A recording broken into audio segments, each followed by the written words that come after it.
I did. I had to make sure that... Uh-oh. Discord input's not coming through. Of course not.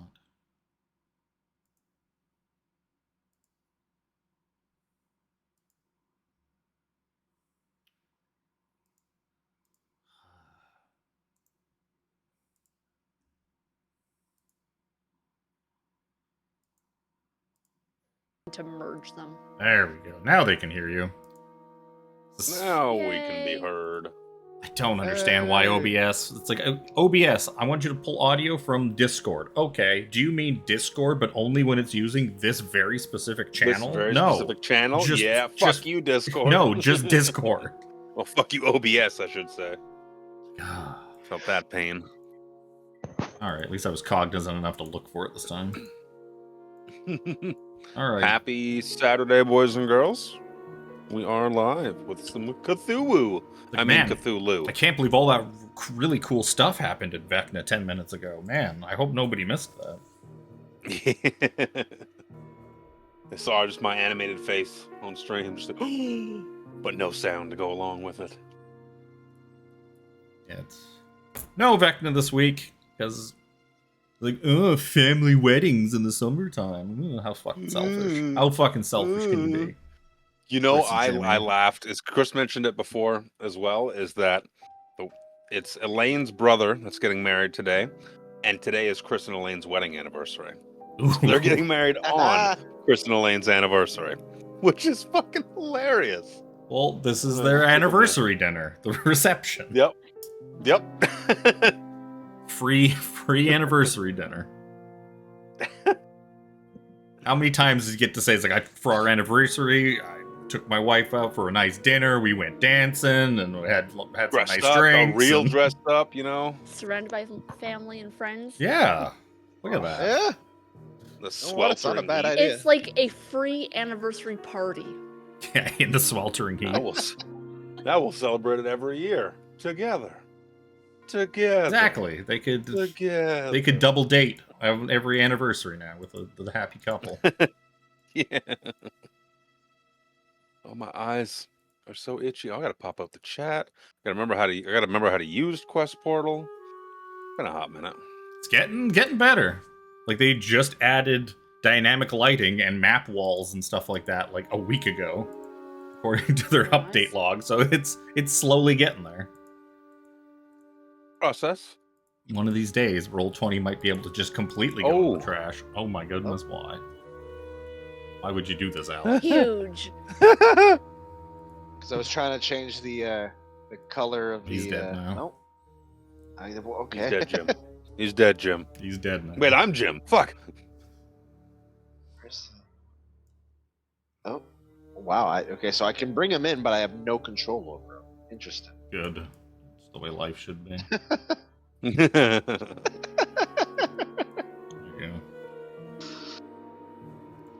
I guess to avoid confusing anyone's chats, hi, I'm Syncrosis, also known as Alex. You'll usually see me hanging out on in Luke's D&D sessions. I'm not in Vecna, unfortunately. Although I have played in Kev's Like games. a penis. You could have been. Like a penis. And you could have also cucked Luke out of some kind of magical artifact. Oh, no, let's not say that. I can easily get clipped out of context. Stop cucking me, Alex. No. Alex, stop.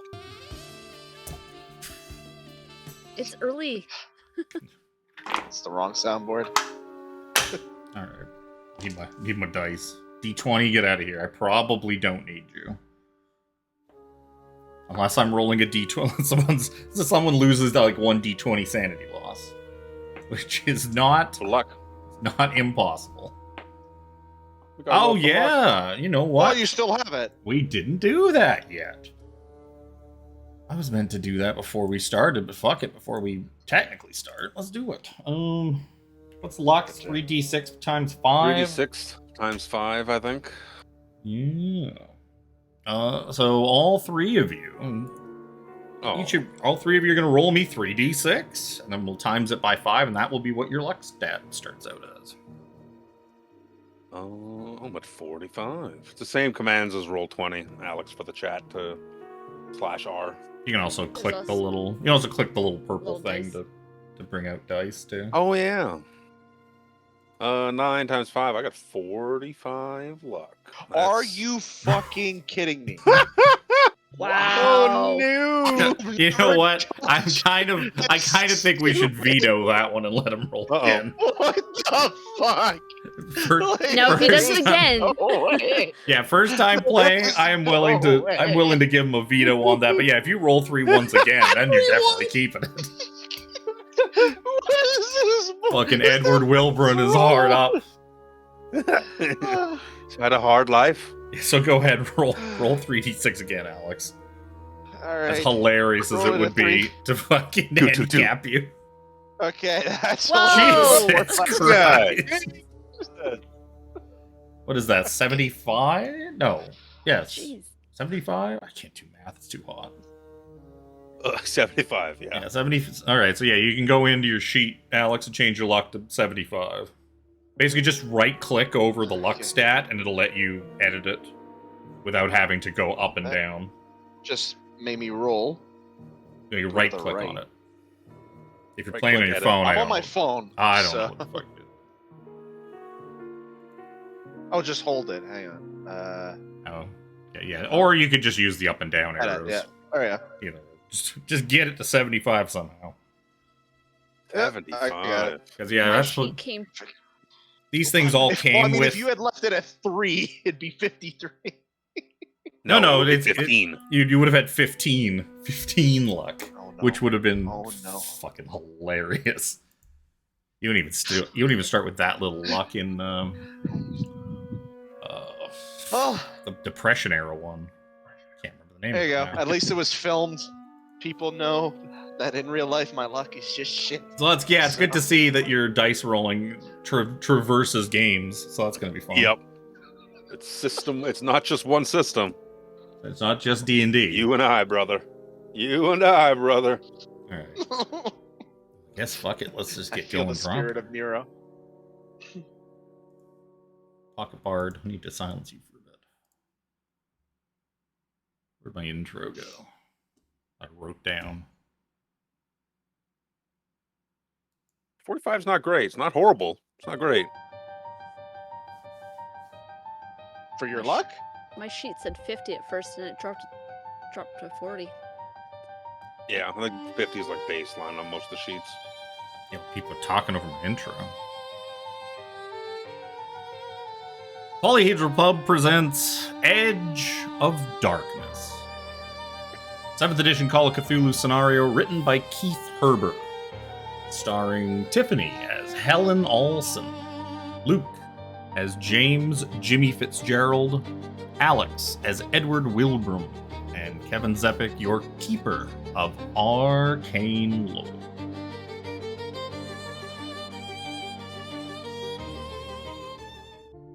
So, it's Thursday, July 19th, 1923, Arkham, Massachusetts.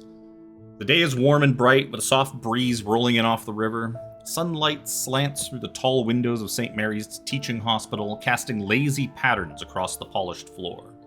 Outside, life in Arkham goes on as usual. Motor cars rumble along the streets and church bells mark the passing hours. Not long ago, each of you received a letter from Rupert Merriweather, a name you hadn't heard in years. The handwriting was shaky but insistent, the words sparse but urgent. He is gravely ill and begs you to come to St. Mary's at 1 o'clock this afternoon. No explanation, no details, only a plea that you somehow felt you could not ignore.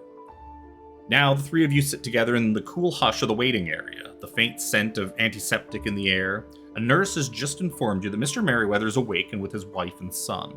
You'll be led in shortly. For now, you have a few moments to gather yourselves and perhaps to wonder what could be so important that a dying man would summon you after all these years. So while you guys are seated in this waiting area, why don't you guys introduce your characters and tell us all a little about them? Start with Luke while I switch my earpieces. Earpieces. Oh, you put the cooling ones on. I keep am my playing... cooling ones on at all times now, but they're noise That would canceling, be- which yeah. fucks me when I'm trying to do voices. Yes. I am playing James Jimmy Fitzgerald, and he pulls out like this, like handkerchief, like daubs at his forehead, which is just has like a sheen of sweat upon it. He's like, "Hello there, it's Jimmy Fitzgerald. Nice to meet you. How did you know my dear friend Rupert?" Extends a hand out to, the fuck is your name? Edward? Yeah, Alex. it's me. Alex is Edward. Name's Edward Wilbrun. Can't exactly say I know the old man, but I know his nephew, Henry. We served in the trenches.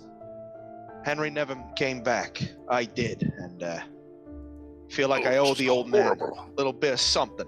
So, here to pay my dues and my respect. Sounds You know how it absolutely is. horrible. Aye. And you, What my about dear. Sweet miss. I think I recognize you somewhat. Me? Can't say I got your name. My name's Helen. Helen. Alson. It is a pleasure to meet you, Helen. Nix takes your hand and tries to shake it vigorously. Hand a little damp and moist from the copious amounts of sweat constantly beating upon my forehead. He's a large man. After you're done with that, I like wipe my hand on my dress. Doesn't even notice. Wait a Leans minute. back, breathing heavy. Helen, what's your relation to old Rupert there? He's my uncle, but I haven't seen him in many, many years. Uncle? Oh, no way. You wouldn't happen to be Henry's sister, would you? Why, yes. Oh, damn. Well, my condolences. He was a good man. Seems this tragedy's bringing every family member out of the woodworks. Guess I'm a little out of the sorts here, but yeah.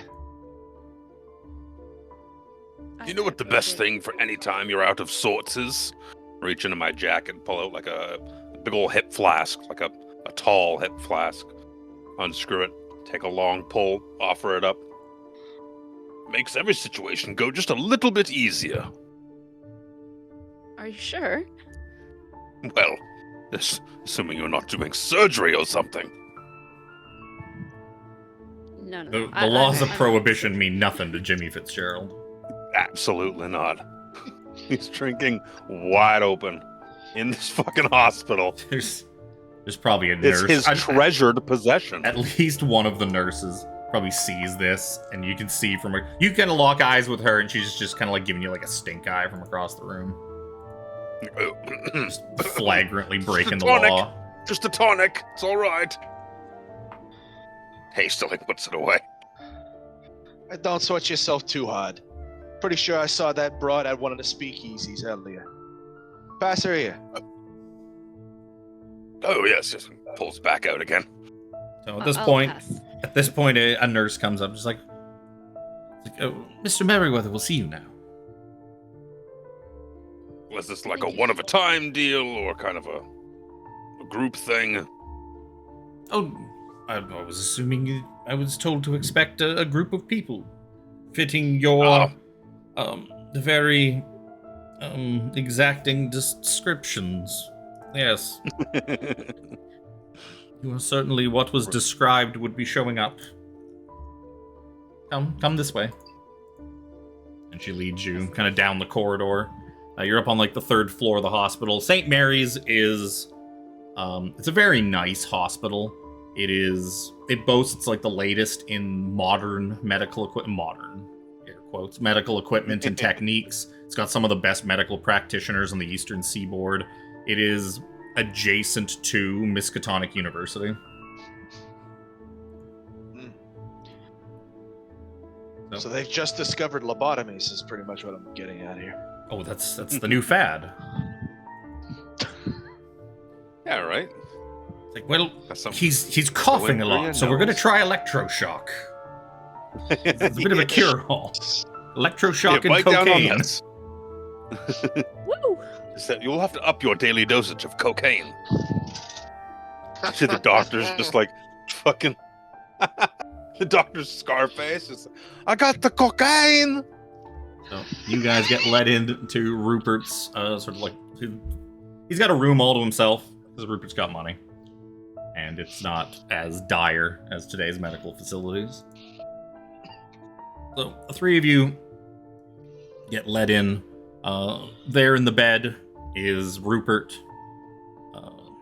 He's in his mid-60s, looking pretty worn thin. And he kind of sees the three of you walk in and sort of smiles. Next to him are his grieving wife, Agnes, and his kind of sneering, weasel-faced son, Bertrand.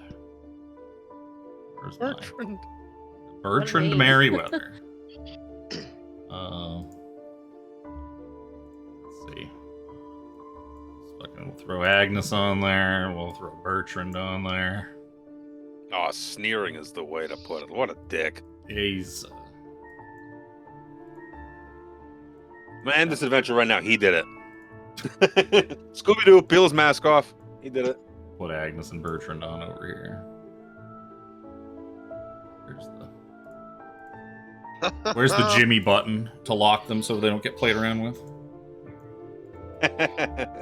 the Jimmy button.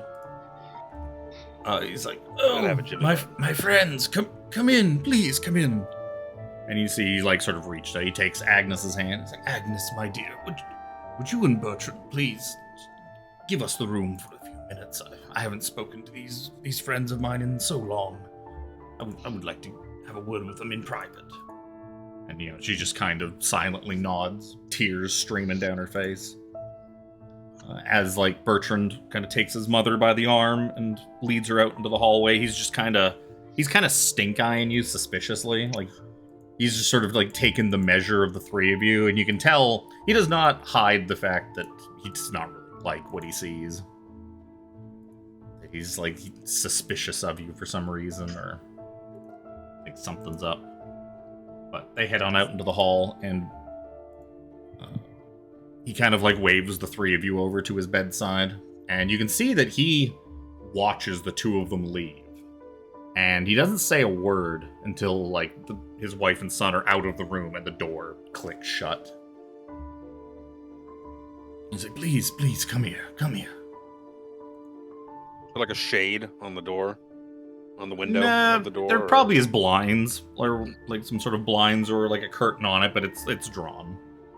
It's just kind of like left drawn. But yeah, he kind of gets you all to kind of come in close. He takes Helen's hands. Like, Helen, my dear, it's been so long since I've seen you. I know the sins of your side of the family are not yours. Mama never told me why. I remember bits and pieces from when I was a little girl, but I don't really remember much about you. Yes, it's your mother's choice and husband's was not sort of estranged her from the families. It's not your fault, my dear. But the three of you, it's so good to see all of you. Listen, I need your help. And he tries to kind of sit up a bit in the bed. In my youth, I and some of my fellow students became involved in what we believed to be an innocent exploration of the occult. We were led by a slightly older man named Marion Allen. The six of us purchased an old farmhouse a few miles west of Arkham, near the village of Ross's Corners. There we could conduct seances and other physical research in privacy, away from the suspicion and prying eyes of our classmates and peers. Alas, our work had unforeseen results. Our last experiment summoned an evil force into this world, and instead of attempting to expel the thing, we were afraid and abandoned the old house, confident that the magic brought the evil into this world would also keep it confined in the vacant house, or hopefully send it back after a short time. However, I've since discovered that the spell that binds the entity to the house lasts only as long as the casters live. I am the last of the group.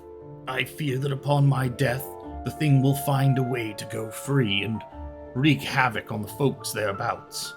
I am too old, too ill, and too much of a coward to go back to that house and banish the entity myself. I am guilty of many things, but my deepest sin was unleashing that horror that fateful night. I am convinced the entity will escape its confinement on my death. My jacket. He starts kind of like coughing. Please, inside my jacket pocket. And he points over to like a chair across the room. I go get it. Bring it to him. Yeah, you kind of come over with the jacket. In the pocket, there's an envelope in there, please. All the aid I can offer you lies within. You must find the courage to send that thing back to wherever it came from. You must see that this is done. Do this for me, please. And I'm guessing you go fishing around looking for said envelope. Yep. Yeah, you pull it He out. pulls the flask back out. Takes a big, long pull. Yeah, you pull the envelope out, and it feels like there's something in it, something hard inside. And as you do, all of a sudden he bolts upright, and he starts hacking. He's like choking and sputtering, and he just coughs up this huge gout of blood, and it just kind of sprays. Helen, you're probably the closest. Can you give me a luck roll?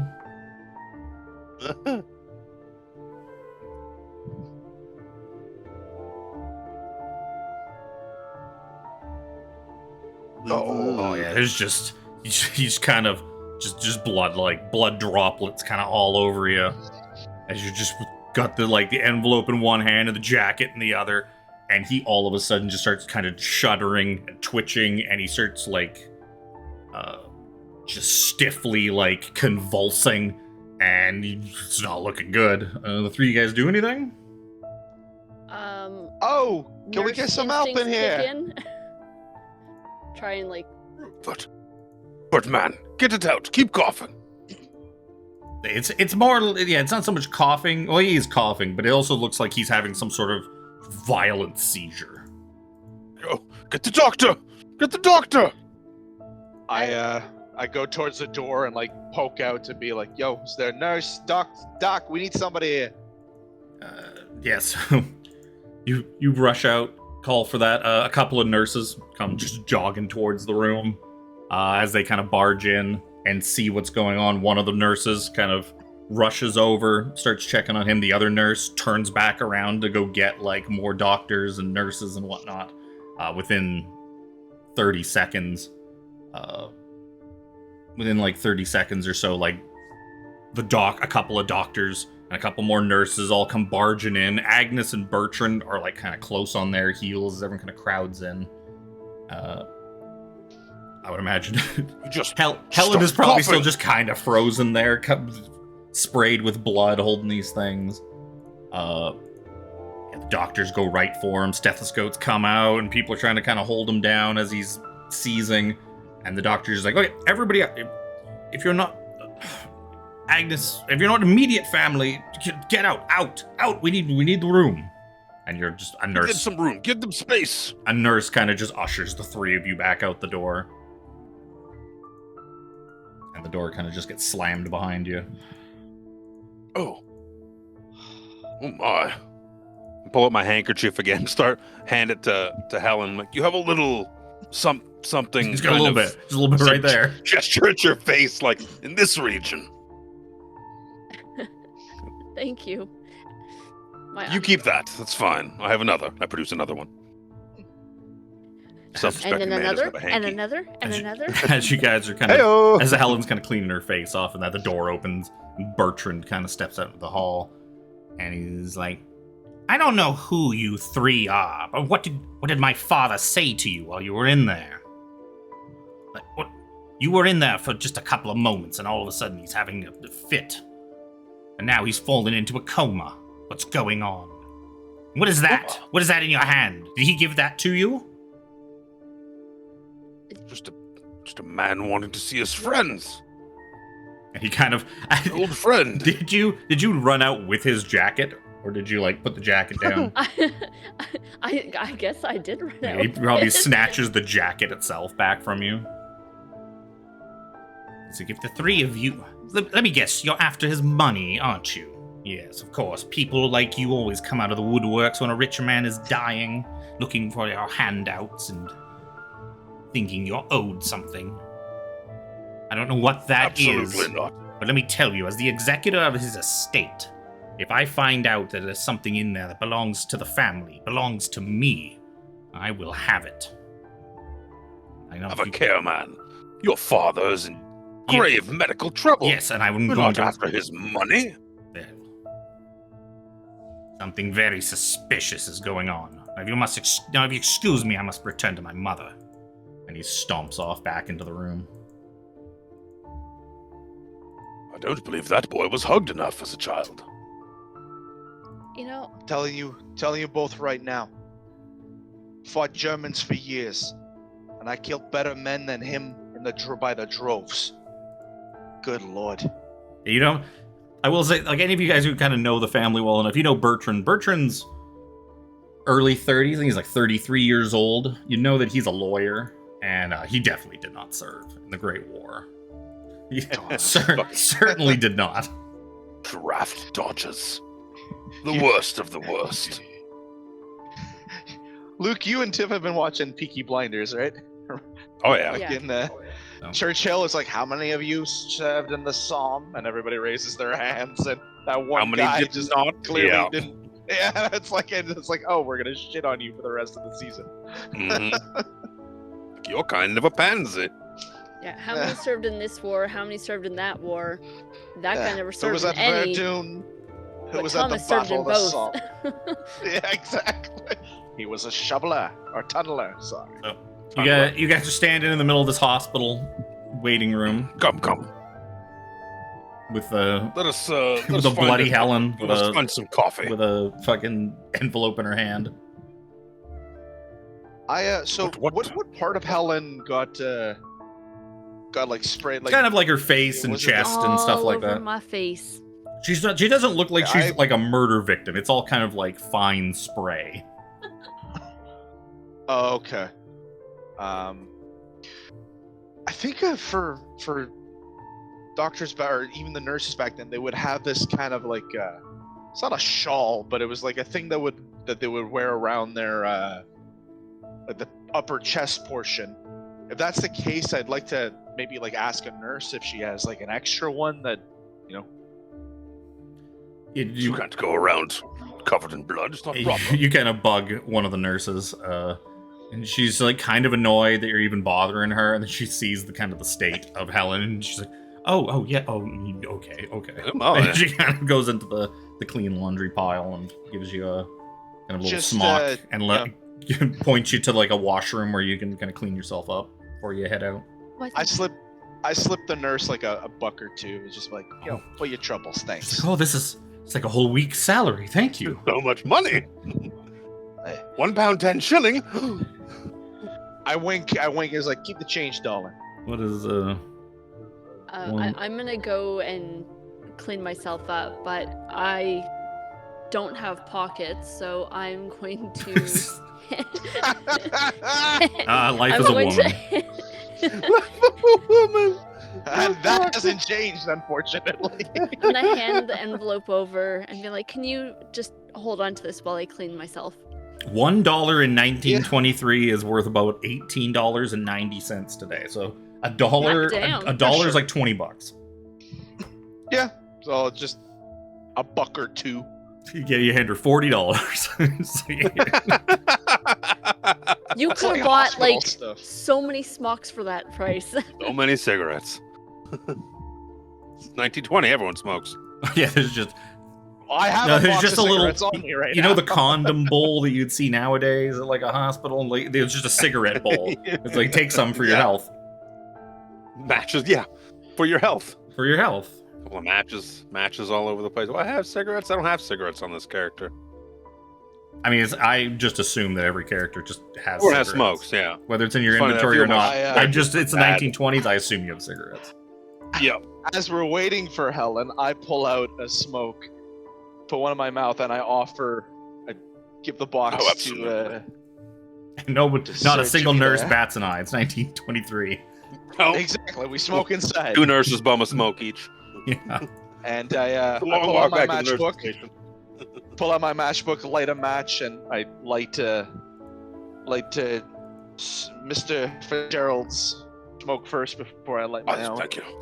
Yeah, one of the nurses kind of wheels like a patient down on like a gurney. Just rests like a cigarette tray on like a cigarette, an ashtray on his like stomach, and is like tapping it out. Oh, remember when ashtrays were Look, everywhere? Remember when ashtray existed? Remember when ashtrays I'm, ashtrayed? I'm not gonna lie here. Jimmy, is that alright if I call you that? Oh, that's Sir, absolutely Doc, fine. what do I call you? No, Jimmy's fine. So is my Well. father. Appreciate it. You can just call me Edward or Eddie. Either way.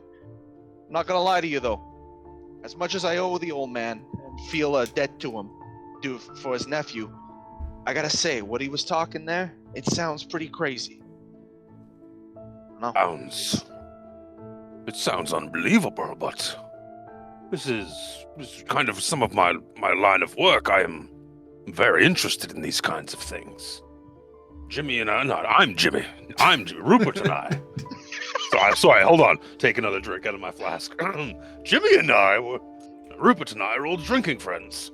The things we would talk about, and, well, I don't think either one of us believed everything the other one said, but, tales told in the pub late of a night, but this is startling. I have to see it for myself. I'm pretty sure this is just some of them rich folk, wanted to do some fancy hocus pocus bullshit. I've seen real horror. In the trenches, guys swear on their mother's lives that they saw different things. One guy saw the Virgin Mary. Pretty sure during the armistice, another guy saw Santa Claus.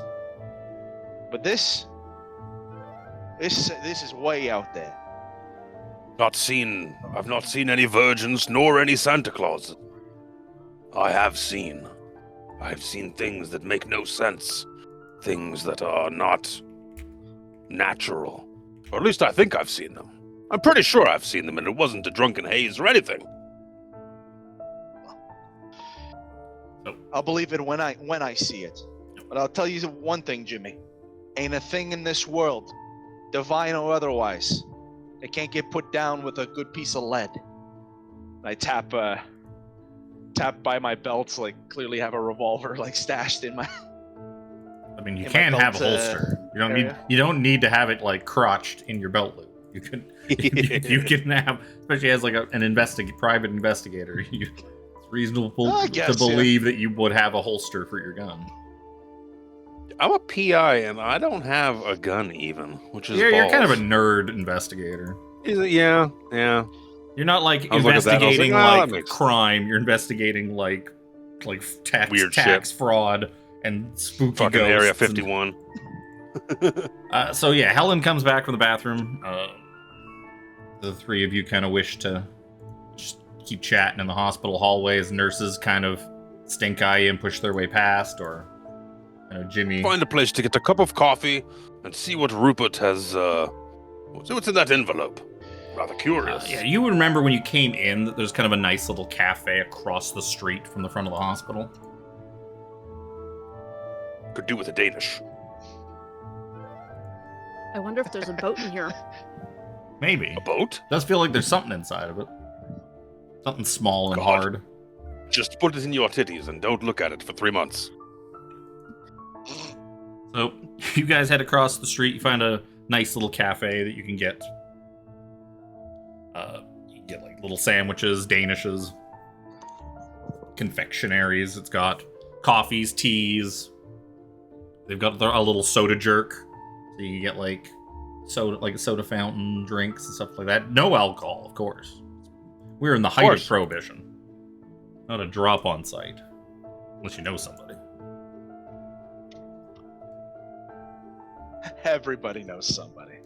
Everybody knows somebody. Get my coffee in a Danish. Find a seat. Yeah, there's Irish some, up that coffee. It's not a very big place inside, but there's like seats outside, and it's a nice warm summer day. Perfect weather for sitting out in a little table and chairs, like out in front of the cafe. It's a new hanky, dabbing at the sweat beating on his forehead. Irishes up that coffee. No, it's like Christmas morning, Santa Claus all over again. What's in the envelope?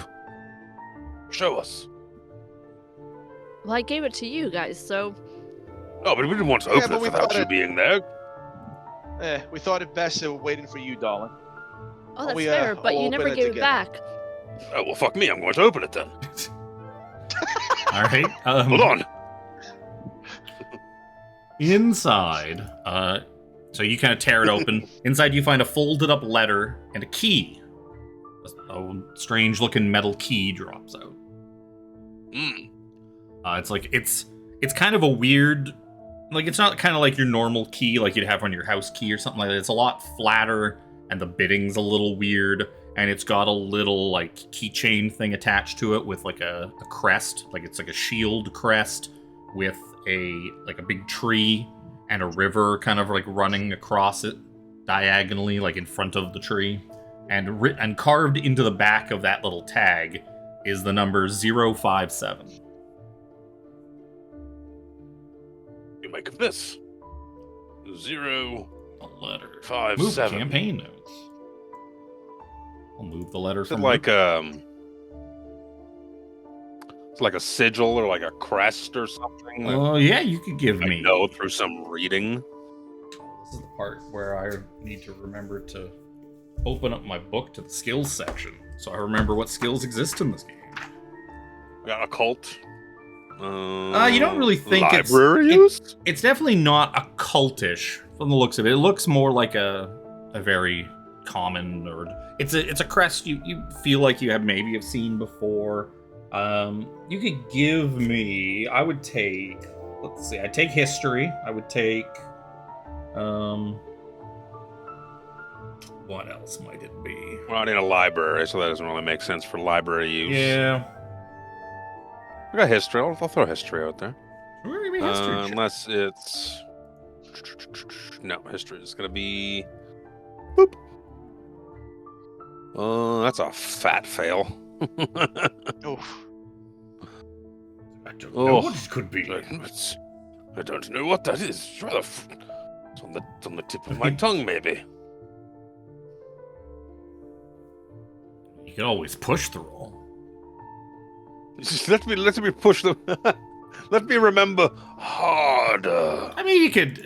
Maybe it's just like you're under the shade of like the awning in front of the cafe, and maybe you're just. You could, if you stepped out a little closer to the road and kind of get that thing out into the sun, maybe you could see some details. Yes, I need to see the light. I need to get the light on it. Please, let me get close to traffic.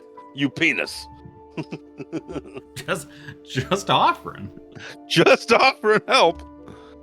Maybe a car driving by. Maybe someone in a car must know. Hey, what does this mean? Smash! There goes my arm. The other thing in there is definitely a letter.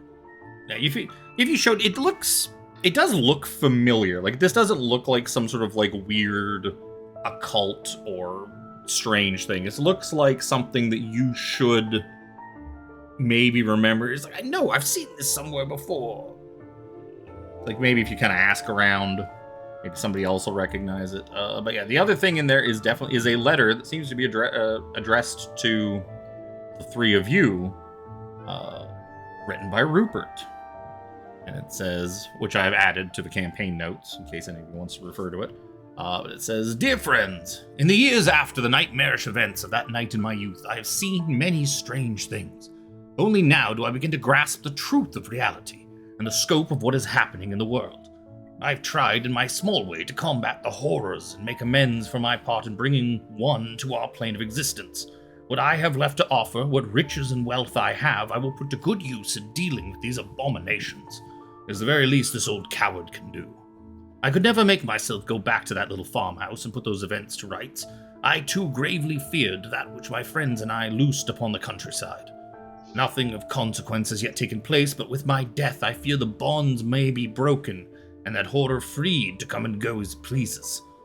Lives not yet taken already weigh heavy on my conscience.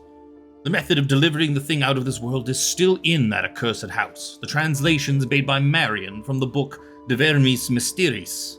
I was never strong enough to take on the task, but I have hope that you are.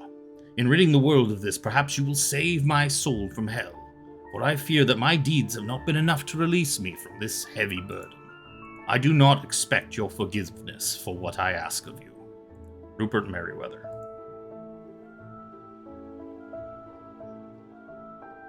Well, damn. I still think the old man was seeing things, but the fact that he said abominations, with an S, means multiple. One. I'll tell you, the other two of you too, like you could you see James not really making head nor tail out of this key. Either you guys wanted to give me a history roll or perhaps a credit rating roll. Credit rating? Credit rating. My credit rating's not bad. It's worse than my history. My credit rating's 25, but honestly, I don't want to risk that, but I would say, look, I am not the sharpest tool in the shed, but you and the old man did some work for a university, yeah? Or maybe the library? Be able to either find somebody or read in one of them books, symbol for what's on the key. Give an address. That's my 2 cents. This farmhouse he speaks of. How would you know where to go? Deal with whatever it is that you do feel like it feels like he's acting like he's given you more than he has. Perhaps this key leads to like maybe where he's hidden some more stuff for you or more information. Like perhaps he has kind of stashed it away and this is the means to retrieve it. Like at a bank. Didn't or the letters post also office. say that? Didn't he say Bank that box. specific house is where the thing is? The thing that that's he's where loosed. the thing is? Yeah. So He said That's that also him where and the his friends book- bought a farmhouse out in Ross's Corner. Yeah. Ross's Corner. I missed that bit. Which is Farmhouse. It's a few miles west of Arkham. Does northwest of Arkham, does but I the think key if I look remember. like a bank safety deposit box kind of key? Oh, you give me a credit rating roll. That seems like the most Where's bank. mine? It seems like the most bank roll that I could think of. That's a hard success. hey, Nice. Yeah, looking at it, you're like, oh, why didn't I think of it sooner? Yes, this is a safety deposit box key. And then you just kind of like smack your head, and it makes a kind of little droplets of sweat just kind of splash everywhere when you do. You're like, No. This crest, it's the first bank of Arkham. Yes, it's the symbol on here. Of The course. tree representing strength and prosperity, and the river being the Miskatonic River. Yes, it's the crest of the first bank of Arkham.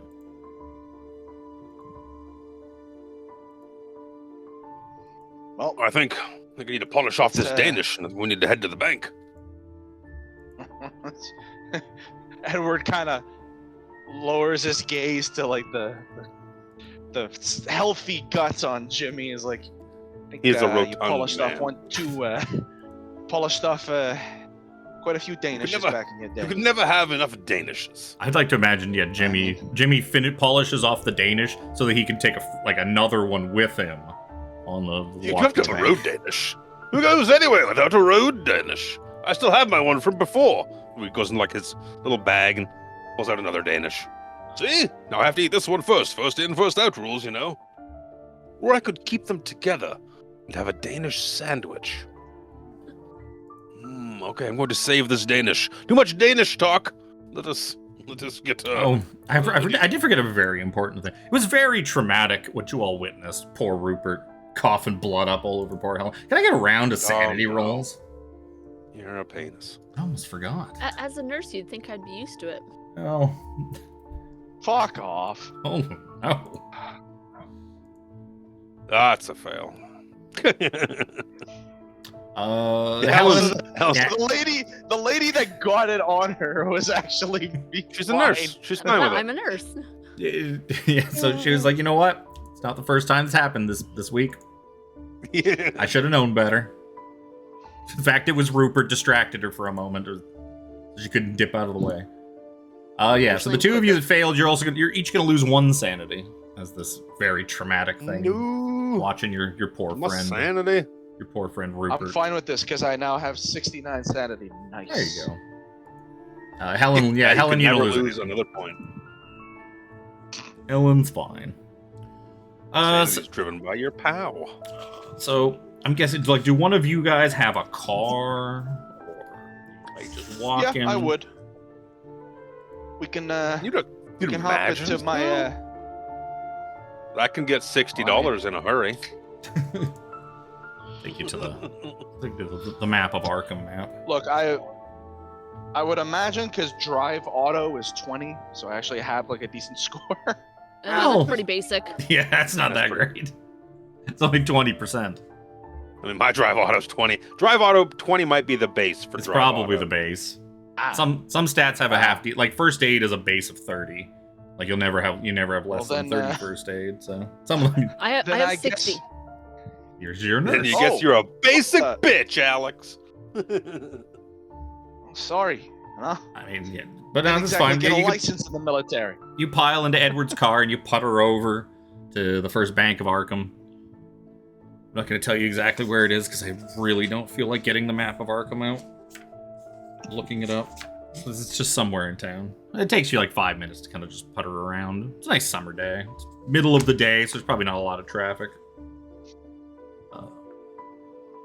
Put you over to the creepy first bank instead. 1920 something. There's probably not a lot of traffic to begin with. Yeah, The streets probably still full of people and shit. So, yeah, you pull up to the first bank. Inside, you go and you find a clerk, bank clerk, to ask about it. You don't even really have to say much to him. You can kind of just flash him the key, and he's just like, "Yep, all right." He hands you a sign-in book. He's like, "Please, anyone going for the safety deposit box must fill in the sign-in book." A name across it. Big flowing handwriting. Put Much my neater name than and Luke's would ever agency. be.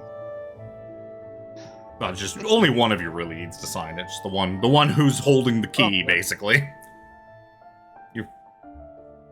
They'll let Go you with bring him. a couple of hangers on in, but the one with the key, and you just have to fill in the box number 2 along with it.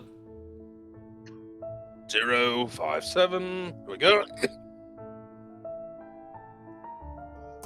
Dying. So you're kind of led into a back room, to a little like, just like a little private kind of office thing. The table, and the banker just kind of leads you in there. There's like a couple seats and a table and stuff like that. It's a pretty bare bones little room.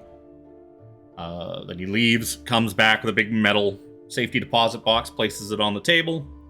It's got a big 057 engraved on the top of it, as well as that same crest, the Bank of Arkham. He's like, "What?" He's like, "Please take as long as you need. Just let me know when you are leave the box locked up, and let me know when you are finished, and I will return it back to its place." And he just kind of gives you a curt little nod and runs out the door and closes it behind him.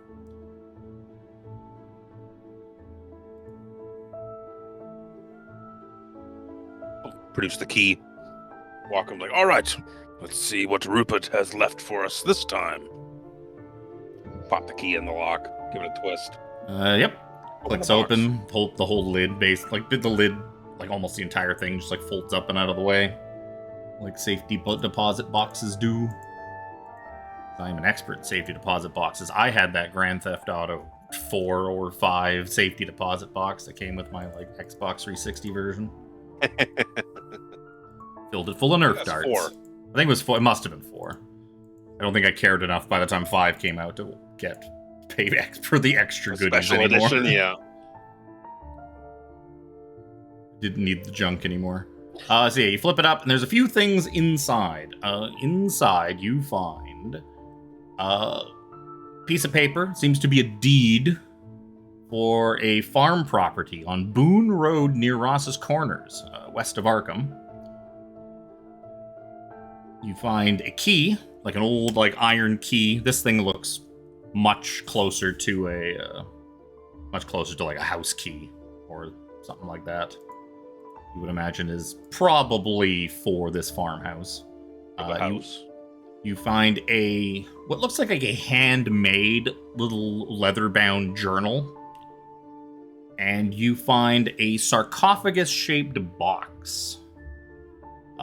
That's, I don't know, a foot long, but it looks like a small version of an Egyptian sarcophagus, covered in picture writing, hieroglyphics. Picture writing.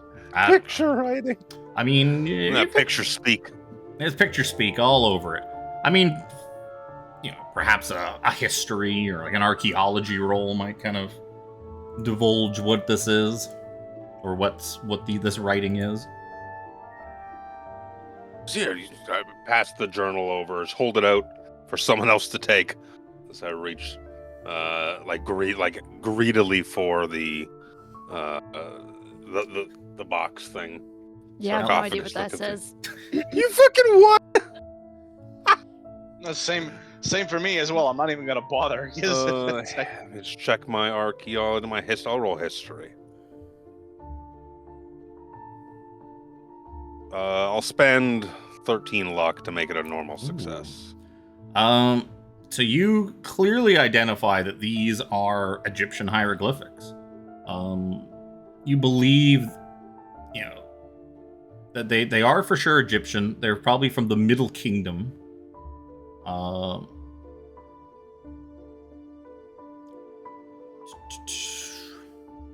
is it going to take for you to decipher them? Do you have Egyptian as a language? Probably not, right? I don't. I have Latin. I have all sorts of Latin. Yeah, you think... now that you know exactly what they are, you figure you could probably decipher these if you spent a couple of hours. Now that you know exactly what they are and when it came from, taking this to a library or something like that would probably allow you to decipher what it is, because now you know exactly what to look for and compare it to. It says these are Egyptian hieroglyphs. I think I can crack it. It'll just take a little bit of time more than anything. Speaking of cracking it too, it does look like that it just opens up if you want. I was either gonna spend luck or try and push it, and my push would be to just start turning it over and have it open while messing with it. But seeing that it does open, we'll try and gently open it up. Yeah, there's a seam. Seems to come apart right here. As I open it. As you open it, and it is empty. Ooh. I turn it upside down. Wow. Shake it. Turning it upside down, though, you do notice that there are more sort of hieroglyphics or carvings on the inside of the lid, but the ones inside the lid are distinctly different from the ones on the outside. They are very much not Egyptian. They look strange. I make out what they would be. Are they recognizable? Give me maybe it's like an occult roll or something. Yes, you see these markings here. These aren't hieroglyphs. These are. God damn it! They're certainly. I'm sure I've seen these somewhere before. I just can't make it out. Are these familiar to any of you? I'm gonna take a look. Sure, give me an occult roll. Nope.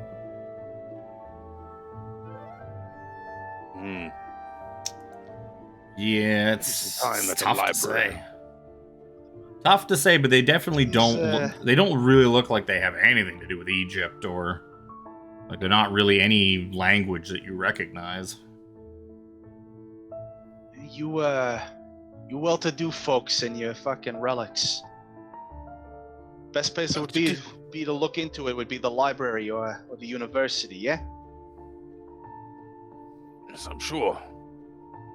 What does that journal say? I thought there was a sandwich at first. That picture of the fucking little sarcophagus, I thought it was a sandwich. Inside is a Subway sandwich. Nice. Yeah, the journal is, it's a slim little journal bound in plain leather, held together by cords, clearly handmade.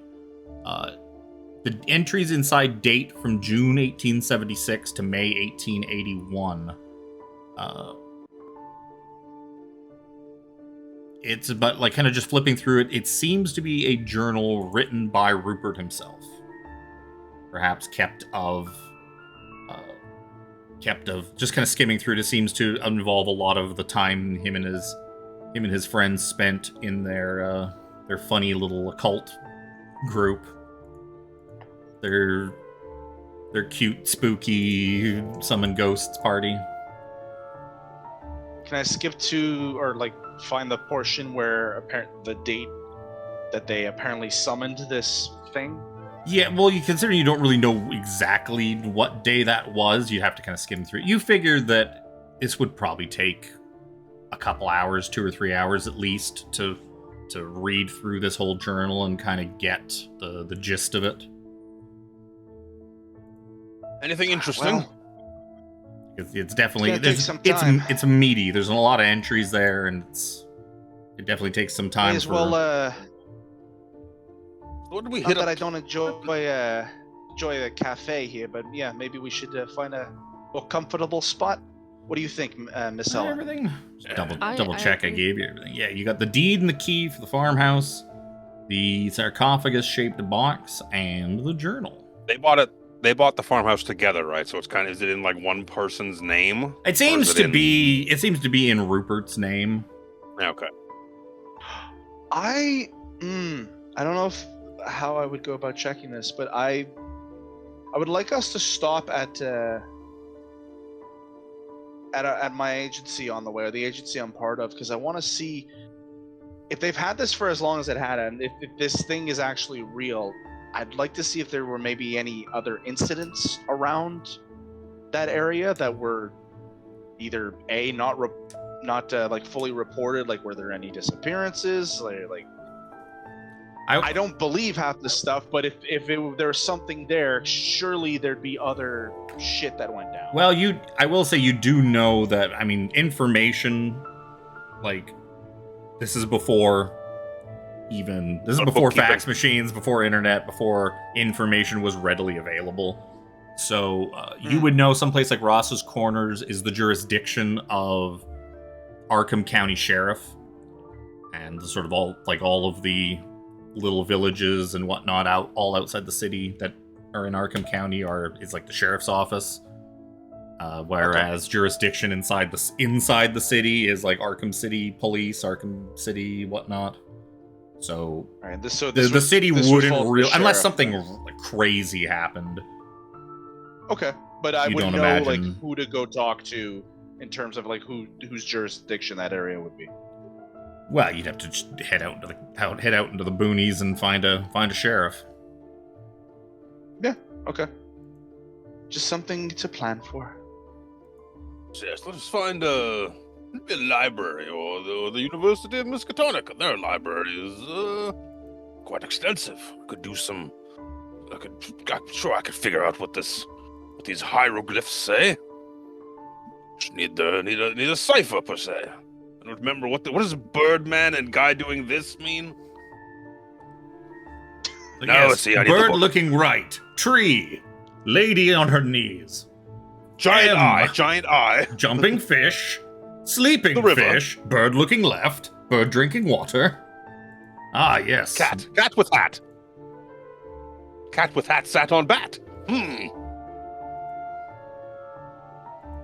Little Yeah. boy blue and man in a moon. Yeah, if you guys are Let's done get looting going. the box, you can basically just like lock it back up and head on back out of the bank. Lock up, Give the bank take everything. Give banker man a little nod, polite nod, and he'll go put the box back. Yes, we are quite done, thank you. Do I need to sign out anywhere? Or is that No, just signing in is Okay. fine. All right, good day.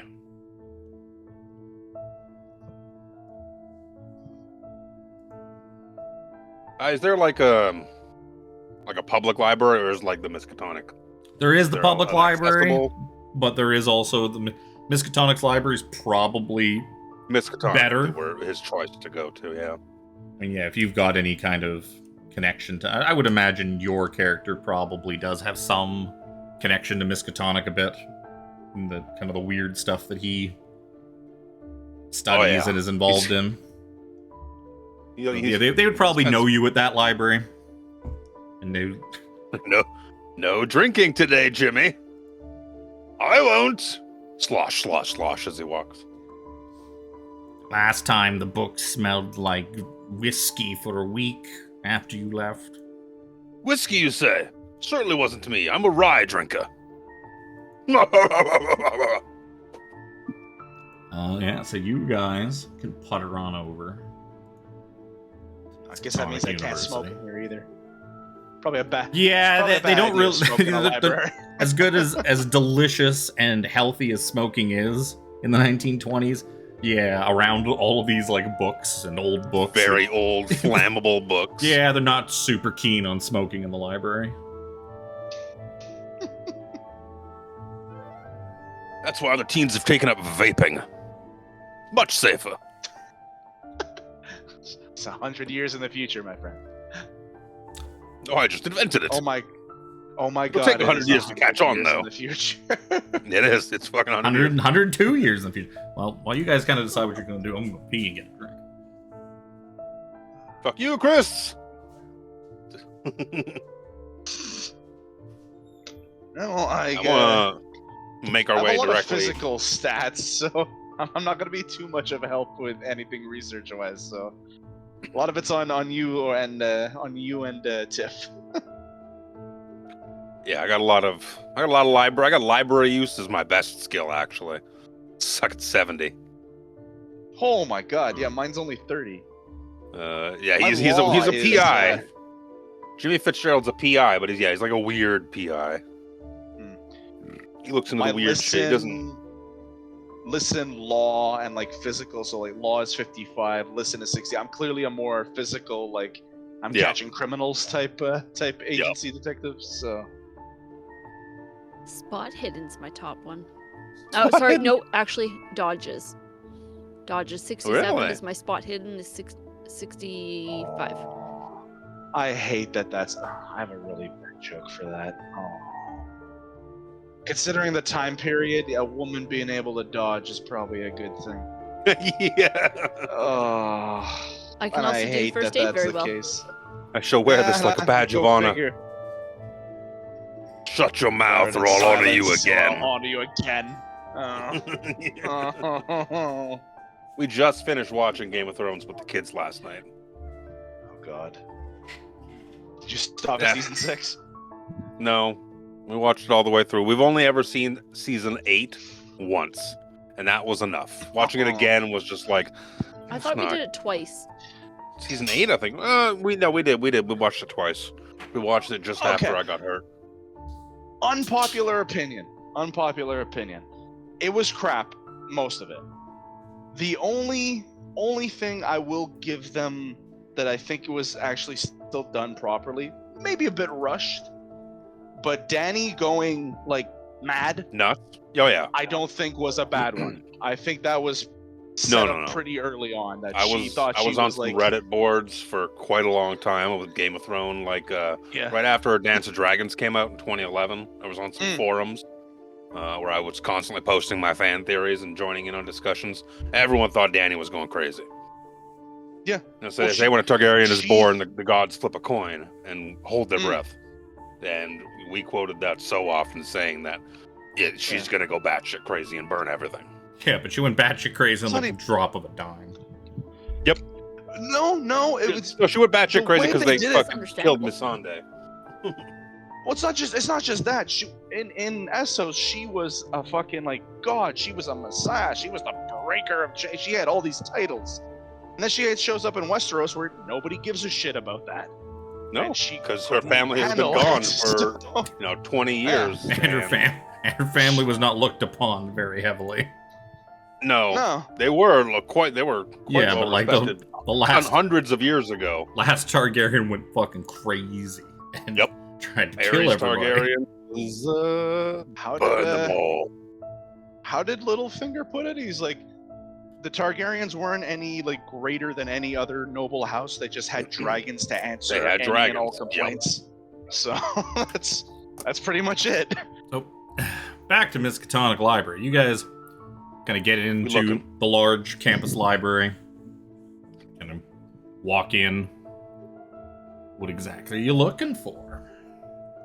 First I'm gonna look for Egypt books because I can look books on hieroglyphs because I know I can work out the hieroglyphs. It's the other symbols that are gonna take a little bit of cajoling to maybe find out what they are. Sure. I guess I'm assuming one of you is going to spend a couple of hours, the requisite couple of hours, reading the journal. There's not going to be a roll for that. It just takes time. That will not be Missy, rock, paper, scissors for who does it? Oh, you can do it, because I can at least try and help search for occult stuff. Yeah. All right. Actually, it might be better if... I'm settling in. Pull out some small glasses, put them on your nose. The Egypt stuff, I will give you for free, just for spending the time.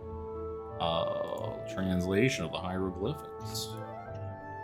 Move that to campaign notes. Actually, I can also add. I Google it in the Uber on the way to the library. If you look in the notes section, you'll find translation of hieroglyphics. You can go ahead and read out what they say. Seeker of wisdom, servant, son of Ygr, Yoag, Setheth, deliverer of the people, slaves of the water, bearer of the spirits of Narlothotep, fuck off, child of Thoth, seeker of wisdom. Deliverer of the people, slaves of the water. As for the strange writings, give me a library use roll, Mr. Library. Yeah. Is there aid? I don't remember. Is there help? I'll give you a bonus die for Helen if you're kind of getting Helen to help you out. Sure, I'll give you a bonus die. Why not? Library. Why use, not? Library use. Is that the check mark for the roll with bonus die? Yeah. Worst case, Jay, you could just roll it and then roll the tens again. Hard success. Hard success.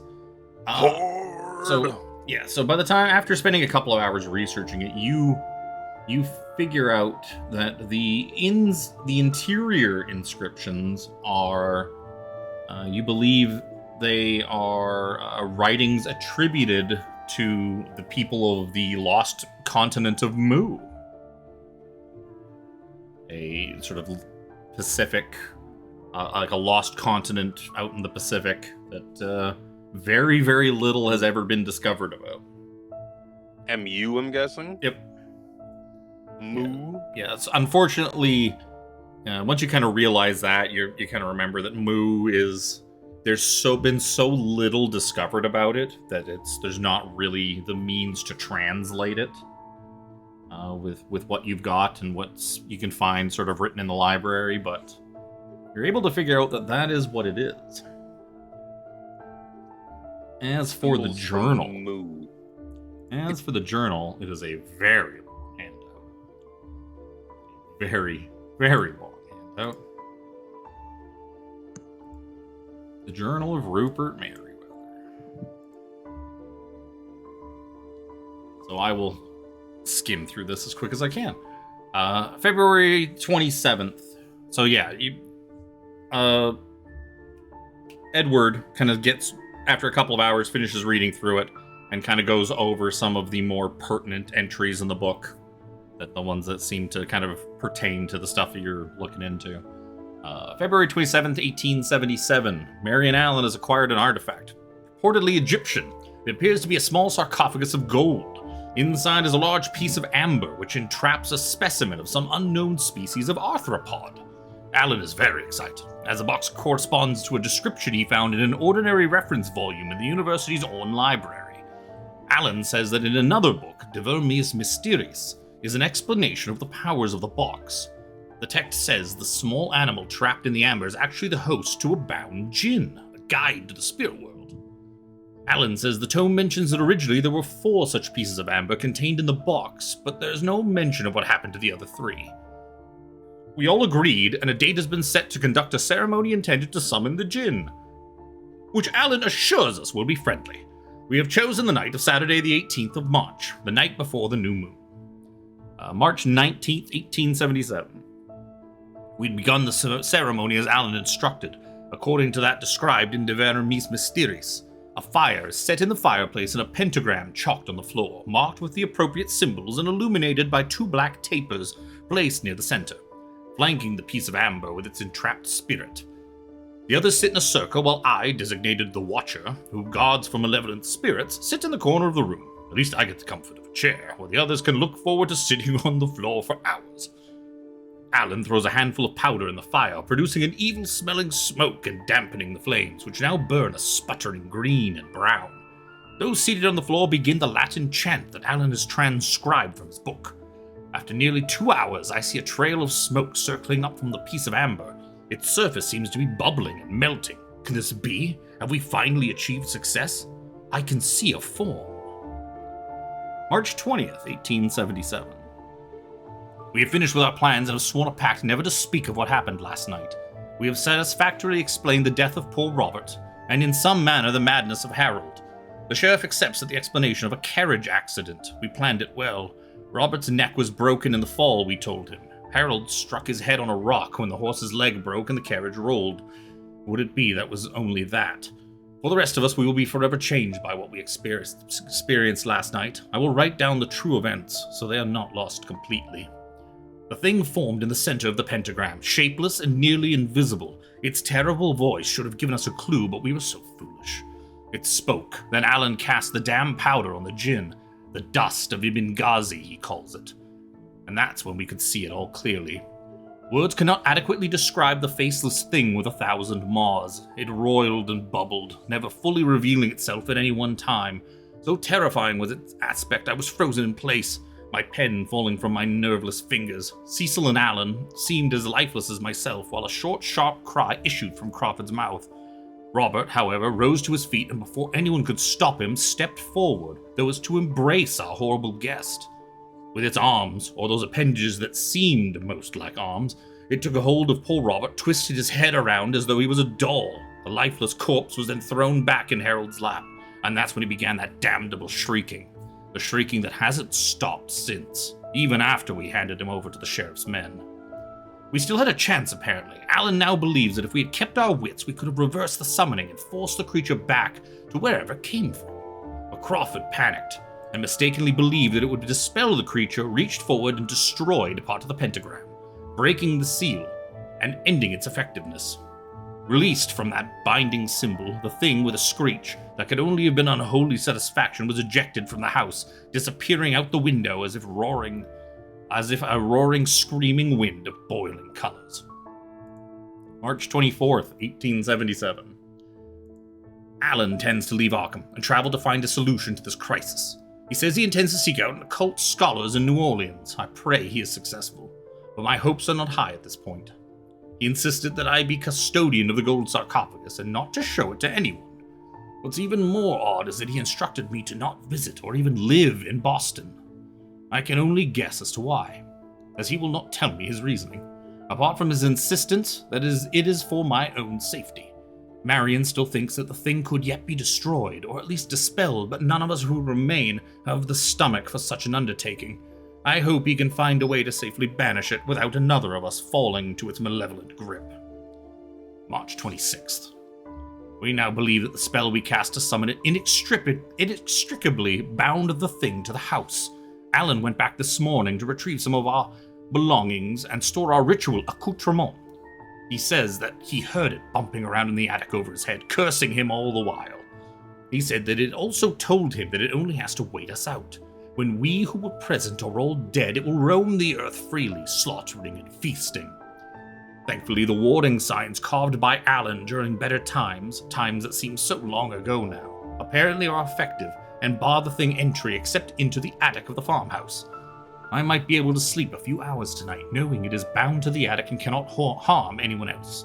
I am hopeful for the first time since we stupidly released it from the amber. If it told him the truth, then we have time to seek the answer. God be with you in your search, my friend. October 14th, 1877.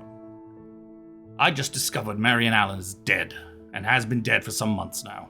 He was murdered in New Orleans this past August. I suspect that he spoke to the wrong sort of people about the things he had seen, and they killed him. The newspaper mentions the sarcophagus, so they may have been after the gold. That is three of us gone now. I must do something. I've already begun ancient history classes at university, so I believe I will try to research the problem at the farmhouse in that manner. Perhaps I will uncover an ancient secret of how to rid our world of that beast in my own way. And then pasted into the journal is a little newspaper clipping for August 14th, 1887. Brutal murder at the docks. New Orleans. The body of Mr. Marion Allen, late of Arkham, Massachusetts, was discovered early this morning near the Gulf and Panama docks. A victim of foul play, the man was identified by local witnesses who said that Mr. Allen had been seen in the locale the evening before. Although robbery was the apparent motive, police report that the victim had gruesome marks carved into his forehead and his tongue had been cut out. Mr. Allen had reportedly gone to the police earlier this week claiming he was being followed and that he feared for his life. He said his shadowy pursuers were after an ancient Egyptian artifact which he no longer possessed. And then at the very end of the journal, there is a bunch of names and dates, and each one's sort of written a little bit different, as if they were penned in at different times. And it says Robert Mencken, March 1877. Well, it all looks like Rupert's handwriting, but it looks like he wrote these in drastically different points in time. So different pens, different whatever. Robert Mencken, March 1877. Harold Copley, August 1877. Marion Allen, August 1877. Crawford Harris, January 1910. Cecil Jones, March 1919. And Rupert Merriweather, with no date. For reading all that stuff, Alex, or Rupert, you will lose 2 points of sanity. So you can take 2 points off your sanity. And you can add 1 to your Cthulhu Mythos skill. Ooh. That is the only way to earn that skill is to... Is losing your marbles. Just to learn... Losing your marbles and learn some Cthulhu shit. You actually... I guess I might as well... You said? You lose 2 sanity, add 1 Cthulhu Mythos. Add 1, okay. Because that's 0. You can also... There's also different... like, you guys will notice these on your stat sheets. There is if you right-click on it... Well, I don't know what it is for you on your phone, but when you, like, right-click it, or I guess maybe press and hold to bring up the little menu, there's a check mark box. There's an edit. Yeah, so, when you click on a skill, there is... One of the things that'll pop up in the little menu is there's a check mark. Anytime you successfully perform a skill, you can click on that check mark, because that means, like, in the future, like in like a rest period, you can develop those skills. As part of that, I thought it was fail. No, it's whenever you succeed on if you successfully do a skill properly, then you learn something from doing that skill. It's like Skyrim. Gotcha. Progression works like Skyrim. Okay. Trained. So checking. Nope. I don't think there's any. Well, you wouldn't get to check. It's 2 now. Well, checking Cthulhu Mythos. No, wouldn't. it's if I have, it's very finicky, especially on the phone. If I have to press and hold, but if I do it in a certain way, it just rolls it instead. It rolls. Yeah. So that's I was just gonna say, as part of that too, you also get to check the skill box on occult. Yeah. So And at some check point, the at skill box some on point, yeah, occult. you can Okay. check off like you have made a successful occult roll. That is yeah. So you lose 2 sanity, get 1 Cthulhu Mythos, and get a free you did an occult. So you'll get to train your occult if you get a chance to kind of Oh, rest. okay. and So survive. I don't get that. You I don't get survive. that checkbox then on. I don't get the checkbox on Cthulhu Mythos, though, right? You just get it on. You only get to check off any skills that you have successfully performed. So like if you make a successful drive auto, you get to check drive auto off.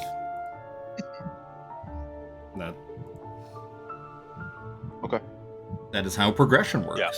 Just because it's kind of worth doing, because if these characters survive, if we do like other one-offs and short things, maybe you want to use the same character again in like a future one, and then you can train those skills.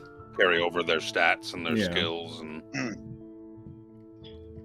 Because why not? So I share what findings I can. They're like obviously cut down. Like I'm not gonna give the whole shebang spiel, or maybe I would. I don't know. We've been here for a couple hours. Yeah, so you guys know essentially the details of how the ritual is performed. The things needed to perform it supposedly are stored in the house by Marion Allen. You know that they fucked up, and one of them got killed. One of them went crazy. it broke the pentagram, which is what assumedly allowed it to just get out. You kind of suss out from that the pentagram, when the thing gets summoned in by the ritual, that it is kind of held in place by the pentagram, but breaking the pentagram essentially frees it from Fiddly-dee around. Robert, I think, was the one who rushed towards it, like he saw like Yeah, an it's old it. friend or something. Yeah, it sounds like Robert ran over to give it a hug. And then it fucking just twisted his head like a fucking bottle cap. So we have to get there presumably and just perform this counter ritual. We have to send this creature back before Rupert dies. He wasn't in the best condition when we left. And we're running out of time. I All right. found the inner markings of this sarcophagus from a strange continent that not much is known about. It's a place called Mu. It's off the South Pacific there, but I can't make heads or tails of it. I think our best bet is to head to this Boone Street and get to this farmhouse forthwith. We must, Jimmy's chomping at the bit. So yes, we must, he's eager to see this kind of stuff. That's his jam. So we must away to your vehicle. Eddie. Most quickly, All right. get the hell out of here. Brent says Jimmy's really let himself go. Look at my profile. And he's been daubing sweat quite furiously. Hey, bud. Okay, well, let's we'll swing by the agency real quick though, because we're going out of the boonies. Want to make sure we're a little bit more strapped with supplies. Don't know what we're gonna see. I still think this is a bunch of kook stuff, but I know You've seen Rupert quite believed in it. you've seen evidence of the contrary. That kook stuff, though it may be, these people at least believe it happened. Yeah, well, and there's already somebody dead there's a murder about it, which that'd be something to look into later. But and a box with strange markings, but there's something there, so at least worth checking out and fulfilling the old man's last wish. But I don't want to go in half-cocked, if you know what I mean. It's full cock. Yo, there's a lady present. Come on. Or what? I'm just repeating what you said. It's talking about a chicken. Oh, you wouldn't want an empty chicken, would you? Unless you would, and it means that they've just laid eggs. I feel we've gotten off topic about cocks. I'm afraid I don't know the topic as well as you do, sir. But we must hastily away. We must go. You know the farmhouse. The only other leads you have besides the farmhouse out in Ross's Corners is following up on perhaps what happened to Marion Allen, or asking. He got symbols carved into his head, and his forehead and his tongue ripped out. Yeah, apparently, down in New Orleans. Which, probably that would be worth looking into. The police reports on like exactly what those symbols looked like. And we'd have to go to New Orleans. But fucking Boston. That's for you're in Arkham. You're not in Boston. You're in Arkham. But we apparently you could also call in mass. There is telephones. Wouldn't mind. Or you could drive to New Orleans. More information if you really wanted to. Just carpool. Road trip. Road trip. I've got the whiskey. We'll stop by the agency. I'll see if I can make a phone call while we're there. We got to get there quickly because Rupert doesn't have too much time left, but I want to get as much info as we possibly can. I kind of want to know why these. Marion said he was being followed, right? That he was in fear that he was being followed. So feared for his life. Either there's. Yeah, so it's like, well, the creature didn't leave the house. It wasn't the creature's doing. It was either he said something wrong, or there are other possible cultists or something like that. I don't know. Just speculation. I'd like to call the New Orleans police to see if I can't smash it. Get something. Yeah. Also, do we want to swing by your place, Helen? Maybe get you a new dress that isn't currently covered in the old man's juice. No, we got her. She looks positively smashing. We got her a new shift. A new shit? A new shift. It's like the underdress bit. The shift. Also, if you want to prepare for a trip out to the boonies, I don't know, maybe get a bigger bag, bigger purse, maybe a sun hat. I don't know what you ladies do. I don't know about a sun hat, but I wouldn't mind a sun hat. Damnably hot. All that sweat, it would just slip off your head. I'll get one of the straps that goes under the chin. I think I'll be fine. I need two straps, one for each of the chins. Yes, of course. It's like a seatbelt. They clip to the ears. One goes this way, one goes this way. So you can, on the way to his agency, you can just kind of swing by Helen's house so she can just quickly change into something a little bit less covered in Rupert's blood. While we're waiting for her, I want to, While you're waiting for her, the sun goes down, nighttime falls, the sun comes back up. Well, okay, we don't know how long it takes. I want to look around, because maybe there's a little bit of paranoia in me now. And, having former soldier, and it seems with my stats, I was possibly more of a scout. I want to make sure we're not being followed. Because you can get spot hidden.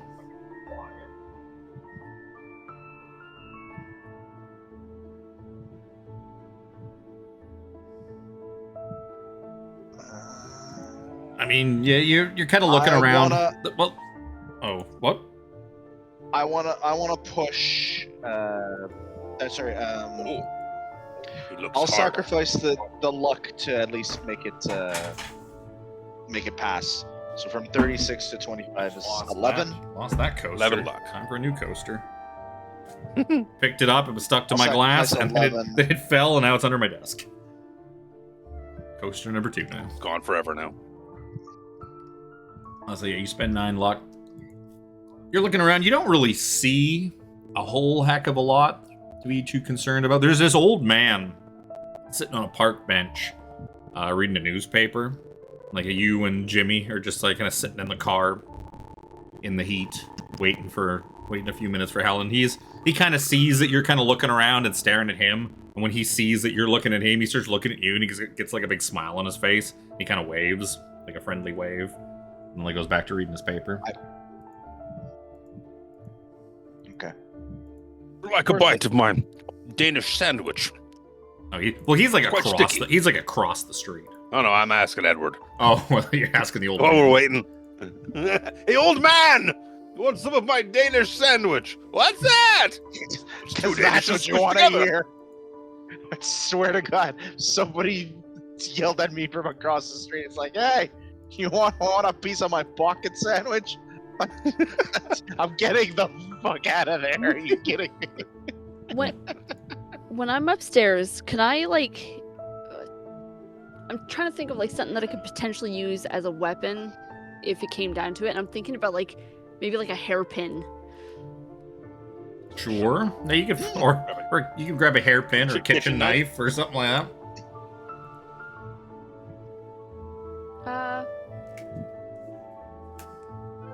I don't need a weapon, I have my wits. Christ, Is Fallon. it a pocket sandwich? Are you happy to see me? Exactly. But yeah, you can Or, basically, you can grab a kitchen knife or a big hat Okay. pin or something like that. Either one is going to account as a small knife, I think. Small knife. Okay, then in Like that case, I'll take a switchblade size knife, basically. Okay, I'm gonna take the hairpin, a little bit Or more like a- discreet. You just A D3 stick weapon it or in your something? hair. The D4. Oh. Yeah, so you gotta climb back into the car next to Sticky Jimmy and Danish sandwich? paranoid Edward. Just Danish Oh, you're all right. over I his should face. save some for later. You guys can get putter on off. Actually, I should put you back So on the Arkham. sticky. You can putter on off back to the to his agency. Edward, I'm sorry. I've made a mess of your car. It's fine. Just jam everywhere. Oh God. So yeah, you pull up out in front of whatever agency it is you decided you work for. It's this unmarked building. It's pretty much a bunch of us, bunch of the few of us who came back after the war. We didn't have a whole lot of other prospects. We were good at one thing, killing. So we figured we might as well do something, useful. Might as well kill Opened our, kill useful people. Or at least opened our closest we could get. It was detective. Still, you put our skills. you were all a little in the too- war to use. you were all a little too broken to let you become cops. So you became like private Mhm. detectives. Yep. So yeah, you can head inside and make a call down to New Orleans if you want to. Yep. Yep, you pick up the phone and you just hear, Arkham switchboard. How can I direct your call? you Please hear put me in touch. strange with whispers the, and that in the back of the line, like off in the static. Oh. Put me in touch with the New Orleans Police Department, please. Right away. You hear like some clicking and some do-do-do-do-do-do-do, like weird clicking sounds. And it's like, oh, hello, New Orleans Police Department. How can I help you? Is this an officer, Yep. Spencer St. Clair? Okay, Spencer's Yeah. more southern. This is a little more. More twang to it. Yeah, more more grit share. to it. How can I be assisting you today over here at the police? Yes, talk French to him. Talk bad Cajun French to him. I'm here for it. Start speaking Gambit to me. Hi there, my name's Eddie Wilbrun. I'm a detective over here in Arkham. I wanted to ask if it was possible to get some details about a murder that happened quite a few years ago. Yeah, like A certain, 45 Marion, years ago. 46 years ago. Certain Mr. Marion Allen. Any info that you got would be helpful. Well, do you have a date of his death? If he was murdered, do you happen to have the date of death? That would really help me narrow things down. August 14th, 1887. Well, I can certainly have a look for you, my friend. Just hold on 1 minute, and it's kind of there's no hold, so you can just hear him put the receiver down, and you can just kind of hear people just talking in the background. They hire someone to do the background music. You just hear a guy start humming. Da-na-na, da-na-na, da-na-na-na-na-na. So then he comes back. I'm just imagining. Oh god. Well, record keeping back then was not of the high caliber we have it today. Looking through this, I seem to have a couple of statements from the patrol officer who originally came upon the scene, as well as the detective who followed up on it, and it looks like I have a report from the coroner. If you would like, I could send these along. I could fax them to you. One of our interns, Johnny Fax, he could make a copy of them and run them up. Where did you say you were from? From Arkham, Massachusetts? You could drive them all up. Probably have them there in a couple of days. Well, I suppose I could just read them to you over the phone. I think we're a little short on time. If you could just read over the phone. Well, very well. Would probably be best if you got time. You hear him kind of go silent. You hear scratching as if he's put his hand up to the receiver, and he's kind of looking around. He's oh, there's not a whole lot happening today. It's just a Thursday, just a hot July Thursday. Let's see. Papers. First one, statement of Howard Corman, the patrol officer. I was on my assigned route through the docks and warehouse quarter near the Gulf and Panama docks at 5:47 a.m. when I saw a sign of a person lying among some shipping crates. I first thought it was a vagrant asleep. As I moved closer to rouse the subject, I saw blood stains. On closer inspection, the victim was dead. Lying on his back, arms splayed, his chest was opened up, with the full contents visible. Ribs open, head was thrown back, mouth open. Since there was obviously nothing I could do to help the victim, I hurried to the nearest adjacent beat where I knew I could find Officer Wood. I told him that what I'd found instructed him to get assistance. I would go back and secure the crime scene. When I got back, some dock workers had gathered round. One was endeavoring to go through the victim's pockets. I stopped him and had the man move away from the body, then inspected the man to make sure nothing was taken. At this time, it was light enough to see details more clearly, and I saw the mark on the victim's forehead. It was a symbol of unknown origin carved into his skin, as if with a sharp penknife or similar weapon. I found a tarpaulin nearby, which I carefully laid across the victim until detectives could arrive on the scene. Next is a statement from Harold Warren, the detective. I was assigned to the case and immediately went to the scene to gather information. Officer Corman was present, keeping the dock workers back from the scene. He informed me that while he was getting assistance, one of the workers had started to rifle through the victim's pockets. Said that he had searched the man, but it appeared no items were stolen. I found the victim's wallet still in his jacket pocket, identifying him as Marion Marcus Allen of Arkham, Massachusetts. No money was found in the wallet or anywhere else about him. The victim's head had characters carved into it. Bone was visible. The mouth was open and I could see no sign of his tongue, which looked to have been severed and removed. The man's rib cage had been torn open and the organs had been cut or mutilated in some manner. I request that the medical examiner verify the placement and count of all the internal organs. There were some footprints around the body, all on the side facing the opening in the pile of crates. There was some blood dried on the body and ground, but not enough to fit with the wounds. I surmised the killing happened elsewhere, and the body was placed at the docks afterward. And last, here's a note from the Office of the Medical Examiner for the state of Louisiana. Report by Dr. Wilbur Lawrence.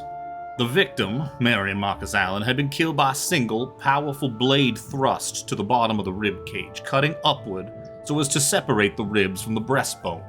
Hands were then used to pry the rib cage apart.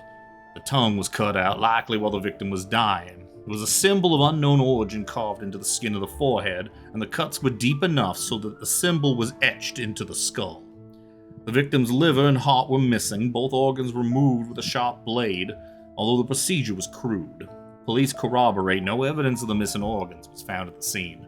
Abrasions and bruises to the wrists and legs indicate the victim was tied up and beaten before death. My, how tragic. What a terrible way to go. Well, I hope this has been helpful for you, Mr. Wilbrun. Quite the grisly reports, I must say. I have a feeling I'm going to be postponing my dinner now. Weird question, but I've been taking notes this whole time, like just scratching on a notepad or whatever piece of paper, whatever they had at the time. Weird question, but did the medical examiner or any of the officers give a description at all to what the markings look like? Any photos taken that we don't seem to have any photos. Looking through, does seem to be a rough sketch from, I think, the medical examiner. It basically looks kind of like a 5-pointed star with an eyeball drawn in the center of it. Kind of weird, if you ask me. And the star's all kind of curly and strange and oblong. It's not like a nice straight uniform star. I make a kind of rough, like from the description, a rough image of that. It's probably not exactly what it looks like, but if we come across anything similar, we'll, probably be able to tell. As you said, markings, but that was the only one that was carved? Or you said seems to be. There may have been more, but doesn't seem to be anything else in this file. As I said, back at the turn of this, before the turn of the century, the record keeping was a bit not quite up to today's standard. You understand?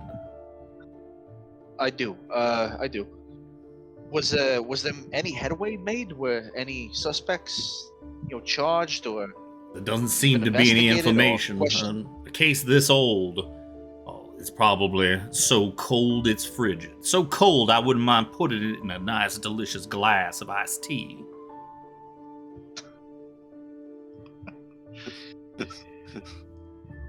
Sounds like a good day for all of us. Anywho, thank you for your time. I appreciate it.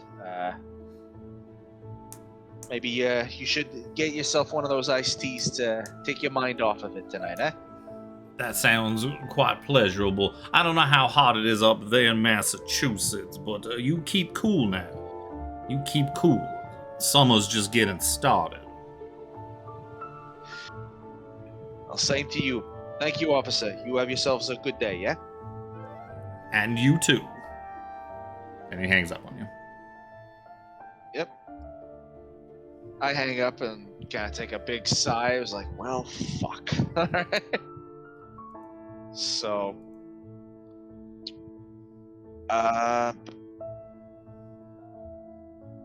before I meet up with the other two, I do want to grab. No, we probably wouldn't have it at the agency. I want to grab some extra canned food we might have and like some hardtack. You wouldn't have anything like that at the office. Yeah, it would be at the agency. I don't know how long we're going to be out there for, so I want to get some provision. Okay, I could probably hit up a market or something. I go back to the other two who are, I guess, are either in a Probably waiting in your a separate car. room, or they just stayed in the car the whole time. Well, I mean, you were pretty much just running in to make a phone call and like run back out because you guys seem to be in a hurry to kind of get to Ross's Corners. So I would not mind picking up another Danish. I have let exhausted the my rest, sandwich. I let the other detectives in the agency know I'll be away for a while. I'm working possible case, personal business. Contact Arkham Sheriff if need be, but more than likely I'll be out of contact for a bit. Shouldn't be too surprising. I don't think anybody would be too worried. And then I head out to the car. So, you guys get in the car and you start, I'm guessing you're heading out to Ross's Corners. Yeah. It's like I got some info. We can review it on the way there. But let's stop by a market, maybe get a few provisions. Don't know how long we're gonna be out there. Maybe a couple more Danishes for you to shove in your pockets, Jimmy. You could stop here. You could also just wait and see if there's something out there. You would imagine that a small town's going to have some sort of shop or store. Good. I mean, people got to get groceries and stuff from somewhere. That's what I would have done before the agency. Made sure I was stocked up on bullets. Well, I imagine I have my revolver with me. I just want to make sure I have extra. I wouldn't carry like multiple magazines if I'm just, regularly out on the beat. But if I would imagine you've probably got the 6 rounds in your revolver, and you've probably got like a box of bullets like in the trunk of your car or something. Mm-hmm. You're not gonna like carry like a box of bullets around with you, especially when you're just but it's like put it in the car. Yeah, but if it wasn't already in the car, okay. Yeah, you would probably. Perfect. That's something you'd probably keep in the trunk of your car. So, you guys travel out. You're gonna drive. You're not gonna take the bus out to Ross's Corners. While we're driving, I hand over my notes to either Jimmy or Helen, so like they can read it over while I'm driving. You probably hand it to Helen because you probably start to hand it to Jimmy, and then you realize how fucking sticky he probably is from his Danishes. And you probably just stop and it's like, "No, Helen, give him to Helen." Just can't.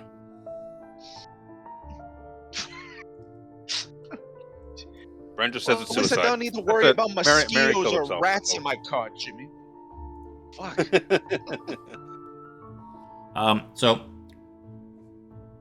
Ross's Corners, small hamlet a few miles west of Arkham, so it doesn't take you too long to get there. I'm going to switch to something.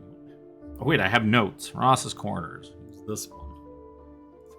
I took notes of what things to use in Pocket Bard.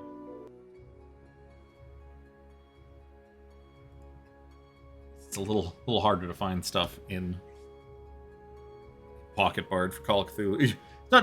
There's lots you can use, but you just have to be a little more particular. A little more picky. More picky. Yeah. It's just like I'm going to use the planes for the small town and the. You don't want to use the fucking derelict space station? If it was a more modern one, I probably would. But the beeps and boops are a minimum. Yeah, the beeps and boops of the location setting on that one are fucky. I'll spend some time going through the too many beeps, on there. Too many boops. Too many boops. Too many boops for the 1920s. So, yeah, you guys pull out to Ross's Corners. I just tabbed away from my frickin' PDF. So as you kind of pull in, the road is not paved. It kind of turns into a dirt road at some point once you get like well out of Arkham.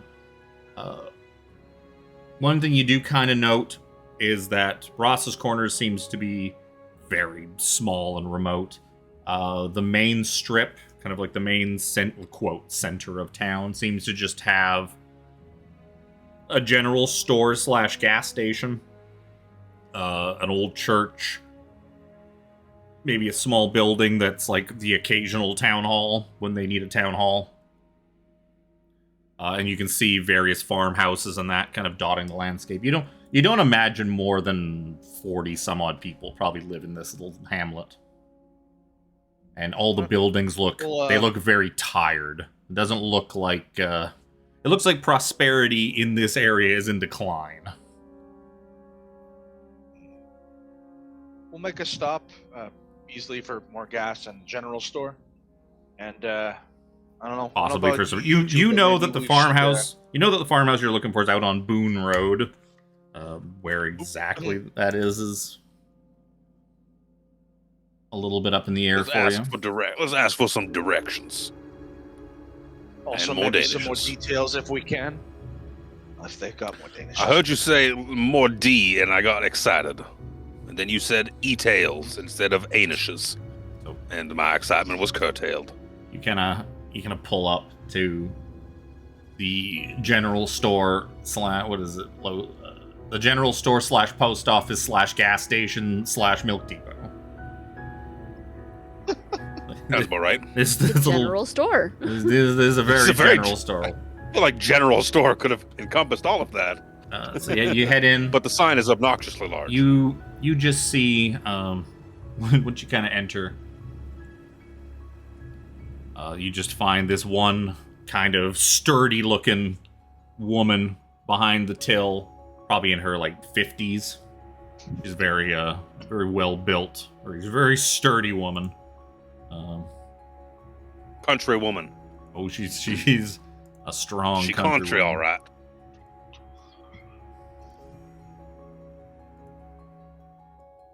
Evening, ma'am. Oh yeah. Or I guess I don't know what time we are right now. It's probably like 4 in the afternoon-ish. You went to see Rupert at like 1, and then you kind of spent a couple of hours at the library, and by the time you kind of got out here, it's probably about 4 o'clock in the afternoon. And she's like, "Oh, you all aren't from around here? You passing through, or what business brings you to Ross's Corners? Ain't nothing out here, so I can't imagine what you folks would be here for." Doing a bit of sightseeing, a little bit of investigating. Well, I'm the only sight out here to see, my young man. So drink it in. And she just kind of shimmies a little bit for you. I am rather thirsty. Name's Ma Peters. I run the general store here. Pleasure to meet you, Ma. Yes. Charmed, Ma. As here is James Fitzgerald, scholarly PI. My name's Edward Fish. Edward Fish. Edward Wilbrun. Edward Fish. I thought he said. That's what I thought you were gonna say too. Name's Edward Wilbrun, detective from further in Arkham, and this lovely dame here is Helen Alson, a nurse. Well, you're quite the eclectic bunch. What brings you all the way out here? Just wanting to get a couple supplies, and wondering if you know anything about a little farmhouse apparently out by Boone Road, I believe it was. Farmhouse? She's like farmhouse. Oh, yes, the old Washington farmhouse. Purchased by that young man, like 50 years ago now, something like that. What was his name? Mr. Maybe not quite that long. Was it 50 years? 77? 25, 20, yeah, 50. That's not right. That math, now that I'm thinking about it, that math doesn't math. That math doesn't add up. Maybe Rupert's older. Maybe Rupert's been lying about his age. He's actually in the 70s. 43? 43, 45-ish years? Well, it'd be So, 46, and he's 60. I guess it would kind of. It's just like, I'm trying to add it up because he was a student. They were all like university students when they were like 20. Well, you maybe like like 80? 18, 17, 18. They were probably like first year students. Mary and Allen was like a couple years older. Anyways, just like, yes, that's that place owned by that Rupert Merriweather. Yeah, that old farmhouse out there, everyone claims is haunted. Well, that's poppycock. But yeah, no one. What business do you have with that place? No one goes out to Merriweather's farmhouse. She kind of like squinting her eyes, kind of eyeing you suspiciously. Why not? See, It belonged Miss to my uncle. Miss Helen, yeah. So we thought we'd go check out her possible inheritance. Oh, Yeah. oh, did Mr. Merriweather pass? I'm sad to hear that. She kind of like bows her head a little bit. It's like it's always sad for death in the family. No. Oh, he's fine then. Oh, okay. That's thank goodness. Also no, but you know, There's not okay. many more options that it could be. yeah. He's on death. He's on death's door. Oh, how tragic. How tragic.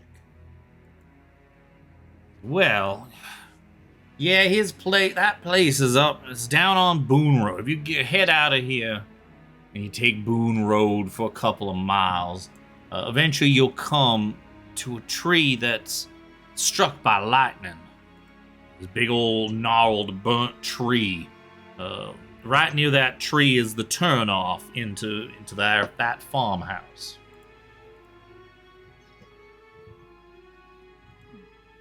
Is it actually struck by lightning?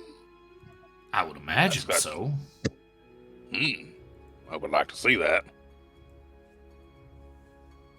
Nature is so very deadly. So, like, I will warn you. You need Danishes. I have muffins. Made them myself this morning. Ooh. As she kind of like looking, Fresh. you hear the door jingle as she's kind of looking for the muffins, and this stern-looking older gentleman with a very prominent hat and badge kind of comes wandering in. Oh, it's a badge. Well, that's a very stern gentleman. That is the way to describe him. And Ma kind of like, she comes up with like the thing with the muffins on it, and she's like Sheriff, it's good to see you. Any word yet, Sheriff? Like, Ma? Mrs. Peters, who exactly are these people? You don't look familiar to me at all. You're not residents out here at Ross's Corners. What brings the three of you out here? Looking over some. Oh, go ahead, Helen. I would say we're going to see my uncle's house. He's not doing well, and he gave us the key to go clean it up. Strange coincidence, the three of you three strangers coming out today of all days. Well, So you figure. Well, where were the three of you last night? Did you just arrive here in town, or? Mere moments Literally ago. just pulled in. Came in from Arkham. You see, talking to this. You can see he's beautiful like woman. he's sizing all of you up, and he's looking at you very suspiciously. He's like, well, he'd happened to come into town the day after we had a disappearance. You wouldn't happen to know anything about that, would you? Couple Disappeared. suspicious-looking people coming into Ross's Corners of all places on the day after Mrs. Maggie McFurter goes missing. I kind of step up, not to front on him, but I kind of step in front of the other two, and I don't know if I would have a badge or like a card in my wallet or something that would identify me as a detective. Yeah, you probably have, like some sort of card or something like that, some sort of identifying thing. He just kind of he looks at it as you're kind of holding it out to him, and you can kind of hear him just kind of scoff under his breath. He's like, well, big city detective. Not even Arkham police. Let me tell you, son, the law works a little differently out here in Arkham County. Us county sheriffs, we are the law. We are your judge, your jury, and at times your executioner. So mind yourselves while you're out here outside the city. And if you happen to find out anything about our missing McFurter, well, I take it that you'll get in contact with me right away. Of course, Sheriff. I'm not here to break anybody's balls, step on anybody's toes. And don't you have to worry about us. I survived in the trenches. I know the law of the jungle quite well. I certainly make hope. Sure to keep direct eye contact with him. He sort of looks at you. He's like, I certainly hope that I don't have to worry about the three of you. Anyways, I've still got a lot of places to check. A lot of other parts of the county to get to before my shift is over. Mrs. Peters. And he tips his hat to Ma Peters, and then he strolls back out of the general store. You hear a car start outside and pull away.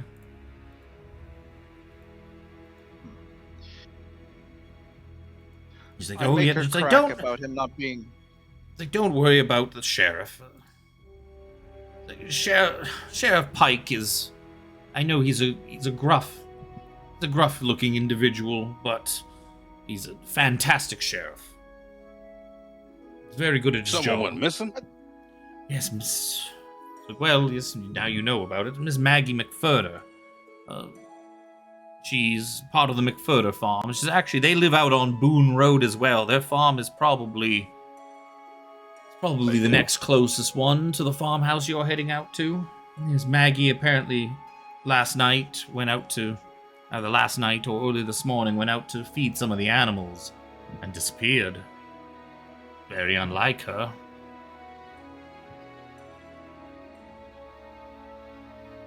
Only her. Rest of the family's okay.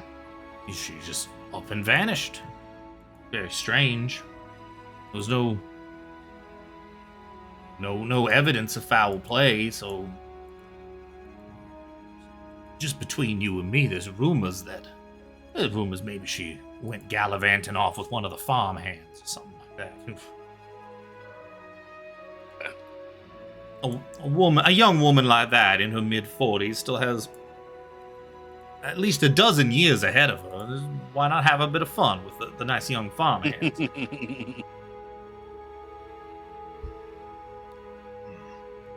If that's the case, Are there any missing farmhands? No. Not that I'm aware of. And if there were, nobody really counts the farmhands, really. They kind of just come and go. Alright, well, But if you're looking for anything, you said you were looking for supplies besides these muffins.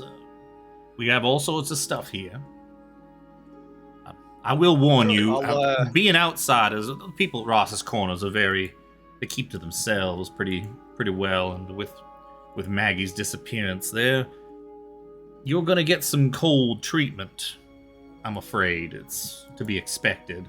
We don't really get outsiders, so people around here don't really care much for them, and with a disappearance and you coming in so soon afterwards, you're gonna be getting the cold shoulder from almost everybody around town, so I apologize.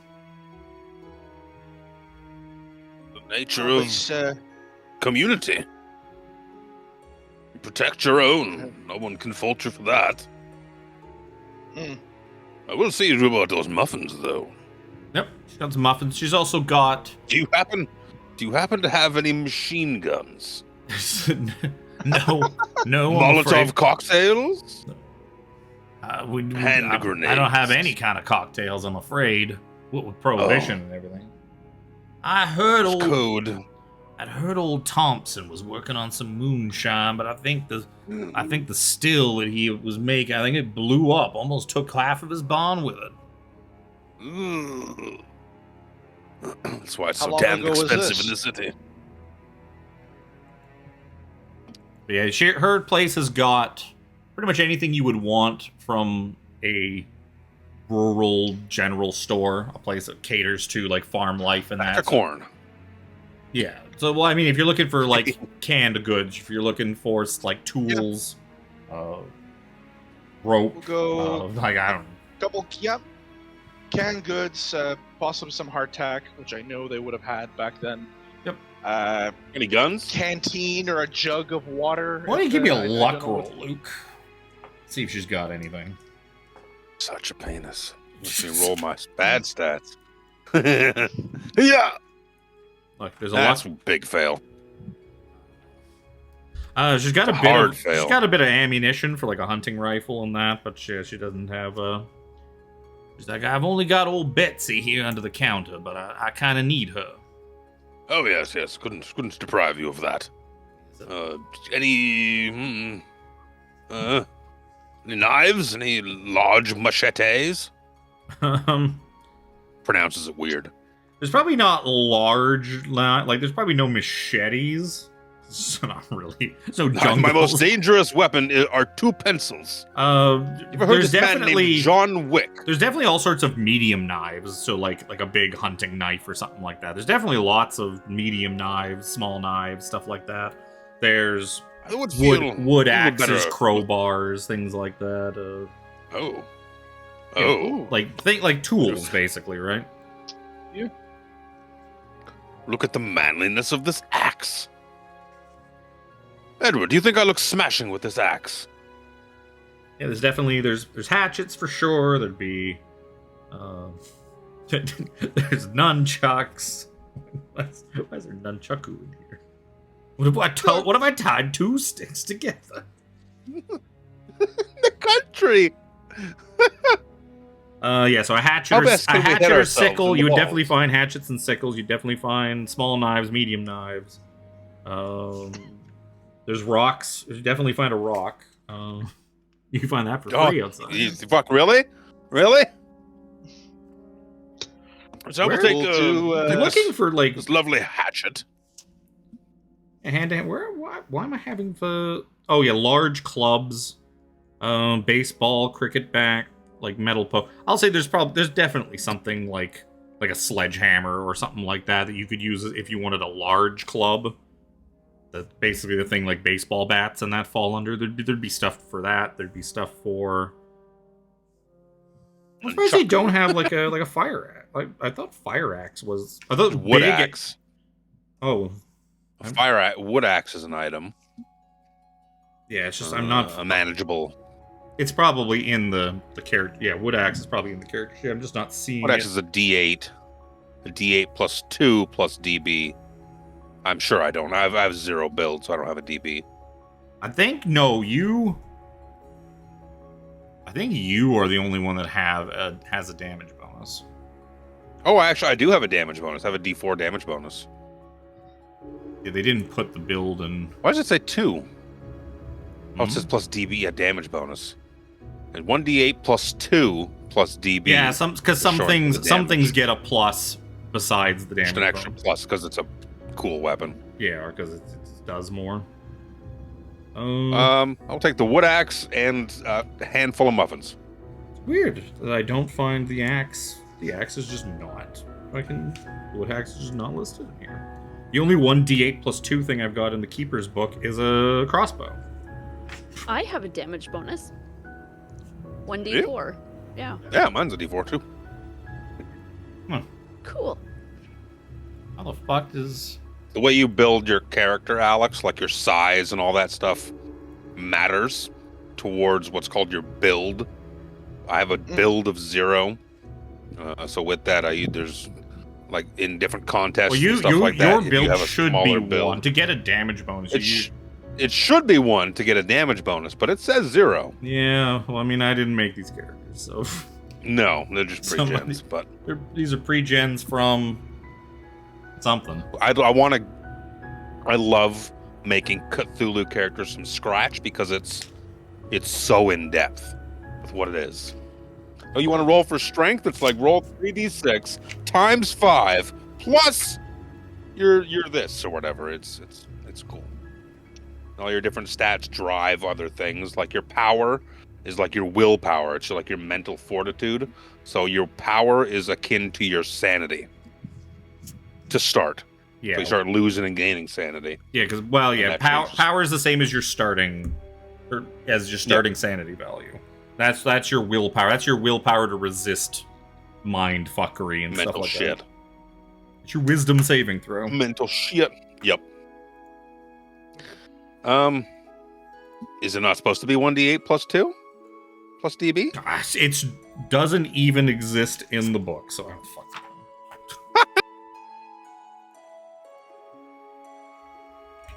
Cthulhu, 7e, wood axe, ammunition and weapons. Well, because that's what I was looking for, because I remember, like, a fire axe is something.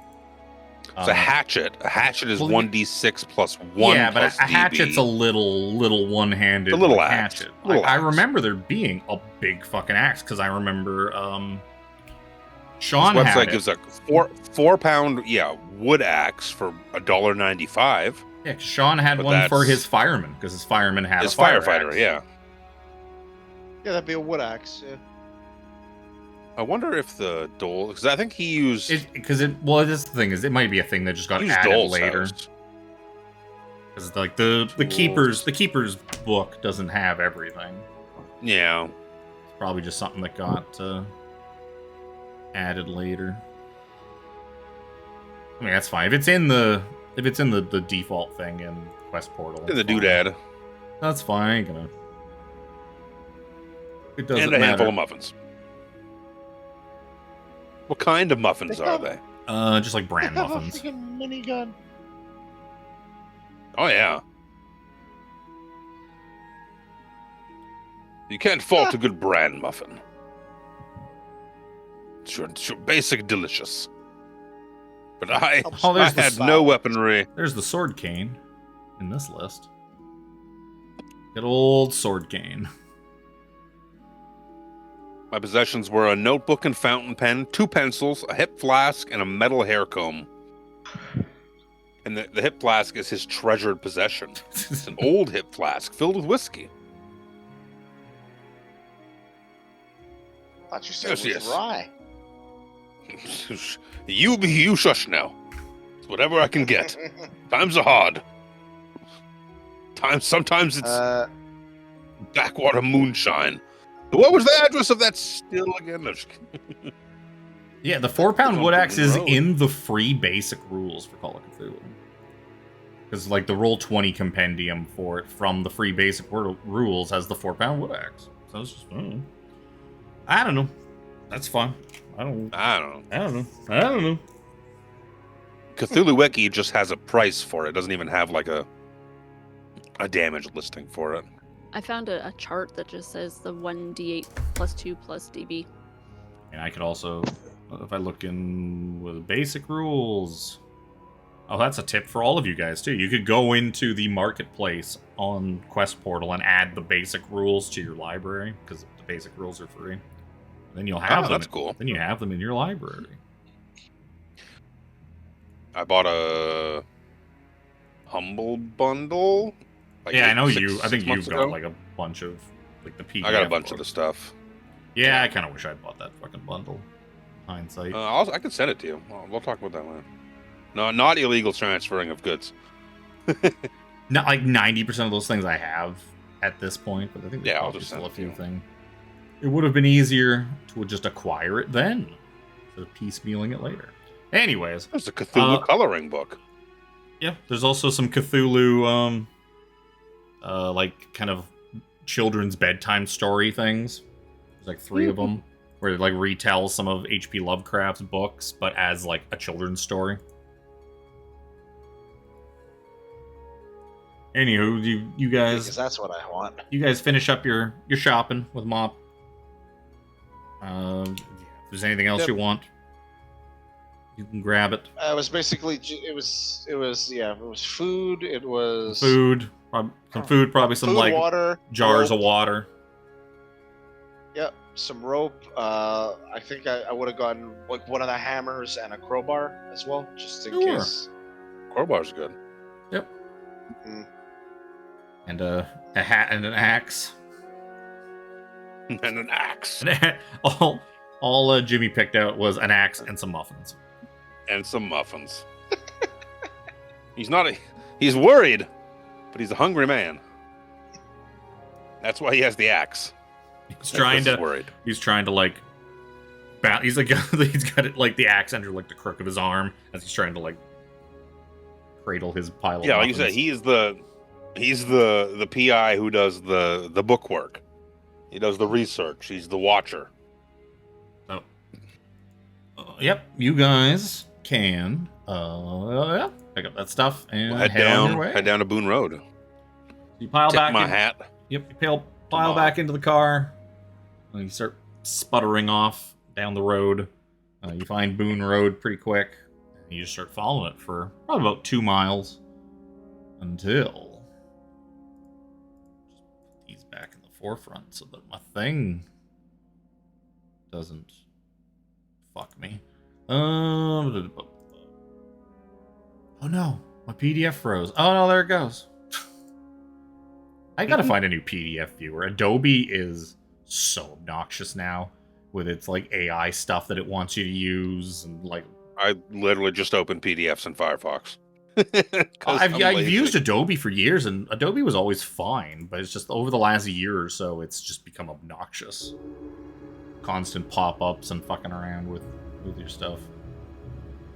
So you guys approach the tree. You find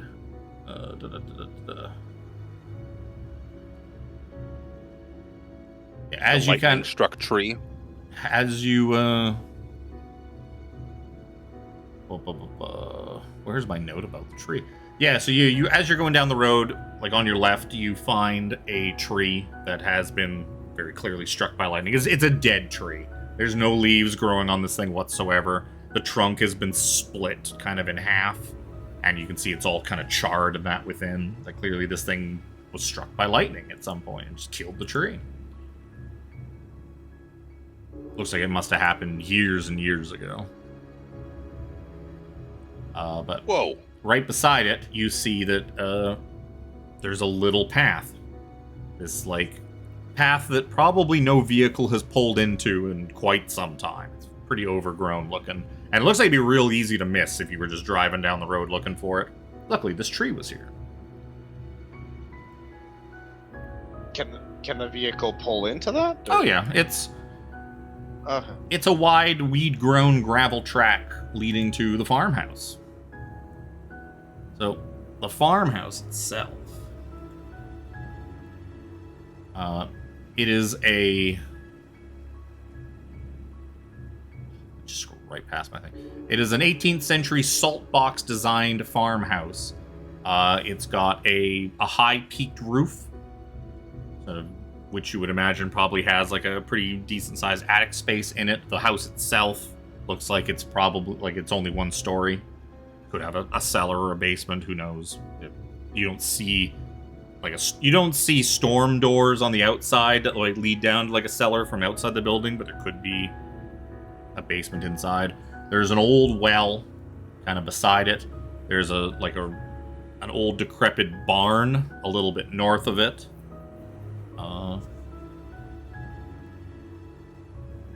Let's see. While most of the windows are broken, the ones that are still intact are filthy and resemble frosted glass due to the years of dirt and dust. Single-story structure. The roof is a little bowed, but all the shingles are intact, and the whole place exudes a strange and unsettling atmosphere. There is no bird song in the trees, just the sound of the many branches swaying in the breeze. It's as if the house has been waiting for you for many years. It's got those symbols above the windows and the door. Possibly. It's kind of hard to Where's that? You'd have to probably get closer to take a look. Yeah, I'll start. Get out of the car. Start walking up. Yeah, as Sorry, you did you say there were any other structures around the house? Yeah, so as you kind of pull in through the trees, like it's all pretty much solid trees along the road, along Boone Road.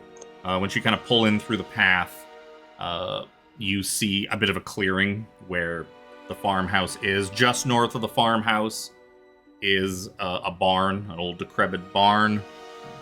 Next to the farmhouse is a well. You also see the remains of an old porch swing kind of hanging from one of the trees near the farmhouse. And then a little bit, there's like a little privy, a little outhouse kind of off to the side of, like, in the direction of the barn.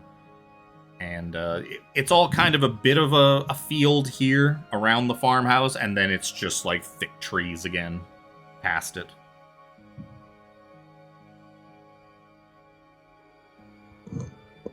Well, they wanted a secluded place. This is pretty much it. Let us case the joint. Walk around, take in our surroundings. I'd be sure to take the crowbar with us, just in case we need to make an entry or pry something up. We do I have actually a key. offer it to. I know, but I actually offer the crowbar to Helen because I don't know if she actually has anything to use as a defensive weapon at all. Thank you. I'll just. You can take get any it. weapons? So yeah, you kind of park a little not ways. That you know. Could throw muffins. Yeah, you park a little bit back from the house. Actually, fuck and you, those are my muffins. As you kind of get out and start heading across all this like knee-high, overgrown grass between you and the house, can you all give me spot hidden rolls? Yeah, I don't think mine is very good. Cha-cha-cha. Actually, it's very good. What was I looking at? Oh, fuck.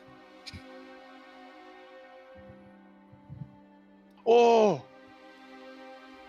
So Edward, you kind of notice.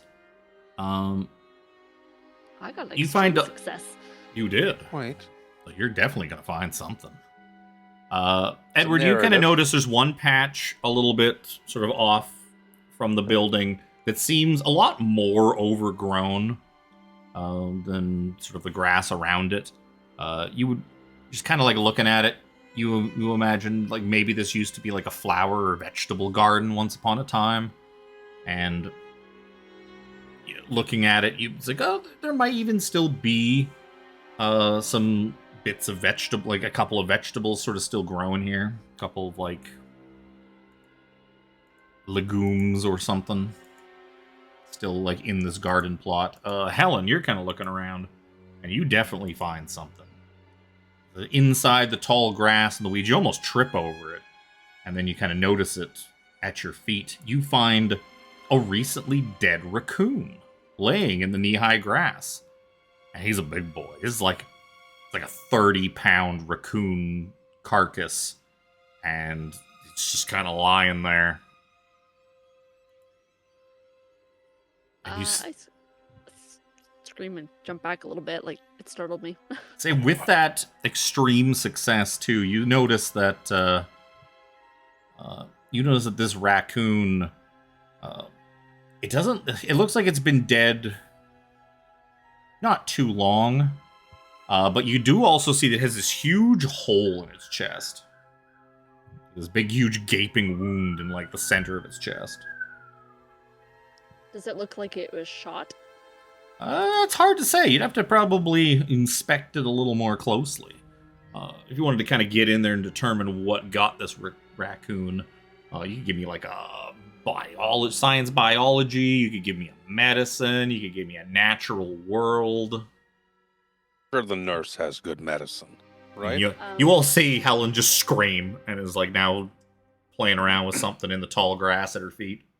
Yeah, not touching it with my hands. I'm gonna use the crowbar, like the non-place where the end I'm not gonna be using with my hands, to like move it around and look at it a little bit closer. What is it? Like rush over. That's pretty successful. So yeah, looking at it, at first you're like, it probably has got like a big hole in its chest. It probably got taken down by like a fox or something like that, and just something took it down and just ate some of it. But you notice that the wound, the edges of it they're too smooth to suggest that an animal did this. And you're kind of looking at it, and you kind of see that the chest is opened up enough that you see that the heart seems to be missing. And could you give me a sanity roll? That was gross. Oh, that's bad. Oh no. You're gonna lose a point of sanity. Come rushing. What is it? I didn't What is press it? that. I accidentally adjusted my luck instead of my sanity. Oh, that's silly. This raccoon, it's got this like smooth opening and its heart's missing. It's too smooth to Just be missing? like surgically opened with like a knife or something like that, but it's definitely not ragged enough to be teeth or like an animal like chewed it open or anything like that. Its heart is missing. I clutch at my chest. Is I can still feel mine. Succeeded. Oh, I mine can is still still there. feel it. Mine is still there. Edward, is your heart still there? It's been heavy, but it's still there. Helen, is your heart still there? I facepalm. Let me check. Excuse me? I'm a medical professional. I have a 1 medicine.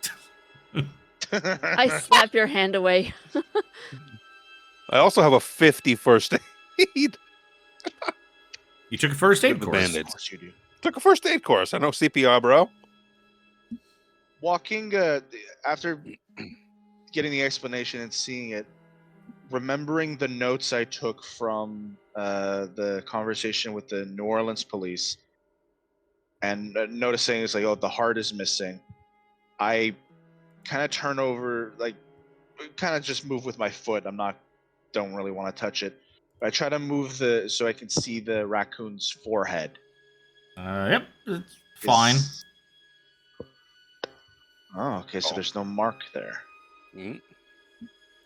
And the nurse, Helen, would also be able to tell you that the liver, which was missing on Marion Allen, like that still seems to be there too. So it seems to be only the heart is missing out of this raccoon.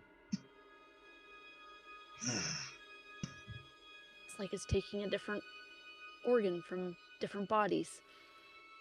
Building its own fucking Mickey. Well, there was a heart and liver missing from Marion Allen.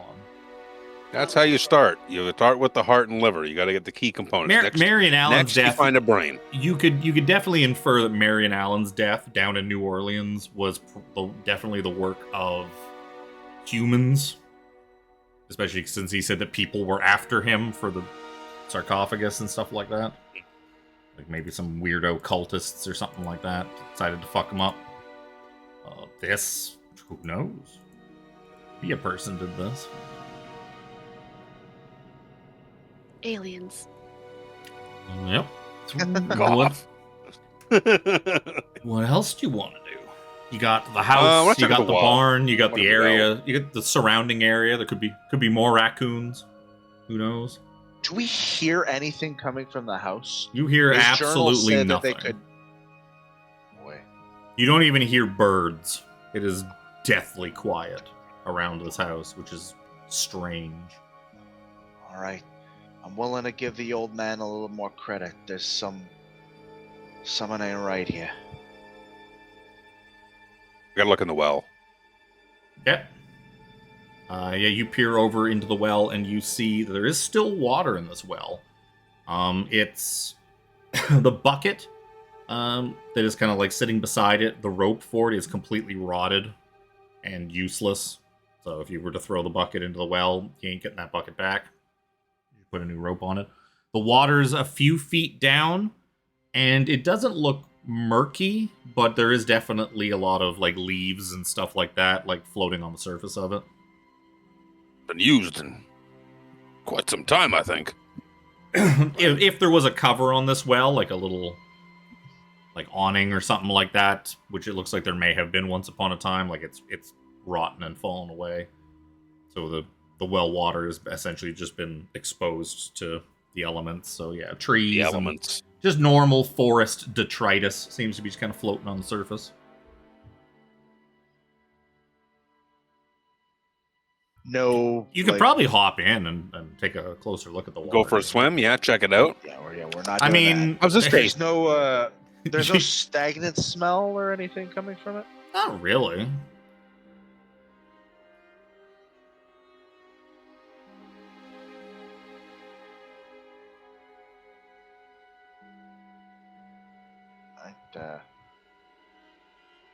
A little hesitant about going into the main house, but you guys want to check the barn first, or circle the property first? Yeah, let's check the whole premises. Premises?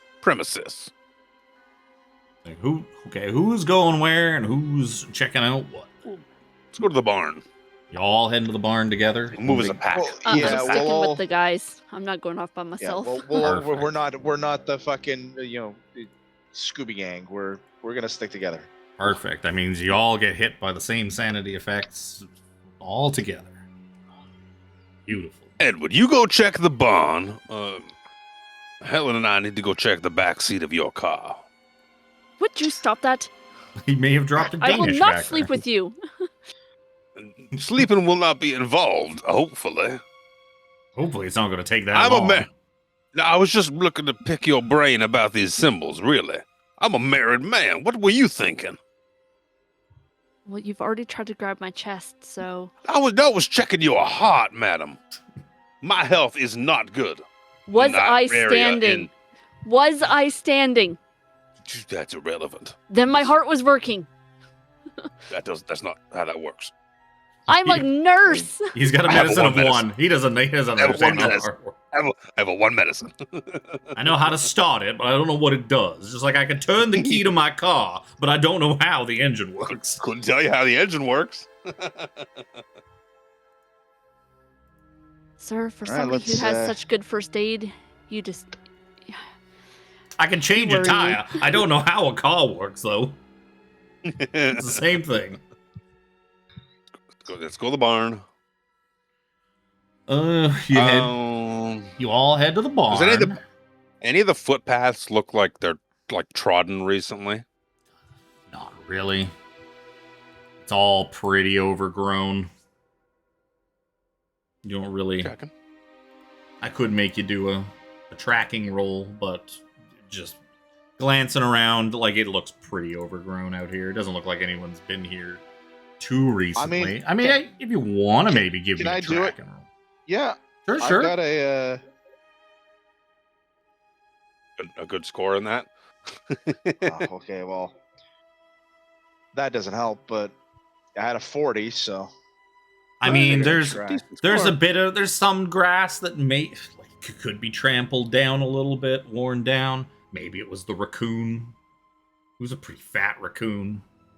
30-pound raccoon. That's a big fucking raccoon.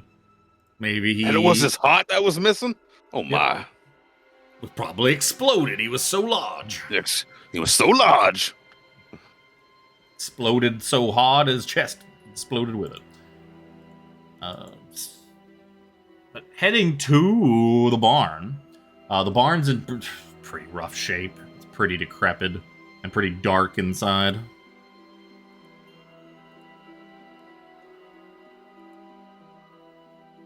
Now, what? No noises? Doesn't seem to be. You don't really hear anything from outside of it. You're more than welcome to go and check inside if you want, though.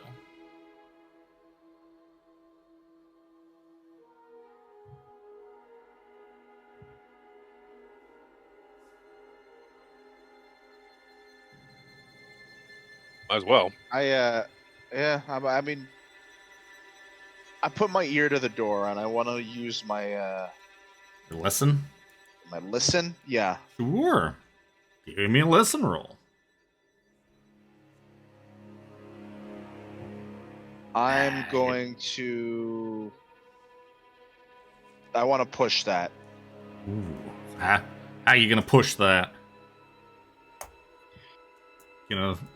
Considering I was a scout on a battlefield, I want to kind of just like focus all my senses on just specifically through that. Nah, you know what? No, I would say no like valid way. It's probably tough to hear anything through that big, heavy wooden door. You probably, if you want to get a good listen, you're probably gonna want to crack that door a bit, stick your head in there, and give it a real good listen. I don't like the way you said that. So well, it's a pushed roll. What your new way of rolling it needs to be risky. There needs to be some risk involved. That's true. Okay. I push or pull the barn door. It's probably slides. Like it probably slides open sideways. Most barn doors usually. A lot of them. Okay, I do pull out my revolver and I have it cocked and ready in one hand, and I slide it open ever so slightly, and I try to listen again. Sure. So you pull it open about a foot or so, stick your head into the darkness of the barn, listening with all you've got. And like as you're kind of pulling it and trying to stick your head in there to give it a good listen, the barn door kind of creaks and groans, and you can hear stuff kind of splintering. The track that it rolls on it's old and rusted and not working all that great. And as you kind of stick your head in there, pushing this barn door a little bit more so you got enough room to kind of squeeze your head in, a big chunk of the barn just kind of falls and cracks you in the skull. And you're going to take 2 points of damage as just a big piece of the barn just falls or like cracks you right on the head. Ah, fuck! A bit of blood starts kind of like dribbling down from the top of your head. Have a handkerchief. And as you're kind of focusing on the throbbing, you just kind of keep your ears peeled. You don't hear anything. You hear nothing from the pitch dark of the barn. Do I have a Stumble flashlight? back. I stumble back and I kind of sit in the grass. I was like, oh, fuck me, that hurt. Oh.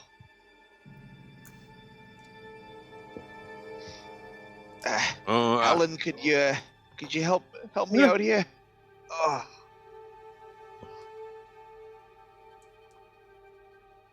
I'm gonna go pee. I'll be right back.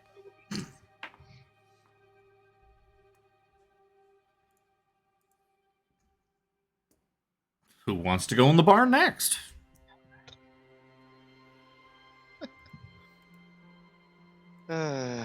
Should have used my luck there. Damn it.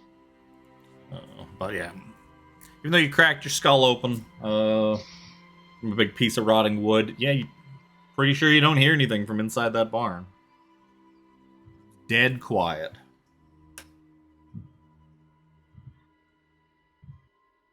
This thing you're here to exercise does not seem to keep any animals. No, I'm just remembering from the notes that the last time a guy came here, he could literally hear it moving around. Yeah, but those notes were about you could hear it in the house, and because they think it was trapped in the attic.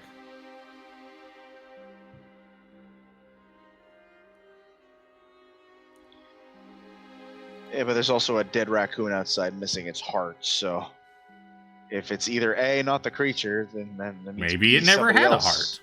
Raccoons are just a little weird out here. That's not how this works. No, Tiff, are you there? Yeah, I am. Okay. Just thinking about that raccoon.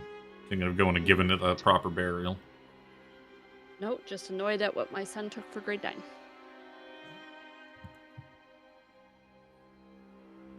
What did he take?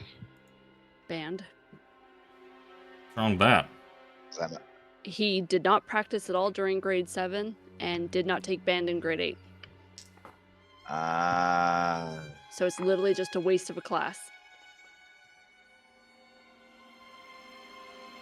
What did I miss?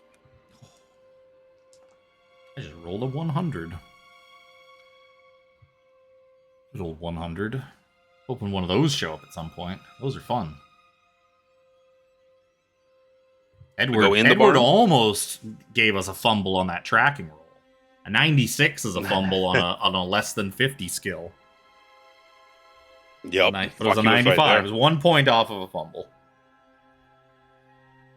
But yeah, he cracked his head open, doesn't hear anything from inside the barn, and you two are just kind of standing there with him. Can you guys perform some first aid on me or something, please? Not gonna be beneficial in any way. I mean, check to make sure that it's like I'm bleeding, but make sure I'm not concussed. Have a handkerchief. Yeah, you're not bleeding a lot. You just hold like a hanky on your head for a minute. It'll stop on its own. Yeah, push this there. You were in the war. It's like it's a flesh wound. It's fine. Oh, my head, mommy. But yeah, I don't want to hear it from fucking Jimmy the Stick.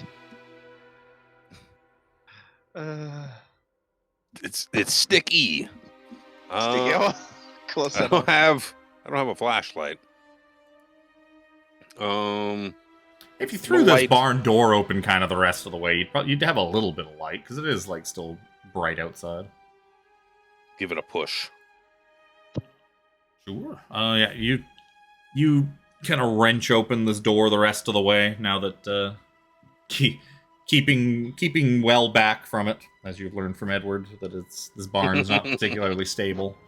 Yeah, inside it's still pretty dark in there, but you can at least now kind of see. You see what you would imagine a barn to look like, stalls and whatnot.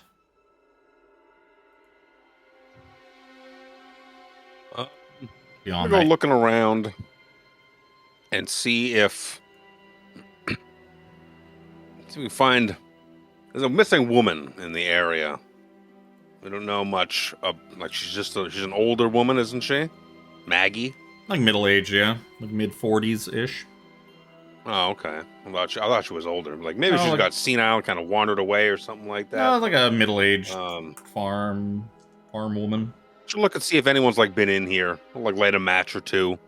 Yep. As you kind of go around. The inside of this barn is decrepit and in some pretty bad shape. I'm gonna need a dex roll to traverse the debris without like tripping or like putting your foot through something. God, surprisingly nimble. It's hot when you roll a 95.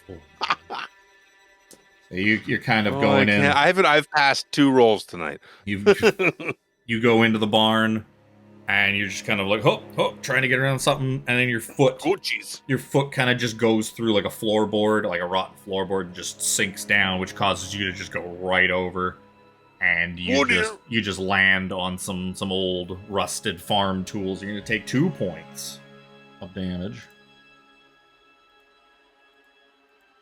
Luckily, tetanus is not a thing they've invented yet, so you don't have to worry about the tetanus from the rusty farm tools as they stab into you. But yeah. Oh, Jesus. Anybody else want to go in the barn? Well, watch out for this hoe and the farm tools. This is the fun of sticking together in Call of Cthulhu. Get you all with the same thing. Then when you all go to the next thing, I can hit you all with the next thing. I guess that's something we never did explain to Alex, how that it is actually very beneficial to split up and investigate around in Call of Cthulhu, unlike D&D. You don't move from not to do that. Well, in D&D, you move from room to room as a fucking unit, like you're in the Marines. Call of Cthulhu is more realistic in that it's like if you all go into a spooky house, you kind of all go off looking around at different things and reconvene. I would stick with people. I don't know who in their right realistic mind would be like, man, this would be really creepy on my own. You know what I'm gonna do?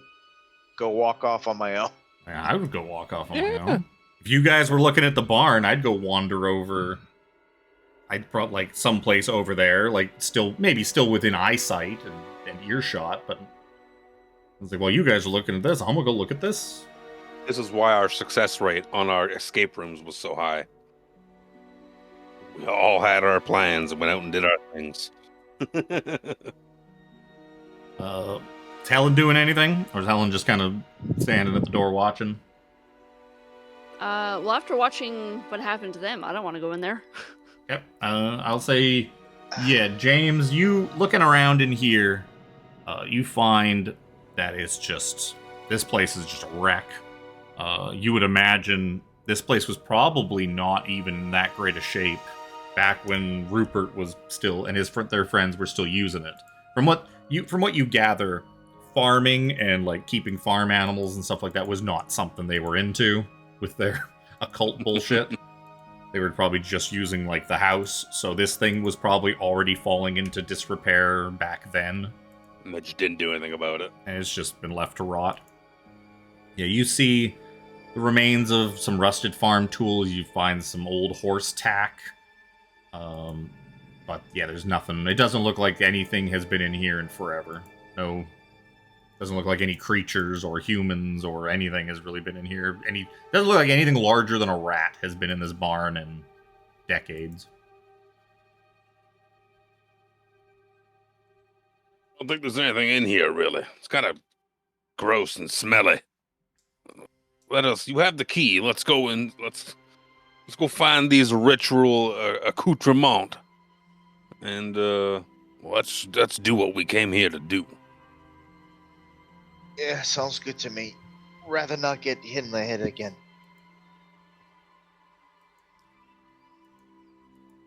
Yeah, I would not like to see any hoes in the near future. So as you guys are heading Denmark with how much you like Danes. Why don't you, while you guys are walking back to the house, why don't you all give me another spot hidden roll? Looking at stuff. As you're kind of like looking around the area as you're wandering towards the actual house itself. Can I succeed on a roll? I did. Hey, you did. Regular success. So all three of you kind of notice one thing. You notice that there is a back door to this house, and the back door seems to be ajar. You all notice that. James, you notice something catches your eye off to the east, which would be, you're probably facing south right now towards the back of the house. You all kind of see that, like, hey, there's a back door on this building, and it seems to be cracked open a little bit. But, like, you see something that kind of catches your eye off in, like, the start of the woods, like, far off to the left, probably like 200 feet to your left. Like, in the tree line a little bit, you see something. You see something. Something kind of catches your eye. You're not quite sure what. When you kind of focus in, you're like, I don't even know what I'm looking at, but something. You thought you saw something out there. Something in the woods out there. No? I swear I saw something out there moving around. Well, yeah, maybe it wasn't moving, but you saw like a little, almost like a little glint of something. Something that Sniper glint, get down! And then just like, you go over there and there's like 20 more. Wait, that's Vietnam. There's 20 more. Liberation Peak! But yeah, you're like, what is that? And you're like squinting, looking, but you're too far away to really make out what you're even looking at or what caught your eye. You'd have to go over there and check it out. There's something in the trees. We want to go. Strange. We want to go check that out before we enter the house. Oh, and there's the back door is even the fail. Yeah, all three of you notice at the back door because you kind of like the back door is kind of facing the barn. So as you kind of turn and start walking back towards the house, just like, wait a second, the back door is cracked open. You guys head on in. I gotta see what that was. I start wandering off to the forest. Yep. All right. Watching my step for hose. Into the house we go. So the two of you Are you gonna take the back door? Or are you guys gonna go back around the front to use? How many drinks has she had? I get it. That's the... Oh my god! It took me a moment to.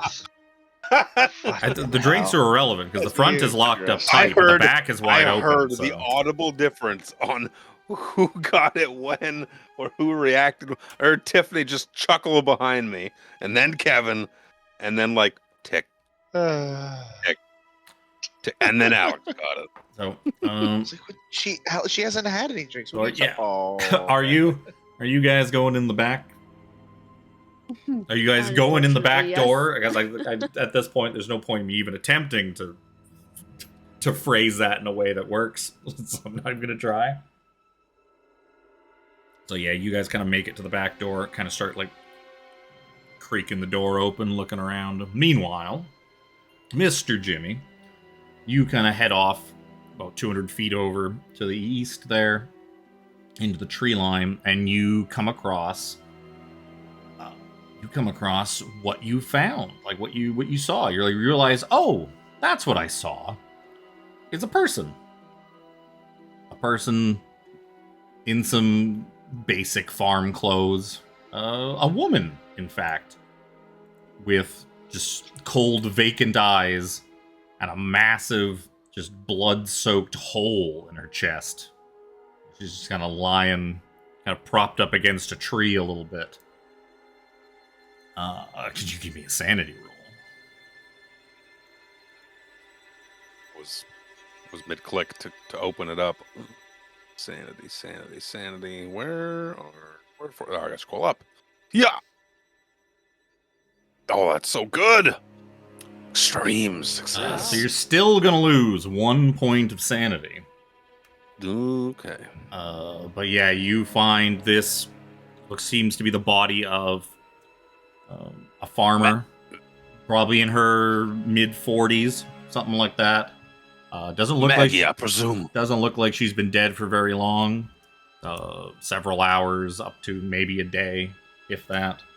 And yeah, she's just got this massive hole in her chest. Is her heart there? Do you want it's because the rib cage has kind of been torn apart? If you want to give me a first aid or a medicine roll, I'll give you a bonus die. Because of the raccoon, you're looking for something very specific, so I'll give you a bonus die on it. First aid. I'm not rolling medicine. Yeah, We first know aid's that. fine. Bonus die. You put like a handkerchief over your sticky hand, and Oh, that didn't roll with a bonus die. I thought you're. 1 second here. That's intimidate. Intimidation. You start yelling at the body of this woman. Fuck you! Intimidate's right below first aid. Bonus die. Hey, then just regular. There we go. That rolled it properly. Hard success. Hard success. Yeah. So Very you kind of hard. reach in, feel around, and yeah, you're pretty sure. Like, you're no expert in the human anatomy, but yeah, you're pretty sure that the heart is missing.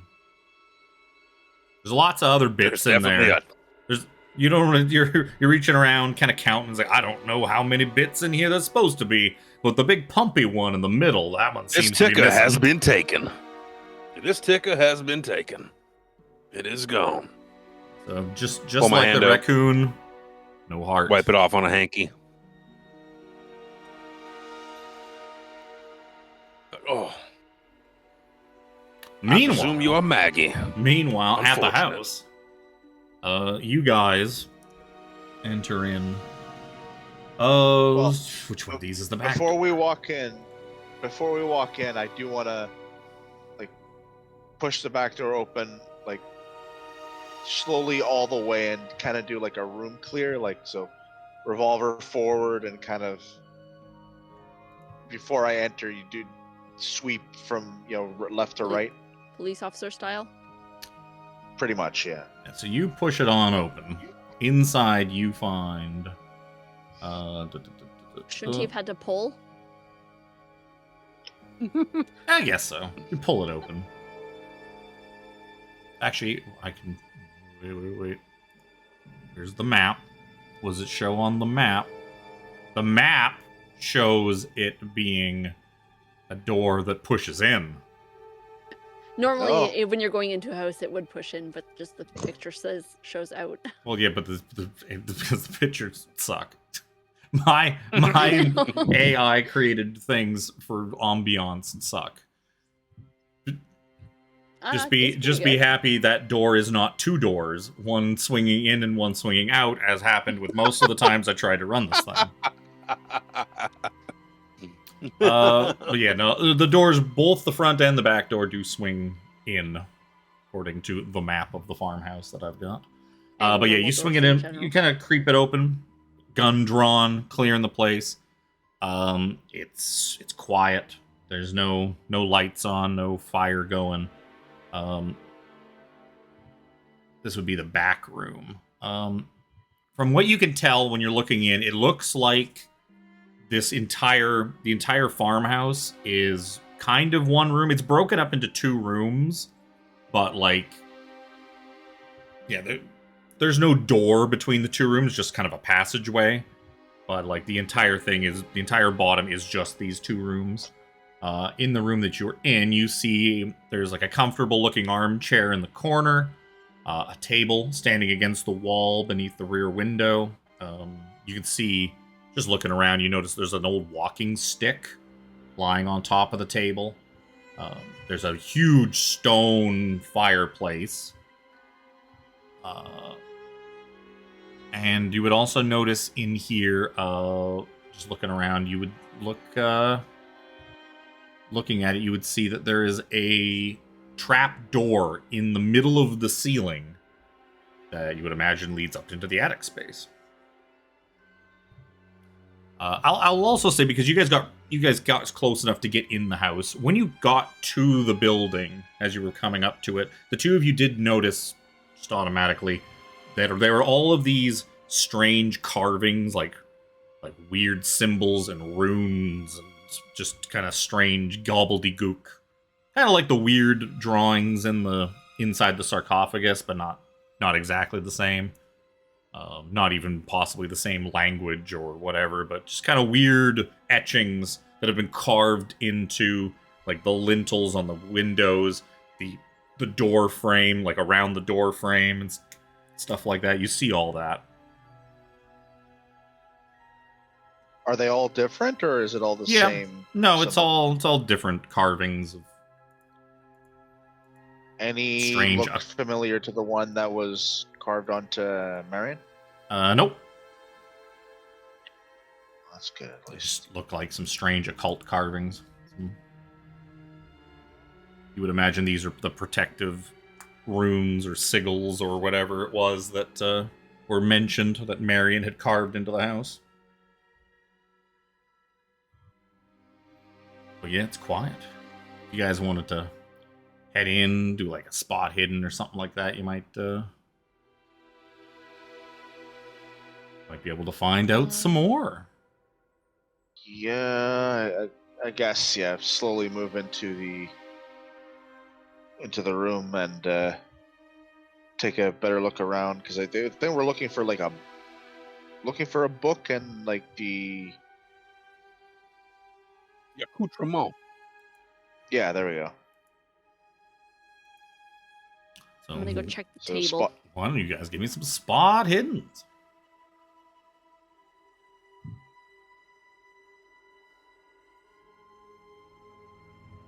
Can I fucking roll? God damn it. Your spot hidden is also not very good for a private investigator. It's not the kind of private investigator that really looks at things or focuses on. He just kind of points his gun and is like, "Hey, shut up! You're doing this now." Fuck you. With that, you notice, Helen, there's some muddy boot prints on the floor. That looks like they came from the back door. Somebody with some muddy boots. Looks like they kind of came into this. Looking around too, you also notice, poking around at the fireplace, there's maybe, like, buried underneath, you might find just the barest of embers that would lead you to believe that somebody has lit a fire in here recently, maybe within the last day or so. You would also notice there's a thick wool blanket that's been kind of shoved in beside the chair. Which, oh, hey, that's actually in my drawing, in my picture. There's one shoved in by the chair. Look at that. I didn't ask it to put that there. It just happens to be there. Yeah, you find that, and you find kind of buried in with the blanket an empty can of Campbell's pork and beans, like a dirty tin spoon, stuff like that. That looks like, even if you showed the spoon to Edward, he would probably recognize it as like a surplus from the Great War. You're like, hey, I remember those spoons. Yeah, we used to use those spoons all the time back at the war. Huh. And the juices, the bean juice. Oh, where's Chris when we're talking about bean juice? Mm-hmm. This tiny version of 17. Yeah, traces of like the liquid from the beans and the cans still do look relatively fresh.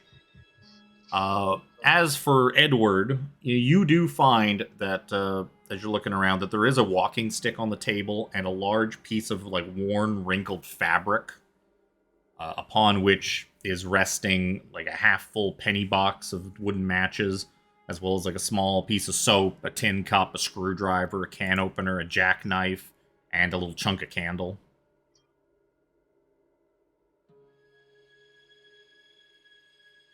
This looks like a traveler's pack. Yeah, you could probably infer that this looks like a hobo bindle that's just been kind of like undone and opened up. Question is then, where's the hobo?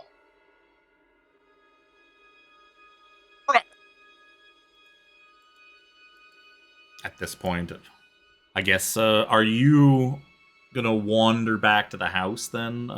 Wander back, yeah. There's nothing else. Nothing. This woman doesn't have pockets, presumably.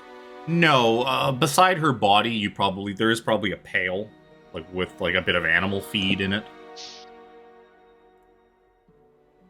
Okay. No feeding the animals. Yeah. Wander a little far. Yeah, I'll wander back to the house. Yep. Yeah, so you kind of waddle on in as these two are looking around the room. I will say too that you guys notice, especially with that successful spot hidden, you see that there are some more of those protective runes carved into the frame around the attic door, or the attic trap door. One of those like trap doors that like flip up into the attic. Would I take in those markings upon approach to the house? Yeah, you would also notice them too. Yeah, you've got some pretty good occult. If you want to give me an occult roll to kind of suss them out a bit. They look very Mooian. Well, they don't look like moon, but they look like weird occult symbols. I'm gonna spend 6 luck. Yeah. 6 luck. Yeah, so with a success, you definitely know that you've read about these. These seem like your pretty standard occult, like symbols of protection and stuff like that. You would definitely surmise that these must be the symbols that Marion Allen carved into the building to sort of ward off evil and protect it and whatnot. They're pretty standard. You're looking at them. You see the warding runes upon the entryway. We did. Symbols of protection and warding against evils. What have you turned up? I found what I assume to be probably poor Maggie. That is to say, I found an older dead woman in the forest with her heart was largely missing. And I have sullied yet another hanky, as I had to cleanse her blood from my hands.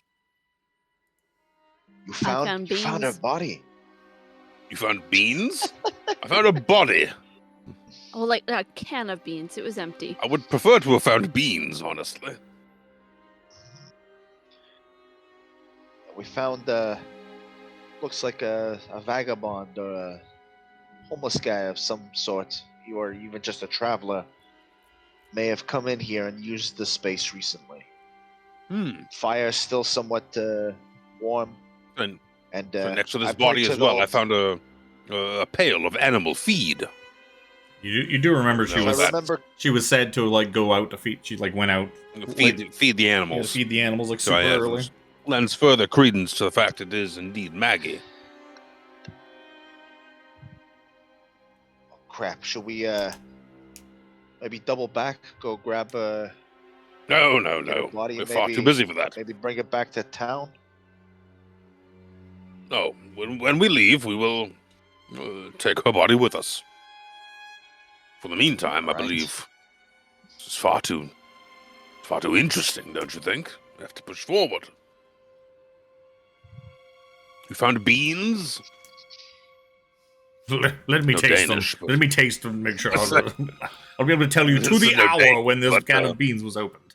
How old is this beans? I'd like to roll bean knowledge, please. But yeah, it does look like that's been opened. The embers deep in the fireplace and the beans lend the idea that somebody may have been here within a day or so. Like this stuff looks no more than like a day old. So there was a cane on the table, Walking stick. or a walking stick. Probably the thing the bindle was Is tied it? around. You gotta Is put it something bloodied with at your all? bindle onto. No. It's dirty. All the stuff seems pretty dirty and well worn, but no blood. Let's fan out. Let's check the rest of the house. Hey, is that the attic? Yep. You see a trap door leading up to the attic. That is where the creature is supposed to be, is it not? In the attic. Supposedly, yeah. I don't want to go Must- up there unless we have No. everything. We need the ritual accoutrement. Helen looks at the ceiling, looks at Jimmy, looks back at the ceiling. Are you sure you're gonna fit? Well, nothing a bit of butter wouldn't solve. Might take some work. Oh, shame! I can't go up to where the monster is. Oh well. With this comfortable chair. Why don't you guys also give me some listen rolls while you're kind of looking around in here? Listen rolls. My listen is decent. Helen hears My something. roll is Hey, Edward really hears something. finally. Jimmy hears some ragged breathing, Finally. but he realizes it's just his ragged breathing. Oh my. Something. Wait, quiet, everyone. Something is breathing very heavily and oh wait, it's just me. Must have been those Danishes. Where's a muffin? A muffin will calm my Where's breathing. A muffin will calm these heavy breaths. With a success, Helen, you think you hear something, maybe something bumping, making some noise, below you. Not directly below you, but kind of coming from maybe if there was a downstairs or a basement or something. You think you hear almost like something bumped into something, or like just like a knocking. Edward, you kind of, as you're kind of like listening and like looking around this room, you think you hear just a very faint voice coming from above you. You just hear, "Help! Help! Help! I can't. Is someone there? Help me, please."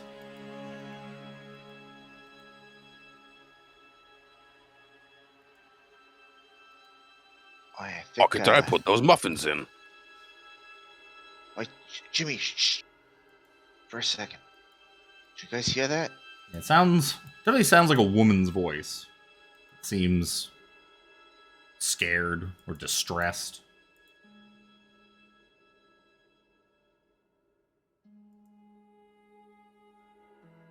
Hello, is anyone there?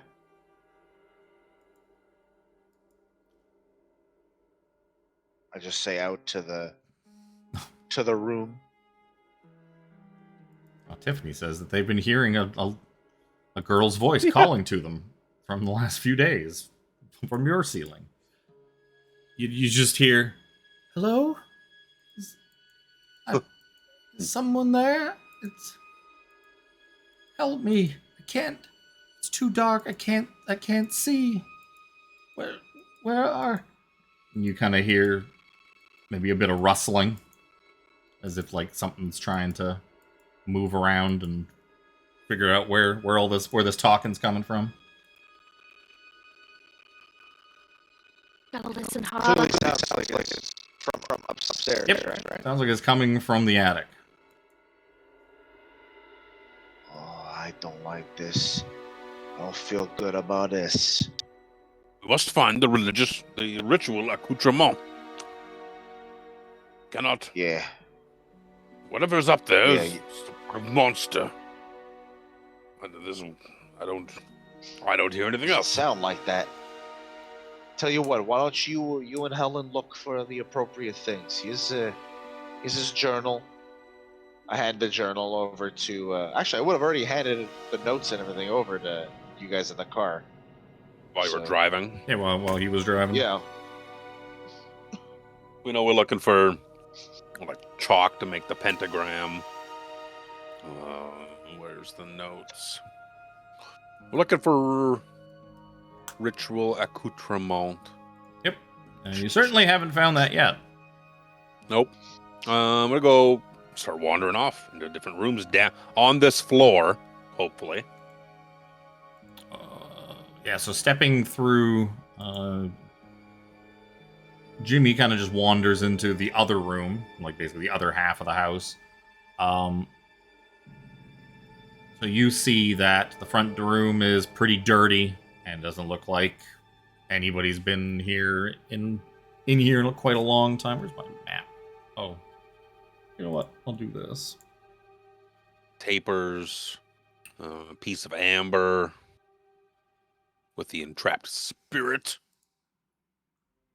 Yeah, so in this front room, you find, like a couch and another chair and like a little,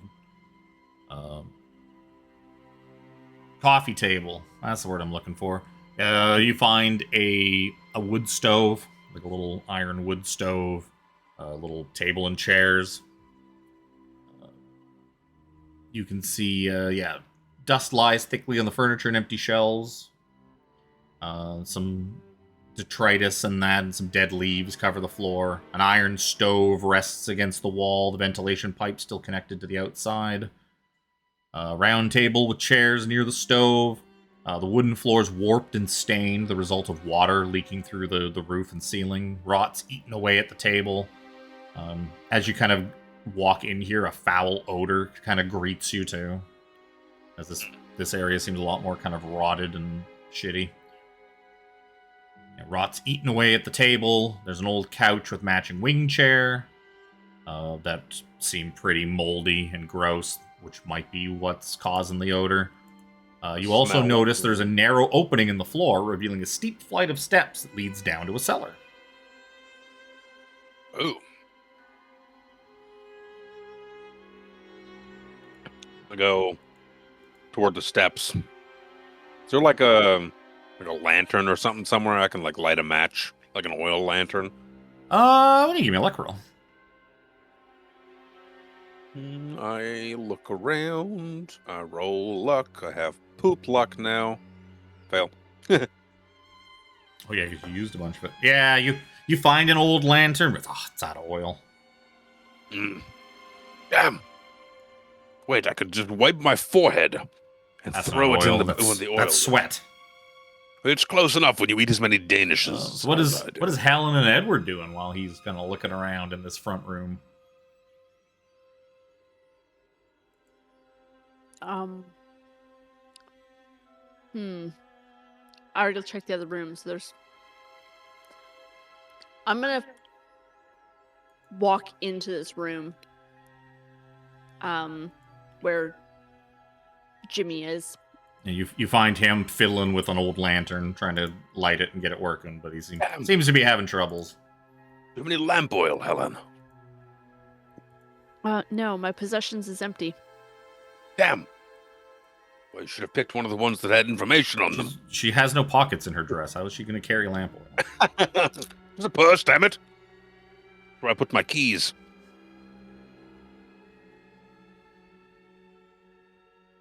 No, no lamp oil, but there are stairs heading down to a smelly cellar. Call upon Edward. Maybe he has lamp oil or a flashlight or something useful. That isn't the Danish. Edward. You see Edward kind of just staring up at the attic door. And what is Edward doing?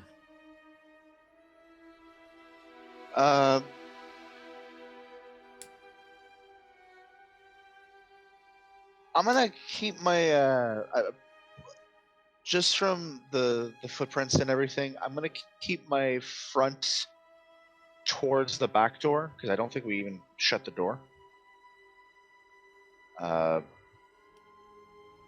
Revolver. I don't think you did either. Fully, yeah. Revolver not pointed like directly up, but kind of like halfway, where like I can easily raise it. But I'm still talking out to the voice and like asking, you know, who am I speaking to? So after those first couple of questions, you just hear like sobbing.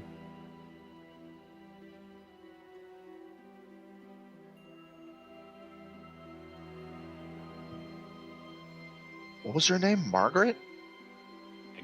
Maggie McFurter was the lady that went missing that you... Or Maggie McFurter is the farmhand who went missing. Maggie. Miss McFurter, is that you? Yeah, you don't get the sobbing doesn't respond to being called Maggie. Huh.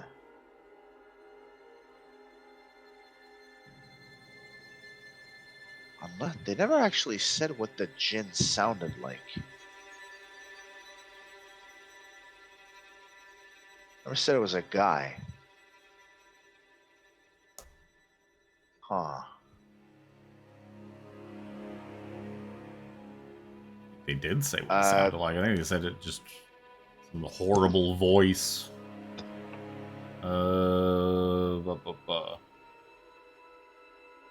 Broiled and bubbled.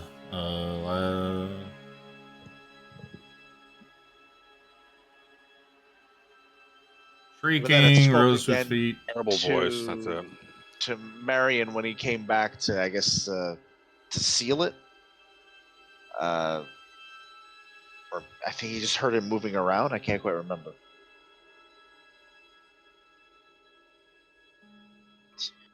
I'm actually, you know what? I'm gonna go over to the back door and like close it properly and like kind of keep an eye out the window. Yep, you close see it. If I can't see anybody. Is there a way to lock it? There's like a crappy wooden bar for it. You can kind of bar it shut a little bit, but it's as good as I can make it. And kind of just keep watch out. Actually, that one wouldn't, because it'd be too hard to break into then. I'll say there is like a lock. You could kind of like a sliding bolt lock. Not like the type of thing that can be opened from a key. How rusty and stuff does the bolt look? It's a little bit. I mean, it's a house that hasn't been taken care of or lived in 45 years, so. But it still works? Yeah, it still works. You probably see, you see some scrape marks on it from where somebody might have been able to kind of jimmy it open. Okay. I'll do that then. I'll use that to lock the door and be by the. I guess there might be a window near there. Yep. If I remember the windows are kind of... You can't really see much out the window. They're pretty filthy. A lot of them are kind of cracked and... I'll stay on watch until the other two come back. What are the other two doing? Going down to the cellar. Yeah, baby. Yep. You start kind of walking down it's pitch dark in the cellar. There's no light down there whatsoever.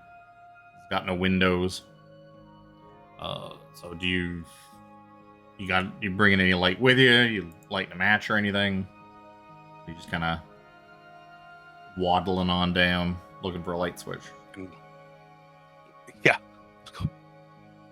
Is there like firewood beside that wood stove? I can like light a piece of wood. Probably not. Probably. Even if there was, it's probably damp and gross and probably, especially in that side of the house. I want to break a leg off of a chair or a table, rip my dress a little. Ooh. To wrap it around, and then I'm gonna put it into the fireplace because it still has some. Oh. Well, the fireplace has like the barest of embers. They're not really gonna work to light anything. Matches. You want them? We all smoke. I have whiskey. But some whiskey on it. Light on fire. I guess you've got Jimmy there who can help you chop a leg off of a chair. So I won't. I do have an axe. I won't make you roll a strength check to see if you can fucking manhandle this chair apart. I got 70 strength. She's a strong ass lady. Luckily you weren't trying to light the chair leg on fire, because the chair leg is very, very damp. But yeah, you make yourself sort of a makeshift torch. It kind of works without, like, I guess you put a little liquor around it. It's kind of working. You don't know how long it's going to stay alight for, but I mean, it's kind of doing the job. Does that mean now, is it Helen going first?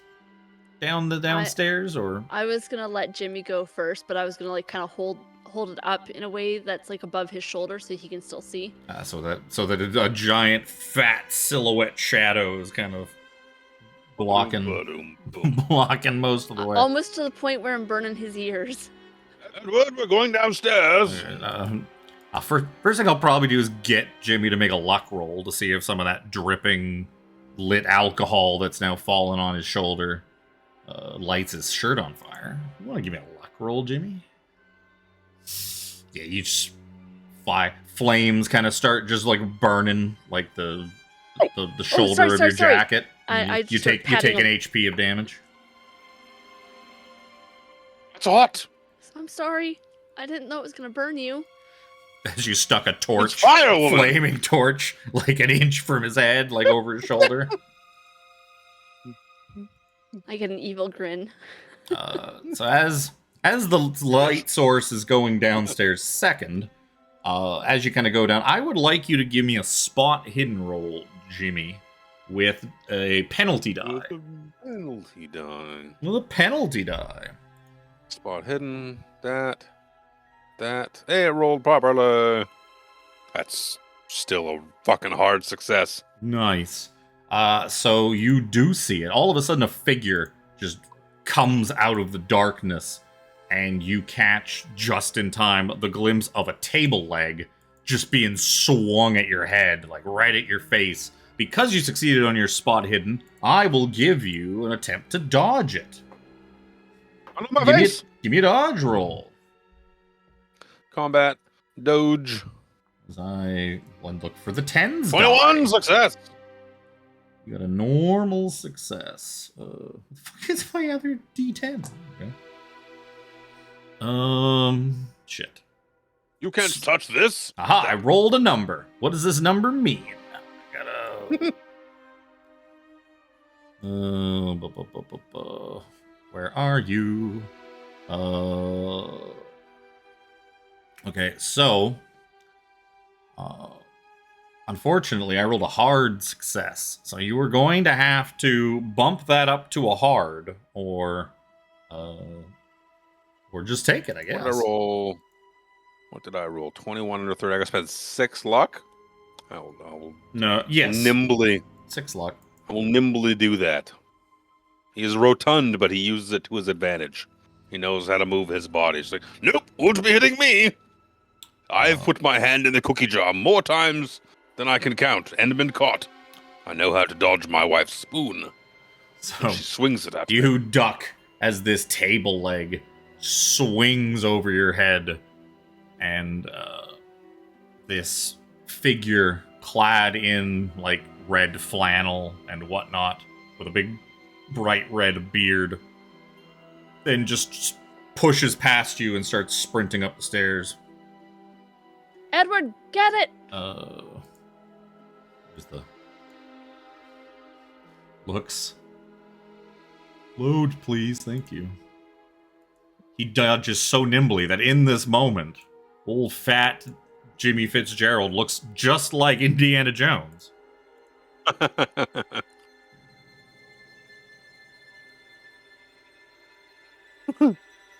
what the devil?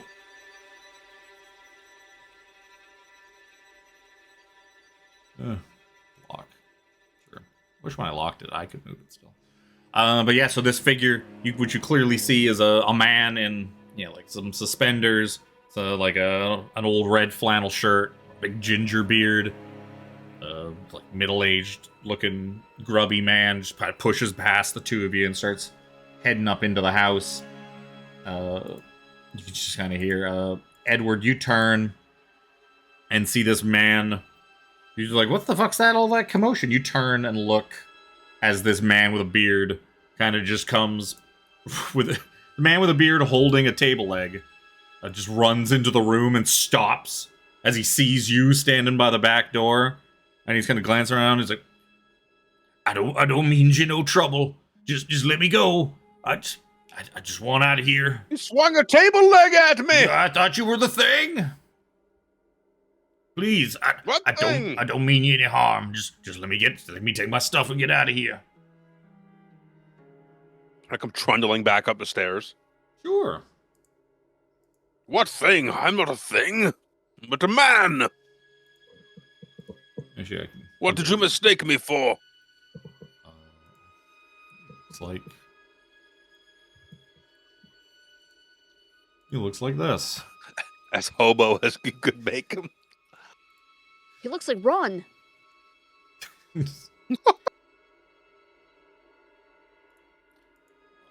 Please. I don't know, there was... Look, I swung on you, yeah, but I heard a commotion. I thought it was that thing. I've been staying in this house, and it was... I don't know, I heard something, kind of like an animal, like a bear or something. And I don't know, it's... When I heard something coming down those stairs, I panicked. And I took a swing at you. I'm sorry, mister. Name's Jake. Name's Red Jake. Flattening my hair back down.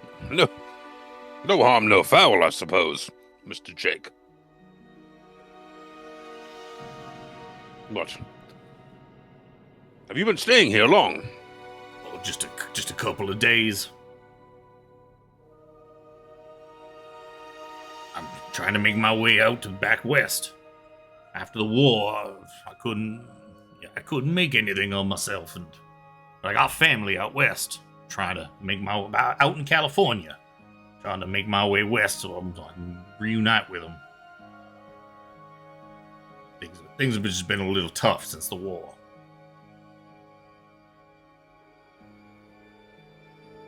Yes, I can sympathize with that 100%. The war broke many men.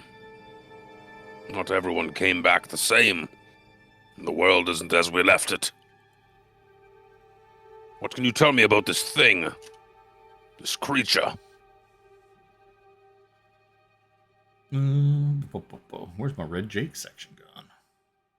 I had to scroll too far down to find his stats to know how good he swung that table leg at your head. I didn't put his stats in with his sheet. I found the house yesterday, traveling through the countryside. I don't know. During the night, I heard strange sounds, and then last night when I was outside, something attacked me, or I don't know. I heard a piercing shriek, and felt like something was hunting me in the woods. But it also like gave off a stench like rotten meat. I was lucky to get away. Seems like... What'd you say? It seems like something... I think it heard something else in the woods and left me alone to look for different prey. So I kind of hunkered How long down. ago were you in the woods? Well, that was last night. Last night. And I think I found whatever else caused the disturbance for it to leave you alone. Oh, good. There's a corpse in the woods of a woman. You just see like all the kind of like the color like leave his face and go, oh no. I wouldn't. Old Jake wouldn't have given up his. Would have gladly given up his life to protect a poor woman. Oh, that's so sad. Curious. Is he lying? Is there, what? Psychology. Psychology Would be the role to determine somebody's motive and mannerisms. Oh, I spend 1 luck. Yep. Yeah, he seems to be telling you the truth. He seems very agitated, like kind of twitchy, and he does like have all the tendencies of someone that's been spooked real good. And he's like looking around. You see him like keep glancing towards like the door, and like towards his like the stuff from his bindle, but like probably more towards the door. Like you would imagine that if he had to, he'd probably even leave what meager things that he owns. He'd be happy to just leave them behind and just fucking run away from you all right now. Something spooked him real good. I don't think you have cause to concern to be scared over us. I ain't scared of you. You seem like nice enough people. I'm scared of whatever that thing was. I want to get out of here before night falls. Have you perchance been in the attic since you've been here? Oh, I came in here. When I got in here last night, kind of jimmied the lock. Got in the back of this old house. Doesn't look like nobody lived here in decades. Started a bit of a fire. Just had myself some beans. Delicious beans. No one has been in here for quite some time. It's owned by a family of my new friend here, Helen. Oh, yes, it belonged to my uncle. Sorry for breaking into your house, Miss Helen, but I needed some place to get away from that thing. But honestly, it didn't look like you did much damage to it, so I'm very sorry for swinging this table leg at you, Mr. Sticky Man. You look very sticky. That's fine. I get that quite a lot. Strange. He likes them. I'm all out of Danishes. I'm all out of Danishes. But it's all the same to you. I would very much like to leave. We'll get out of here. Before... I mean, you could. Or you could pay recompense to my friend here and her family and help us out.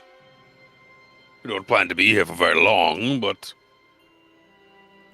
it's something we're here to do, and then, extra hands get jobs done quicker and all that. I don't know about that. All the things I heard last night, I don't want to be around here any longer than I have to. There's something terrible in these woods. Something terrible after me. And if you, like you said, if it hurts some woman, I don't want to be anywhere near this thing. If you want to try to convince him to stay with you, I'm going to need an extreme persuade or charm. Because he seems very much, from your successful psychology, he seems very much like he does not want to be here at all. That he wants to just get the fuck out of here and run. He's not scared of you guys at all. He's clearly scared of something else. Looking to my new friends here, I'm about as charming as my sticky fingers. That's me. Well, I mean, I'm gonna need it from the guy who was talking to him. Oh. From old Jimmy. Well, please, sir, just stay. You should really just stay and help us out. You did break into the door a little bit, but I can understand. Look, I'll level with you because you seem like real nice people. Nothing's gonna keep me inside this house. Nothing. And even if I pretended to stay and help you, the second you turn your back, I'm going to open that door and I'm going to run. So you might as well just let me go now, amicably. Very well. Yes, honesty and all that, so that's fair enough. You may grab upon your hobo bindle, and I wish you good fortune. He kind of hastily packages up his bindle, grabs his wool blanket. Well, I don't know what it is you're doing out here, but I would not stick around. It's dangerous, and night time's coming. I'm getting as far away from this place as I can before night falls.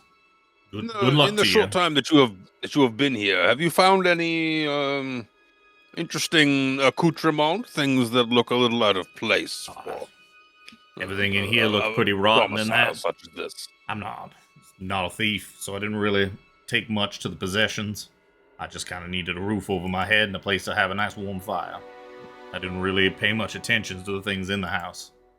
I'm not looking to steal from what might be nice people that own this place. Fair enough. There could have been something downstairs. I don't know. When I ran down there, it was pitch dark. Couldn't see a thing. It wasn't until you came down, I saw just a big shape and backlit by some strange fiery light, and I took my swing. Thank God I didn't hit you. I would have felt terrible if I had rubbing my burned ear. Like, yes, some strange things, some strange fire. He's saying that you're big. He's saying that you you're burned wide. me. He's saying both things. He's saying both things because both things are true. Best of luck to you, then. Goodbye, Jake. Edward, do you happen to have a light source of any means aside from a match? Jake gathers up his stuff and kind of heads out.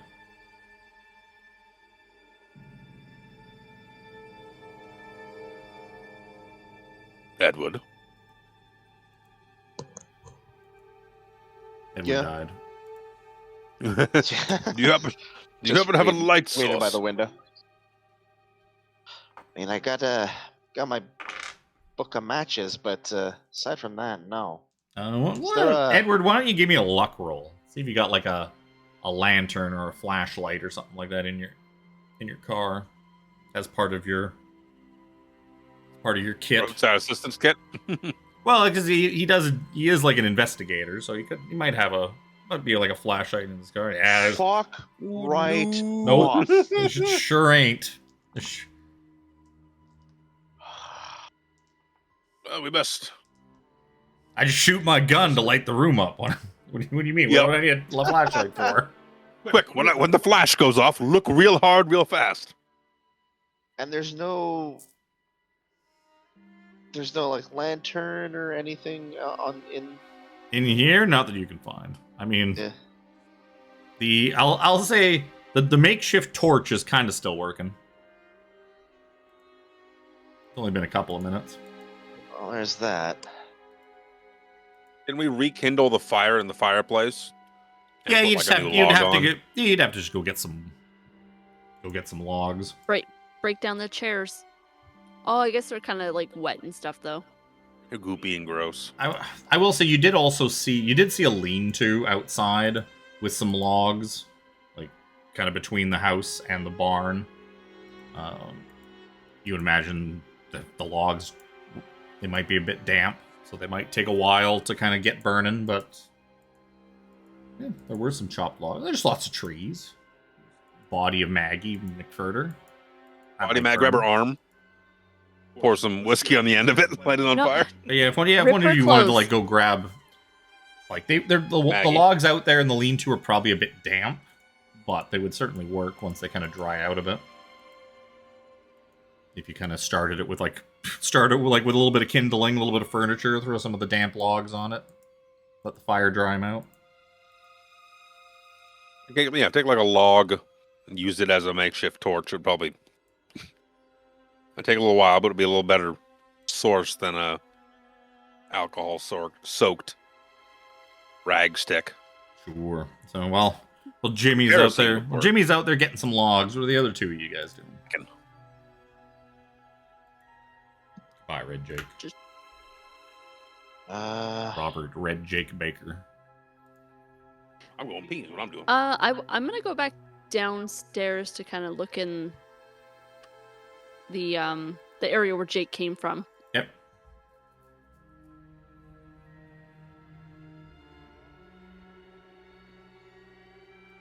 You head back downstairs. What's Edward doing?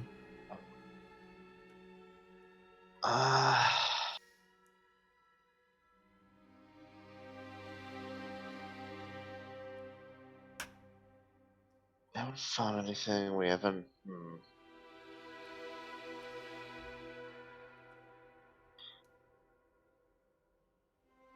Yeah, I think I'm still just watching.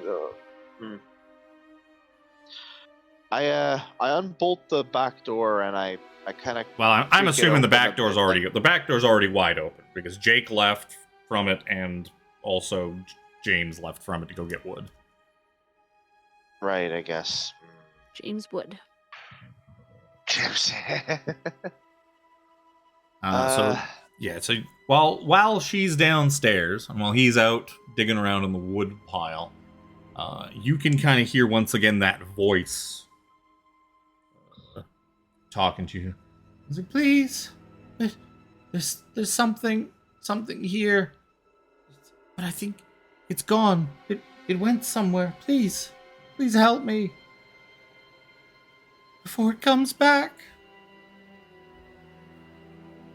Kind of realizing that I'm gonna make James do a listen roll when he comes back from peeing. I have no reason to believe the voice.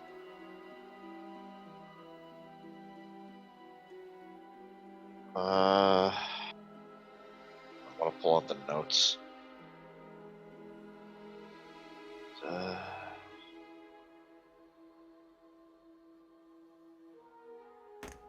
I guess meanwhile, what Helen's doing downstairs. Helen, you head down to the cellar. You find you find a lantern downstairs on the. Nice. Where's my map? Yeah, so there's like a big work. There's like sort of a work table that's been kind of flipped over. One of the legs missing. I imagine you have a pretty good idea of where that leg probably went. There's a bunch of junk. You find like a ladder, like an 8-foot tall like wooden ladder. You find a bunch of shelves with. The shelves have like preserves and whatnot, but they are long since usable. You do find, a single lantern along with some oil and some wicks and stuff like that, which you can spend a minute to kind of get one working, and then put your I'm gonna goofy swap little that over. Put your goofy little torch out. The cellar, it's a pretty low ceiling down here. It's pretty claustrophobic. It's hard packed earth on the floor. It's actually quite a bit cooler down here than it is than it is upstairs, being that it's a proper cellar. You see cans and boxes sitting on the shelves with long spoiled remains of foodstuffs, tins of tea leaves, silver tea set that's long tarnished, some cast iron pots and pans for cooking, some tableware for eating. On the lowest shelf, you may want to keep this part to yourself, you find a couple of bottles of liquor that are still in drinkable condition. An old but sturdy 8-foot tall ladder. And you do notice there's something else, like a big lump that seems to have a tarpaulin just like thrown over top of it. I'm gonna pull the tarp back. Pulling it back, you find a trunk. An expensive-looking travel trunk. Straps are fastened, the latch is secured, and you do see very similar symbols to the ones outside the house carved onto this trunk. Is it unlocked if I try to open it? There's no lock on it, but it's just Oh, okay. like closed up. All right, I'm gonna open it. Opening it up, you find a bunch of folded black cloth, which once you kind of pull some of it out and look at it, they seem to be some sort of robes, some black robes. You find 6 of those. You also find, you find more warding sigils carved on the underside of the lid. You find some materials mentioned in the journal. You find a couple pieces of chalk. You find some black tapers in here, which are like skinny candles that taper. Hence the name. You find a small journal. Oh, no, you don't find a small journal. You find the things that were listed in the journal. You find a letter sitting on top of a bunch of this stuff. You find a sheaf of yellowed papers. You find a cigar box. And, yeah. A bunch of stuff. I'd like to read the letter. Sure. As you're kind of looking at that stuff, now that Luke is done peeing, while you're out there gathering, you're looking through these logs. You find some decent ones, especially maybe towards the center of the pile, that are as dry as you could hope for. Why don't you give me a listen roll? Listen. Nope. God damn. So you hear, you still hear it. Unfortunately, you're not able to kind of pinpoint where it's coming from, but it's just echoing off, like barely at the edges of where you can hear from, just echoing off the tree line, that you hear screams. Agonizing, painful screams. This sounds like a man. Possibly a man who has, shabby clothes and a red beard. Could be. A red beard? With a 90 on a 40, it's tough to tell if that's Red Jake or not, but they usually just horrific, painful, blood-curdling screams. Off into the woods? You can't tell. It's a good ways away, and it's just kind of echoing off like the tree line Everything. And all that. Yeah, with that Drop the real log and bad run back listening, inside. with that real bad listen roll. This is kind of happening I at the drop same. the logs, everything I'm doing, and just take my axe and just run back inside. No. Like, wow. At the same time this is happening outside, that is when you hear Alex that just, please, before it comes back, help me.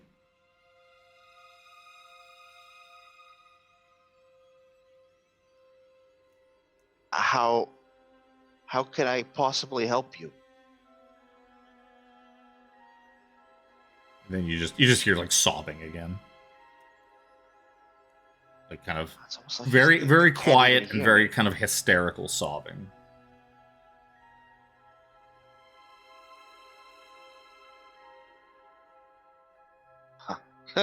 Women.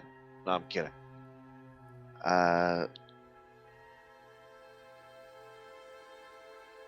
And Edward just thinks to himself, well, if the thing eats her, then I won't have to keep fucking listening to her talk. Wrong.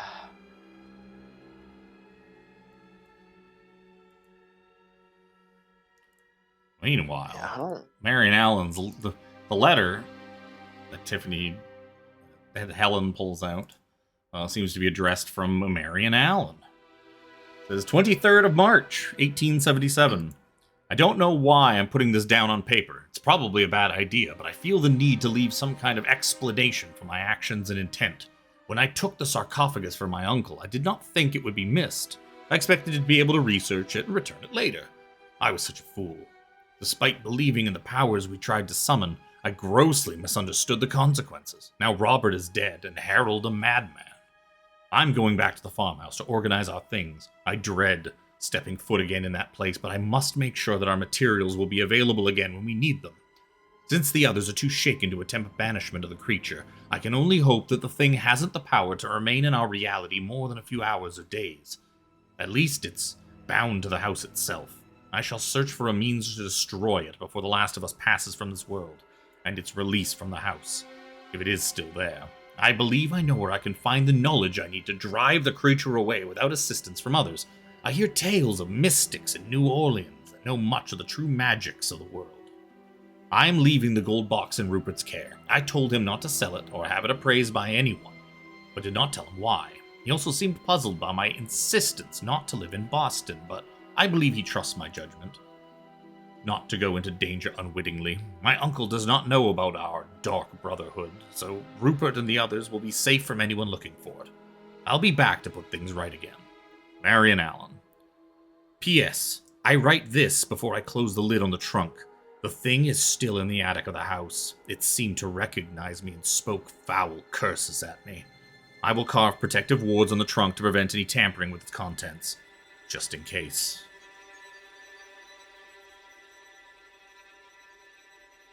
Spooky. You also find... So, did Edward decide if he's going to do anything, or is he still just staring wistfully out the window, contemplating his life choices? I'm legitimately stumped. I don't even know what to do. I personally do not want to touch the attic until we found the appropriate ritual stuff. But I don't know what else I can do because they've already searched. So yeah, I'm just kind of playing guard dog for the back door right now. He leaves the voice to its fate. At this point, James comes trotting back in. He's like, oh shit, oh shit, oh shit, oh shit, and just kind of waddles back in through the door and closes it behind him. Shit. You see him kind of probably duck down below the window. There's something out there. Screams. A man screams. On the wind. Wait, If what? we found the ritual bits, we need to get this done and get out of here. So No, you need to... Looking through the sheafs of paper that you found, Helen, you find this drawing. Seems to be of some kind of fancy-ass pentagram. It's now in the notes. You find this to campaign notes. You can go ahead and read through that. There's a note in there labeled the chant. So you look at it and you pull out a whole mess of Latin. And there seems to be Your six. message makes sense. There seems to be 6 of them. This exact same thing. This Latin chant has been written onto like 6 different, like basically like file cards or whatever. You would imagine like probably given out to everybody so that they could all read it as they're chanting.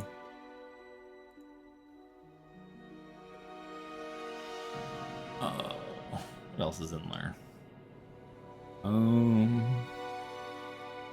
Not that. You also find... so you find the cigar box. The cigar box seems to be filled with a coarse brownish powder. And inside that cigar box, you also find another box, a smaller wooden box with a sliding lid. And inside of that one is a silvery talcum powder-like substance. So you, I'll say that in the sheafs too, you find kind of some details, bits of the stuff that Marion Allen translated from De Vermis Mysteris. Basically instructions on how the ritual is to take place. That you draw the big pentagram thing in chalk on the floor. Yeah, you need a big fire going beside it. It sounds like from the sounds of it, from the journal and that, you would imagine they did this probably in the room with the fireplace originally. Especially because there was like a big comfy chair that Rupert was talking about he got to sit in. Reading through this thing, that to do the ritual properly, that the ritual needs to start immediately, like directly at midnight. And as the clock basically turns to midnight, somebody, at least one person, needs to be chanting the chant, reciting it constantly without break. If at any time the chant is broken over the course of the ritual will fail, and you will have to attempt it on another midnight. Because of that, the Marion recommends that at least 2 or 3 people are chanting at all times. They had 6 people, so they had 3 people, at least 3 people chanting all at the same time in case somebody had to, like, take a break or, like, catch their breath or something like that. That way there was always somebody continuing it.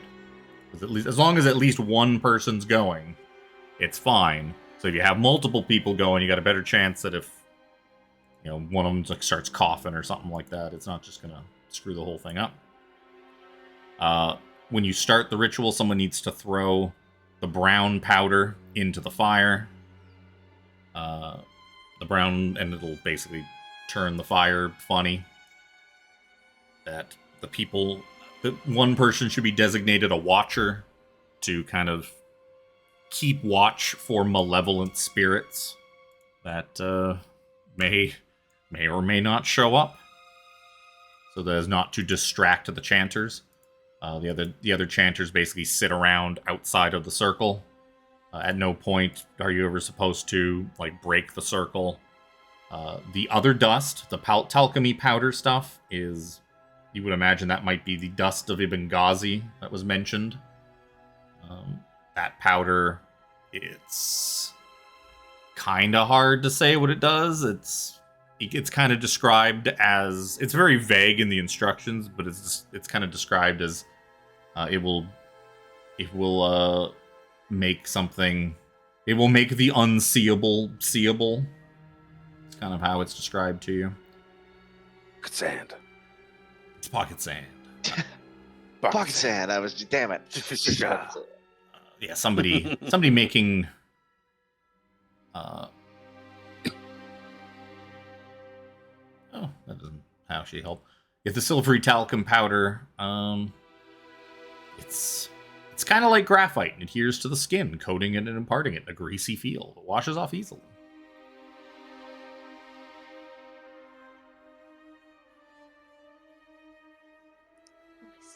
And that's, I think that's about it. What you got in here? 6 of the sheets of the chant, derived from the Vermis Mysteris. The thing of the pentagram. 3 sheets discuss the procedure of the ritual itself, which takes at least an hour to perform and must be started at midnight. While at least one person speaks aloud the ritual phases, another person must draw the pentagram on the floor, while another burns a certain combination of chemicals in a fire nearby. The chemicals resemble a brown powder. While one person can perform the chant, it notes that several people taking part allows individuals to interrupt their chanting without disturbing the overall ritual with its potency. If the chant is continuous, with at least one person reciting the repeated phrases aloud, the spirit must succumb. However, it warns that even the slightest disruption of the chanting may result in failure, requiring another ritual to be performed on a following night. Note suggests during the ritual a watcher must be posted, lest the sorcerers be disturbed by the nuisances and distractions of malevolent spirits.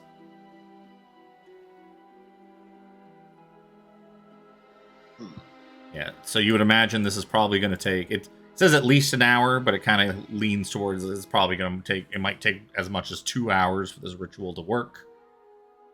Begun at midnight. Yeah, that's what you find in there. All right. I am going to, 1, hide the liquor. Yep. Bitch. 2, put on a black robe. Yep. Yeah, you throw on a big. It's quite nice. Like the material is like these boys had money. They're all kind of spoiled rich kids kind of thing. So it's pretty satiny, and like the material they had these robes made out of was it's very nice, expensive material. They're designer cult robes. And then with my hood up, I'm going to walk upstairs, hoping to startle them at least. And then if they start to get like... Startle the guy with the gun. But like, kind of like as they kind of like see me and like maybe react, kind of like pulling back my hood and being like, look what I found. Holding up the lantern. Yep, you do that. You guys see a black-robed cultist, hooded cultist, just come wandering in from the next room. What does freaked out James and Edward, the thoughtful one, the one who's been staring out the window for an hour? What do they think of this? Getting ready to throw him up. Black-robed cultist. I turn and I point the gun up at the figure. It's like, oh, stop where you are. I pull it back. Be like, hey, whoa. Look It's also carrying a lantern, like a tonberry. Helen, what? Yes. Helen, what in the right fuck are you doing? Where did you find that? I found it all downstairs. It's got all of the ingredients that we need, and the chant that we need to do, what the drawing that we need to make. It explains everything. Good. That's perfect. That's perfect. We've been James and I have been each hearing voices. I'm getting them from the attic. He's getting them from outside. It's oh yeah, don't go in the His attic. were less of a voice and more of a scream. More of a blood-curdling, being murdered kind of scream. Why don't you two bring the chest upstairs? And then I can let you... Chest? Yeah, but there's a chest downstairs that has all the stuff in it. Oh, okay. Well, first things first, I'm going to lock the back door again. Secure it. Yep. And, yeah, James, give me a hand. Let's get this done. Let's bring it on up.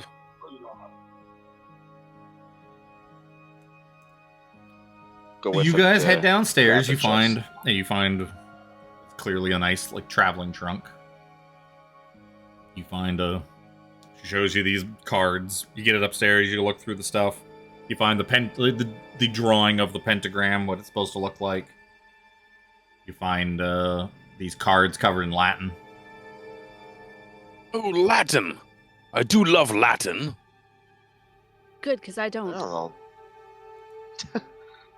It's one of my highest skills. If you're kind of curious what it says in Latin, why don't you give me a Latin roll?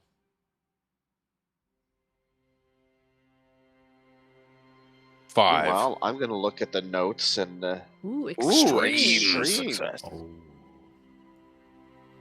Oh. I already translated it. Because I like Latin. So, there's another one. This now says the chant English. That says, "Oh spirits, you start reading it out in English. It's like, oh, it says, "Oh spirits, you I exercise by the power, wisdom, and virtue, by the divine knowledge, by the dark void, by the name of the old ones, the root, trunk, source, and origin of all other divine names, whence they all draw their life and their power. I exercise you by the name Nyarlathotep, signifying the most excellent bringer of wisdom, his majesty so high and brighter than the stars of the void. I exercise you by the most powerful name of Azathoth, the all-powerful, who shall punish the crimes. I exercise you and I command you absolutely, O demon, in whatsoever part of the universe you may be. By the virtue of all these names, hear you and obey."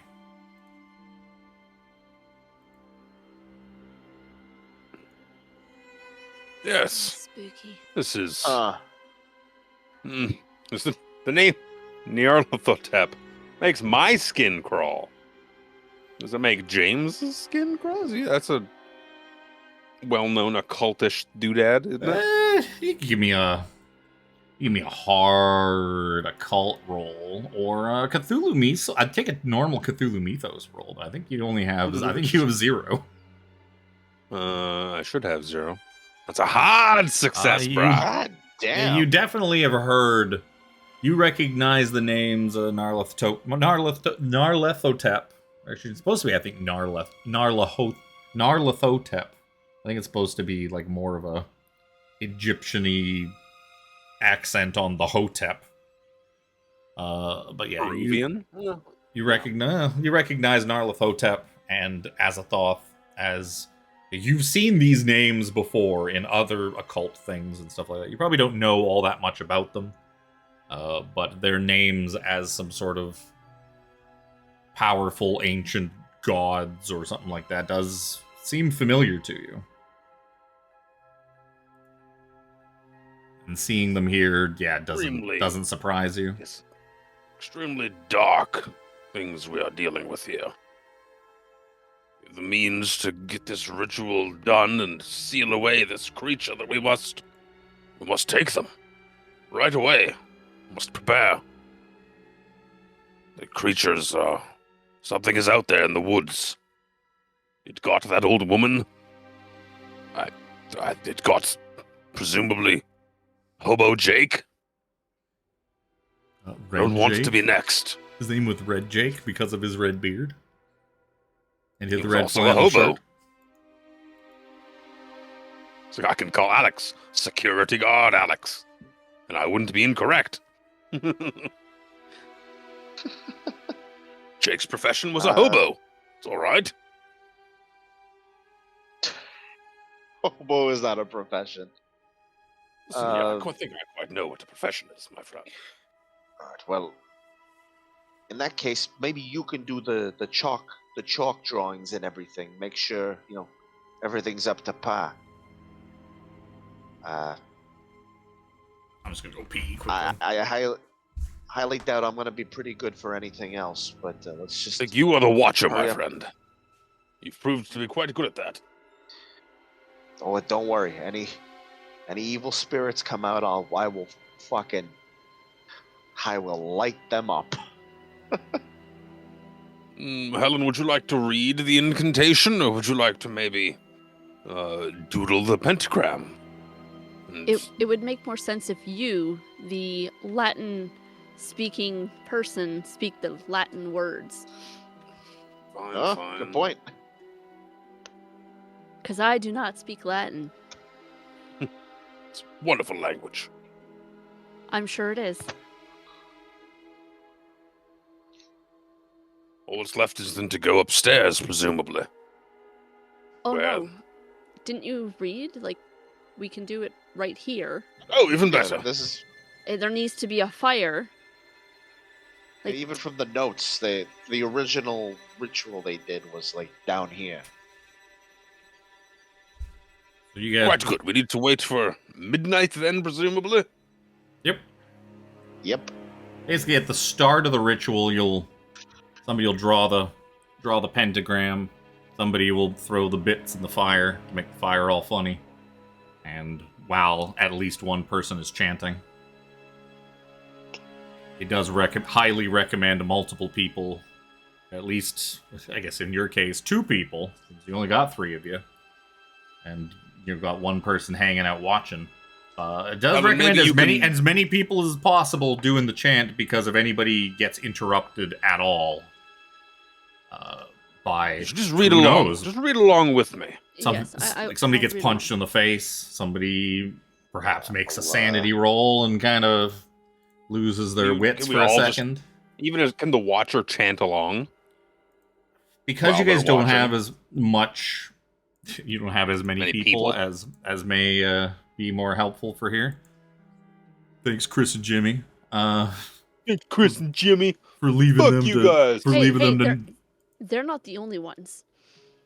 Because you don't have as many people, you might almost want to forego a permanent watcher, and like the 3 of you will be around the thing chanting, and maybe like your watcher. So I guess Alex. Yep. Edward will be like, if there's like some malevolent spirits or something for a watcher to take care of, he'll go over and take care of it.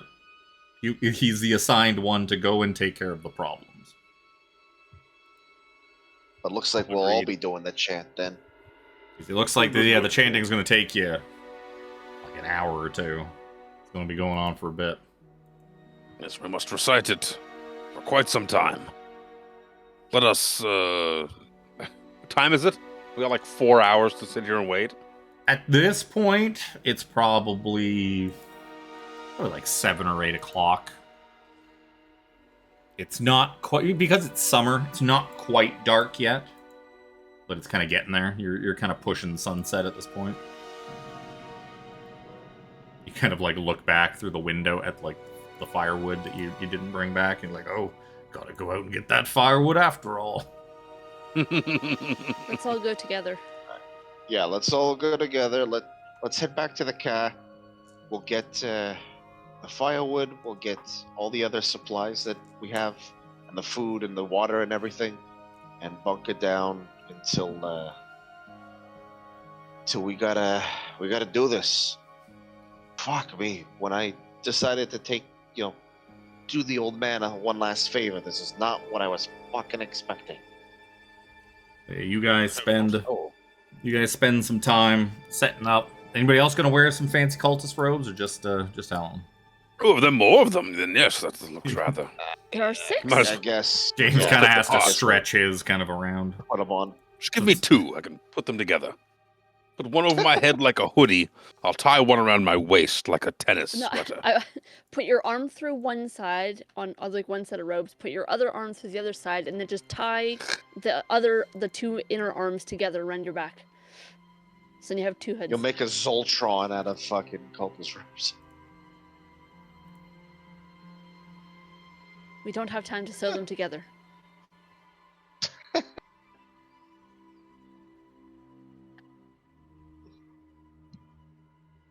So make sure to get the food, water, firewood.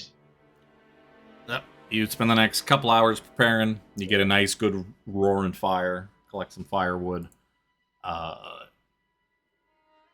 You Lock the back set up. door again when we're James goes over. James kind of helps you all phonetically sound out how the Latin chant. It teaches you how it's like this. No, this is how you pronounce that word. You're pronouncing it all wrong.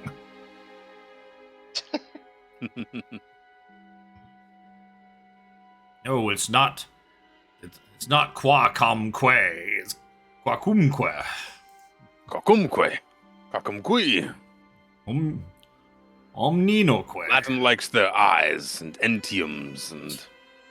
If it ain't got too many vowels, it ain't Latin. That's what we say in the Latin world. If there's not too many vowels, you're not looking at Latin. Look, the closest word I learned growing up was amen, okay? I'm not doing anything better. It's not Latin at all. So, yeah, you guys, as midnight sort of fast approaches, sun goes down, gets dark, you get the fire going, you get the thing ready. Everybody's prepared for midnight to come around. Back on. Revolver is cocked. Loaded and ready. Put you on this one. Ooh. So, yeah, midnight comes around. Oh boy. And, yeah. So who's on pentagram duty? That was, Helen. Helen's on the pentagram. Your watcher, Edward grabs a handful of that black or the brown powder. Who wants to hold on to the dust of Ibn Ghazi? I guess I will if I'm watching to make it to make shit visible.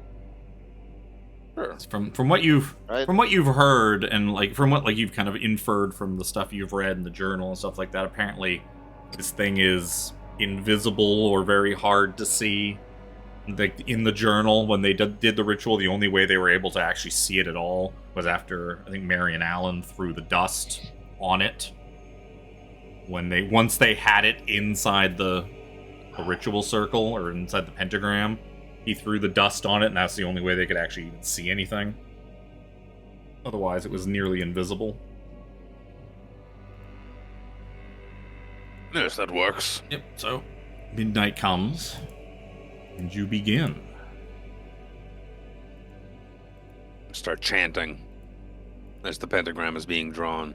O spiritus vos per potentium sapententium vertum exorciso persiantem. I like Latin. The rest of it. The rest of it. Divinanium in acmeum teneb. Sorry, did you think I was not gonna fucking make you chant the Latin chant? Per nomen veterum per radicium truncum fontem originum alium nominum divinorium omnium unde vitam potentam. Is that Q? Potentam Q swam trahurent. No vos per nomen niarlo thotep exorciso sapententium optime ferentium cuius maestius tam excelsa claror quam sidera in assis vos per potentissimium potentissimium. There's too many vowels. Nomum azoth exorciso omnipotentum successesta puniendum te exorcio o daemon nomenicio impero quacumque in parte sis universi per omnium horum nominium virtutium audi et per me. I will say, Over. I will say, do you know how much self-control it took to not add fucking like I like a dickus in the middle of the fucking Latin chant? Especially because I was like, oh no. I was like, oh no. We got Alex playing a Call of Cthulhu thing with a Latin chant. Oh, do I add I like a dicka? I like dickium. Can't. Dickium injurium. Only reason you could add that because it was a fake language. Yeah, but I would just sandwich it somewhere in the middle so that hopefully you would just read over it without even noticing. We lovium dickium. Yum yum yum. So you guys spend. So yeah, you're chanting. I guess you're the only one chanting.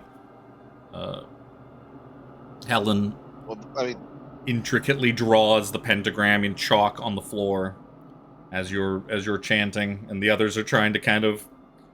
You're chanting it because your Latin skill is so good. It's like you kind of effortlessly just read this out, and everyone else is just kind of. It's kind of like when you try to sing along with a song, but you don't really know the words super well. So they're kind of just coming in at the parts they know, and until they kind of get the hang of it. And as sort of through repetition, you guys kind of get the gist of it, and you kind of get the chant down. You get the whole pentagram drawn, all the symbols. Once you do, Edward throws the brown powder into the fire, which causes it to kind of flare up for a second, and then sputter and lower into like this greenish, brownish flame. And for the first 20 minutes or so of the ceremony, it goes pretty smoothly. It starts like you don't see anything, you don't feel anything. Everything just kind of goes as you would expect it to go, and you keep chanting. The pentagram gets finished, the fire gets color changed, and then you start to hear scratching, shuffling in the ceiling above you from the attic. At first, it's just like, it almost sounds like a rat. Like a big rat is kind of moving around. But then it gets faster, it gets heavier, it gets louder. As if something is pacing. Something large is clawing at like the walls, the ceilings, the floor, which is your ceiling. And you hear like slams. You hear like creaking, groaning wood as it sounds like something's pounding its something's at the wooden floor. The old house begins to sway and creak. Sudden jolts shaking it to its foundation. Objects begin to fall off the shelves and kind of roll across the floor. I would like all three of you to give me a sanity roll. This house begins to just Sanity. shake and come apart at the seams around you. It's not good. Oh, It's not good.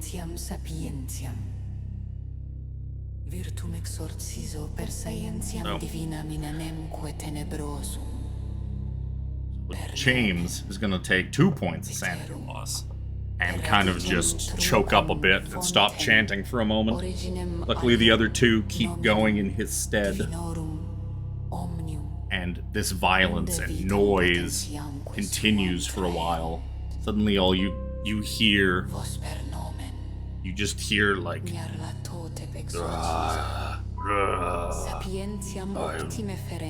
behold, I will kill all of you. I will desiccate I will desiccate your beings. I will tear you limb from limb. You just hear foul curses, just in a like harsh guttural voice being chanted down at you from above in the attic. All of a sudden, you forget like a horrible smell that comes creeping down from the attic, and then thick, stinking goo begins to ooze through the ceiling and drips down the walls. I need all three of you to give me a luck roll to see if you can avoid, see if you're lucky enough to avoid having any of this acid, this acidic goo fall and start burning through your clothing and flesh. that's bad. Oh, I just made it.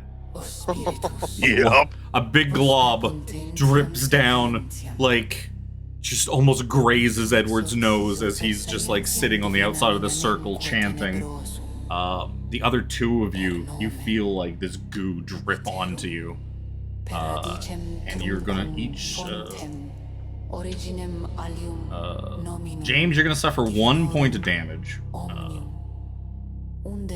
Helen is gonna suffer 2 points of damage as this goo drips on and it starts to burn through your clothes and burn your flesh as this just acidic goo just sizzles and burns you. Which again causes a couple of you to stop chanting. But you manage to kind of... luckily, Edward manages to kind of hold it together. And then the goo kind of settles in, sizzles on the ground, the parts that, like, fell down there. And then the house kind of starts to settle. It seems to stop shaking, stop trembling. The acid kind of stops pouring out of the ceiling and stops dripping from down the walls, and what's left of it in the rooms kind of settles and sizzles away. And then it's quiet for a moment. And you three of you kind of go back and you fall back into your chant. And the quiet from whatever the thing is kind of leaving you alone, you're able to hear it. What sounds like crunching, like tires, like rolling over gravel. And you see bright light kind of wash along like the windows as a car seems to have pulled up at the farmhouse. Oh, no. And the three of you continue your chants, continue the ritual, and then all of a sudden you hear bang, bang, bang, bang, bang on the front door, and you hear a voice call out, "Who's in there? Hello? This is Rupert Merriweather. This property belongs to my father. Whoever's in there, open up."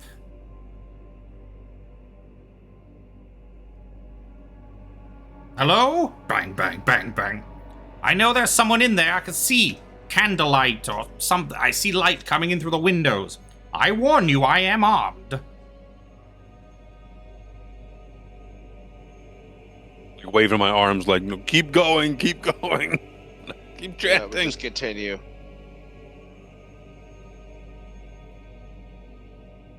And you just hear bang, bang, bang, bang. Like, very well. I did not want it to come to this. I do not like destroying my own property, but you leave me no choice. And then you just hear a boom, like the sound of a shotgun going off. And you hear wood splintering as the front door, just pieces of it go flying. And you can kind of see that from the room you're in, as chunks of wood go flying across the room. And you hear the front door just kind of slowly creak open as there's no more lock to hold it closed, as a shotgun has taken it out. And you see a figure walk into the farmhouse. And he sees 3 people in black robes seated around a pentagram with candles and a strange fire. Like, who are you? What are you doing? And you see him just sort of level the shotgun and kind of point it at the 3 of you. What do you do? I raise my revolver and shoot. No questions asked. I raise my revolver and shoot. What is your dexterity? As I look up what his 75. You're probably faster than Bertrand. Almost certainly. Yeah, very much. You are almost twice as fast. No, you are twice as fast as Bertrand. So you can certainly... So give me a firearms roll. It's not a very big house. So I will say, like... So, here's how this works. So with firearms, especially with, like, pistols, you can fire a shot, like with normal whatever, or you can sometimes fire with certain guns like multiple shots, but they will all have penalty dice to them, so they basically have disadvantage because you're just shooting really fast without properly aiming, but it does get you more shots off. We didn't explain the way the penalty and the bonus die works, I don't think, when we talked about it the other day. Probably not. Penalty die and bonus die are kind of... They're basically advantage and disadvantage. It's just that you basically only roll the tens... Or the tens die again. Well, I got a firearms handgun at 60 and firearms rifle / shotgun at 25. Well, yeah, you're using a handgun. Which is a handgun. So... Yeah. But I would imagine you're probably just taking the thing... You're probably just... Considering this guy kind of came out of nowhere and you're just pulling it, I'm imagining you're just doing the single shot. Trying to essentially trying to explain to him, hey, we're doing stuff. Explain to you with my bullet. Yeah. Maybe 1 or 2. Like, just if you're doing only one, if you're doing one, you'll get a bonus die because you're at close range. Okay, I'll do 1. Sure. So how does this work? You got combat. Well, if just you for the probably bonus for you, if you probably click over like your firearms handgun, there's a little plus symbol and a He's minus using symbol. mobile, remember? I know. Yeah. I mean, worst case, so just roll it and then just roll a D10. A D10. And we'll just do it manually. So I'll just... Yeah, because on PC you can right-click it and like modify shit. Yeah. Okay, so, that's a success, and then a D10? Yeah, just roll a D10.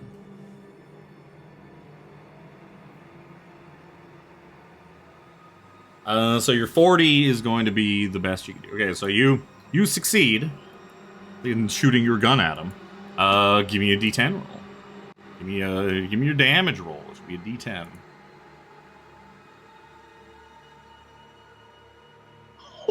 Ooh! Fucking blow him away! Shot! FPS Doug over here. So yeah, you shoot him in the head. And he just slumps over, just dead, bleeding out on the floor. And I would like sanity rolls from all 3 of you. For as you just murdered your old friend's son. My cousin. Oh, hard success. How much? That was a 30, you motherfucker. You know what? That makes sense for the two people who failed to have failed this, as that was her cousin, and you just murdered basically an innocent man. He was an asshole. Well, he was very much in his without even attempting to explain what was going on. You kind of just murdered him. In all fairness, I didn't know my cousin. That's fair. Also, he walked in with a shotgun as we're trying to banish an eldritch deity. He told you he was armed. Somebody could have gone to the door and been like, "Please go away. We're doing with some evil stuff." Just you. And he's going to listen. So the two of you are going to. I wasn't going to stop chanting. So the two of you are going to lose 5 points of sanity. So. 5 points. Yeah. I mean, cold-blooded murder has its fucking consequences. James, also, you are going to lose 1 point of sanity. James, I would like you to give me a Constitution roll. Oh dear. My con's good. This might go real bad real fast now. Con's good. Ooh. Oh, you manage, despite kind of a shudder and you kind of blink hard, and you barely manage to keep the chant going. As for the other two, they stop chanting for a moment as their minds fracture. I need you both to give me intelligence rolls, which you do want to fail, as you try to comprehend the horrificness of the scene in front of you.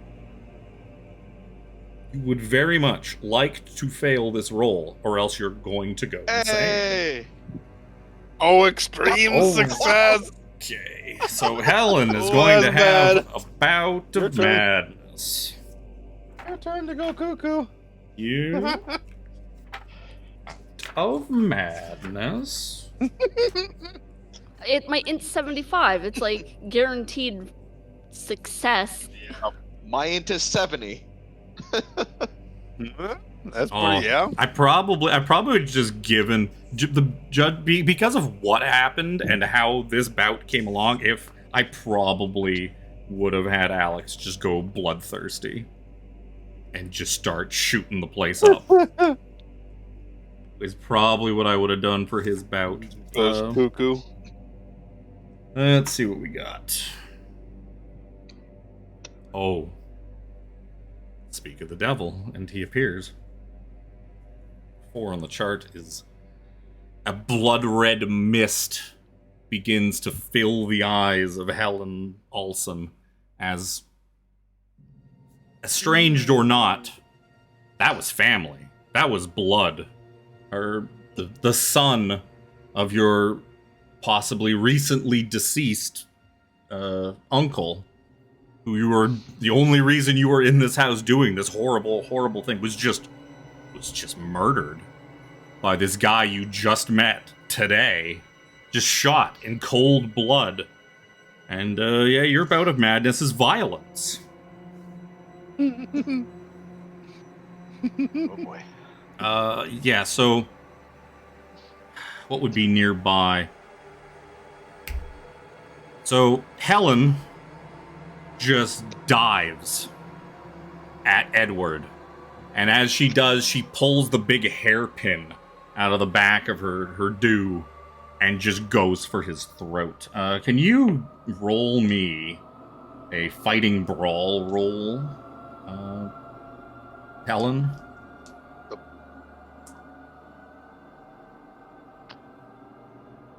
Ooh. So I'm gonna say, as this kind of happens out of nowhere, and under the shock of the sanity roll that he failed, Edward, you can choose to either try to dodge this or fight back, but you're gonna do it with a penalty die.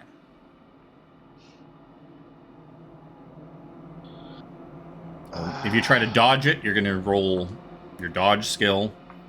If you fight back, I'm gonna dodge. Okay, roll me a dodge with a penalty die. You need a success or better. I roll to see how long this bout of madness is going to. Ooh. Hard success. Well, it's missing you need to roll the other d10. That one. That is true. You got to roll the other die from the penalty die. Because you rolled a 31, your penalty die will constitute another tens digit. So your 4 represents 40. So now 41. you've rolled a 41. So that is a normal That's success, penalty and which is bonus enough. dice work. You manage to kind of just slip out of the way as this hairpin, this needle-sharp hairpin in her hand, just kind of scrapes against your neck and just kind of goes by all the good juicy bits. As you just see fury and violence in the eyes of Helen Alson, and you just hear from up above, just laughing, guttural laughing. And at this point, I think we're going to go into Dex order for the rest of this. Oh no. Edward has got us. What's 75. you got 75 Dex? What's Helen and Helen's got 55. 55 Dex, and James has got 60. You said 60. okay, so it'll be Edward, James, and Helen in that order. How is the big guy more dexterous than? He knows how to use his body. Yep. His body's a tool. Yeah. My body is a tool, and I have mastered it. Master Toolsmith. So right now, the only one chanting is James. I need, well, I don't need Bertrand's sheet, as you decided you didn't want an NPC helper for the rest of this ritual. I didn't even think he would help, so no. Just because he's an asshole doesn't mean he didn't love his father.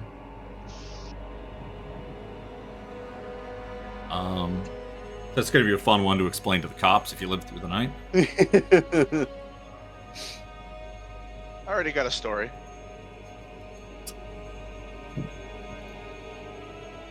I need the thing's dexterity. The lurker. Oh, the lurker has a dex of 9.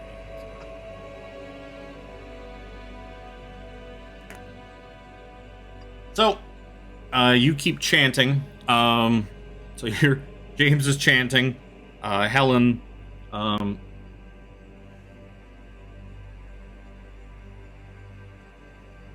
you know what? Who would be the best person to roll this? When Helen kind of dove across at Edward, probably dove across the nice little pentagram you guys have drawn on the floor. Who wants to give me? You know what? We're gonna make that a group luck roll. We're gonna make a group luck roll to see if the pentagram is. To see if it's in. See if it's still intact. So who has the lowest luck? You're such a cock. You know who it is. For. So, James, why don't you give me a luck roll? I have not moved and stood there chanting. It's fine. No, it's not going to be fun. Oh, success! Fucking success! Very nice. Holy shit, you have 19. So yeah, you saw she just threw herself across the pentagram, and James, you sweating, you almost like hold your breath and stop chanting for a second until you were like, no, can't stop. But you want to kind of gasp nope. as she dives across the nicely drawn pentagram, and as she lands and starts tussling with Edward, you look and you, oh, it's fine. Oh, she didn't wipe anything. She missed it entirely. Everything's fine. Her toe didn't drag across it. As you're chanting, you're desperately dabbing at your sweaty brow. So all of a sudden, you hear a boom. Boom. Boom. You hear something thumping at the back door. As if something is banging into like the lower section of it. So let's take Edward. You have a very angry lady, just kind of all over you, trying to stab you with her. It's like a big sewing needle or a hat pin or something like that. What do you want to do about it? I kind of want to wrestle her off and Shoot get you in the into, face. Like, kind of just. No, I'm not. It's like another hysterical woman. I know how to deal with this. Kind of try to get her arms behind her back, like push her to the floor. You're trying to you're trying to kind of like grapple her and hold her down, is what you're saying. Yes. That's going to be a fighting maneuver. Yes. A fighting maneuver. You're going to roll a fighting brawl. Give me a fighting brawl roll. She is going to oppose you. I mean, Helen, you're angry and mad. You think you'd probably just try to fight out of this, probably? Scratching and clawing and stabbing? As he's trying to kind of just grab you and hold you down? Most likely. Seems at like least it. like. Well, you give me a fighting brawl roll, too. And you're going to fight back. Ooh. So a fight back has to beat the attacker. So your fight back is unsuccessful. So yeah, all of a sudden you feel, this big guy just grab your arms and kind of pin you down to the floor, and you're struggling. You're not happy about it. You still got that thing in your hand. He's using kind of all of his body weight and everything to kind of hold you down, and you're just kind of clutching at that hairpin, wanting to put it into one eye, and then maybe put it into the other eye after. I actually need to. So it'll be James. James, what do you want to do? Keep chanting, probably. Chant like a motherfucker. Okay. Just keep chanting. Just keep chanting. Helen. This guy that just murdered your cousin is holding you down. What do you want to do about it?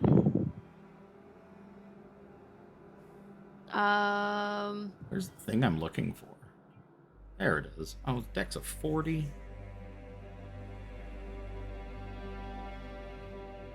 Go next. I don't want it, but I gotta fight him. if I'm mad. Yep. Yeah, it would be, if you try to attack him, it'll probably be with a penalty. Would it be with a penalty die? Because he's kind of got you restricted. Would you say unarmed or still with my hairpin? Yeah, you could probably still get the hairpin on him. Why not?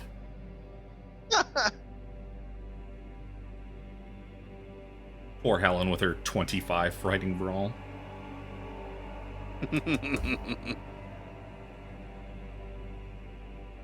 Ooh. I did not roll my. Yeah, that's but it fine. Doesn't really matter. Well, it does matter. Oh, I guess because if it's. If you Or roll 100, 90. you roll Yeah. 100. Very much matter. Nope. Oh, yeah. So he doesn't really even need to dodge because you kind of missed him. Yeah, you're just kind of like jabbing it at his leg, but you can't really get enough force into it to get it like through the trousers and into the fleshy bits. Ow, ow. Helen, look, I'm sorry, but it had to be done. Calm yourself, girl. We got bigger problems.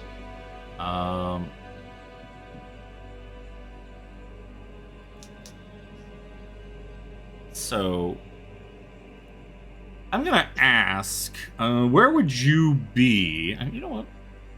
Just for reference, I'll give you guys. I'll add this to the campaign notes, the map of the farmhouse. I'll even just throw it up in the corner, just for fun, for funsies. Funsies. Put it down here where Only the bottom part really matters all that much. Or only like the top part matters all that much. You guys are in essentially the left side. Yeah. Where do you think you'd be facing? If you got the pentagram drawn on the floor there in front of the fireplace, do you think you'd be where are you, James? Where are you? On like the east side by the door to the other room? Are you like on the south side, or are you on the north side right beside the back door? I would imagine I'd probably be on the east side facing the fireplace. Yep. If that's what that is on the western wall there. It is. Kinda Yeah, like I room imagine number be 5. facing that. It seems like thematic to be looking at the fireplace while chanting this ritual nonsense. Sure.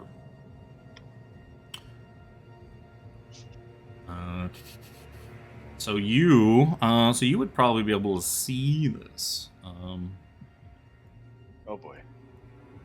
You've actually, so if you're there, the two of them. So the two of them are kind of wrestling around by the back door, closest to the back door. So I'm going to say Edward. You definitely see this. Helen, not so much because you're sitting on top of her. But yeah, you can see that that pounding on the back door has kind of turned into like scratching and clawing, like a cat trying to get in, or something like that. And then you kind of see that something has kind of posted itself sort of up at the window, and through the flickering of like the firelight, the torch, and the candles you've got going in the ritual chamber, you can see what looks like a raccoon scratching and clawing at the window. But this raccoon was a little messy, a little bloody, a little haggard. It's got a big hole in its chest too, which is very strange. Oh no. Seems to be some kind of Rocket. Seems to be some kind of zombie raccoon is trying to get its way in. Is the window and the door holding? Yep, seems to be. It seems to just be kind of smashing its face into the window, but and it's making kind of like a thudding sound, but it's not quite like it. Like the glass doesn't seem to be breaking or cracking behind it, despite the fact that it's just throwing its head into this window at full force. Go Guess around. we'll keep that for now. So, Edward, what do you want to do? You got this angry woman under you, this angry raccoon in the window next to you. What does Edward want to do? Well, I mean, really restrained. I would love for Helen to calm down. Her bout of anger, obviously, I don't know it's a thing of insanity. Tell an angry woman to it's calm down. valid That that always she's- works. I mean, look, I'm never in the history of ever has telling somebody to calm down ever achieved the goal. Tell her she's acting like her mother.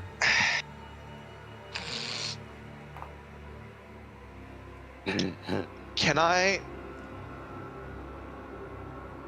like try to choke her out, like put her like knock her out? You can certainly. How'll that work? You can certainly try. I mean, choking people out doesn't work like it does in the movies. Like, if you choke someone out, there's a very high chance that you just kill them. Unless you're kind of, like, trained in, like, MMA. Which I don't think they train the army in 1920s and judo and martial arts. But you can certainly just stick an arm around her neck and start fucking squeezing. See what happens.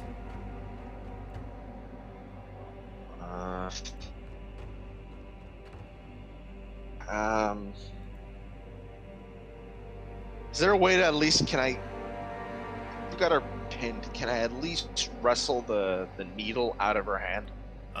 You could definitely attempt to. That'll be a fighting maneuver again. Okay. Helen, you can either fight back or dodge. It's up to you. Either one's going to be with a penalty because he's kind of got He's got top control. Oh my.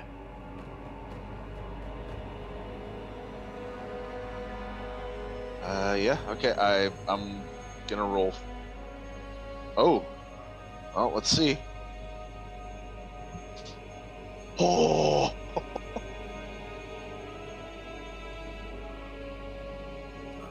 Yep. You kind of managed to like pin her hand and kind of grab hold of the needle, bite it out of her hand. You don't have as good of a grip on her, so she tried to kind of wrestle out. She's going to have a much easier time because you basically had to take one hand off of her to get this thing out of her. But you got a nice big old hairpin in your hand now. I chuck the from where I am and not hitting. I'm not aiming at James. I chuck the needle across the room so it's like not in her vicinity. Sure. Give me a luck roll. Oh boy. Your luck's fine. Fuck off! It's not 19. So you chuck it. It doesn't go very far. It kind of hits something, and so it's only like a few feet away from you. But it is out of reach from. Still something. Out of reach. I wasn't gonna make you. Good. Unless you fumbled. Maybe if you fumbled, I would have had you like fucking knock one of the candles over or something. Something funny. Something for James to clean up while he's chanting. Now Speaking. that at least she's not armed, Nope. I want to kind of.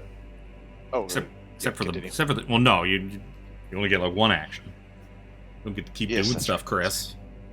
Don't get to just keep doing stuff in initiative, Chris. And then I'd like to cast, and then. And I like to walk over here that, and only talk to this person and do this. Alex sadly wasn't there for that fun one. We had a thing where we were kind of doing an RP thing with Chris in Vecna. He was talking to a dryad while the others were still fighting a big treant. And because he was just sort of like RPing, he wasn't really even though we were still in initiative because it's still in a fight, he kept trying to do like 50 different things. It was like, Chris, we're in initiative. You can't just cast 10 spells, do a bunch of stuff. And he kept forgetting, like, every single round, he kept forgetting that he was in initiative. It's like but I'm not in combat, so every single time. It's fucking hilarious. Went on for like an hour. Anyways, James.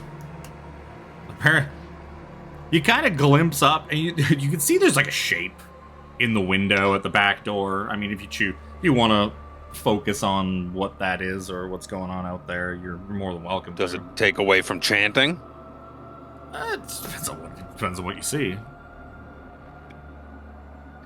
Just close my eyes and chant. No. Keep going. Oh, I actually should have. That's a good point. I should have had it because Edward got a good look at this thing. I should have had Edward. You know what? We'll just retroactively do it. Edward, can you give me a sanity? You got a good look at the fact that there's a zombie raccoon trying to get in.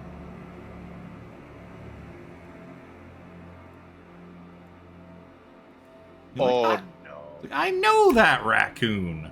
Oh god, he's a lot more sanity points than I thought he'd be. Oh, you're so lucky. You're gonna lose 1 point of sanity. 61. That what you're at now? 61? Getting there. Yep. We're getting there. What was Helen at? Helen's at 60, right? 59. 59. I don't think James has really taken anything except for like 1. What's James at? Sanity? Yeah. 45. Just because I haven't been keeping track of my tallies.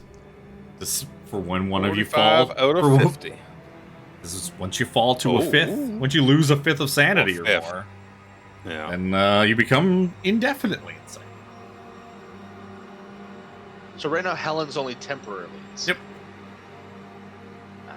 Helen, this man disarmed you. But you do notice you're a smart girl. you've noticed that to wrench that thing away from you and throw it away, he's had to kind of let you go. If you wanted to slip out of this with I would give you like a dexterity roll, like a dodge, or you could fighting brawl to try to wrestle him down. You figure like now's your chance. Now you can get out of here and kick him in the teeth. You said I could dodge out of it? Oh, yeah. Well, yeah, you can make like a dexterity thing to try to wiggle free. Worm your way out. I'll let you make it. Against my 75? She's got 70, Well, I believe. it's just because 65. my numbers are very different. So, like, dodge is 67, fighting is 25, and my dex is 55. So, try to get out. You no longer get a penalty die because he's kind of had to let you go somewhat to disarm you. Okay. Do you want a dodge roll then, or dex? Hey, you give me dodge. Fuck it.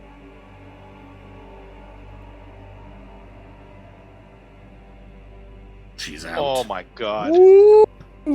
He yanks the fucking needle free and throws it, like tries to throw it across the room, and he kind of turns back and she's gone. Where'd she go? And she's standing in front of him, looming, cracking her knuckles. And it was gonna be her essentially action which Helen's free. Mad. So the raccoon's gonna start gnawing on the lintel, and the raccoon just kind of he's just being a little dick out there, just chomping away at stuff. But all of a sudden, oh, perfect. This falls right into my order. The three of you here, well, I mean, Helen hears it, but Helen doesn't fucking care. The other two of you, paying a bit more attention to your surroundings, here,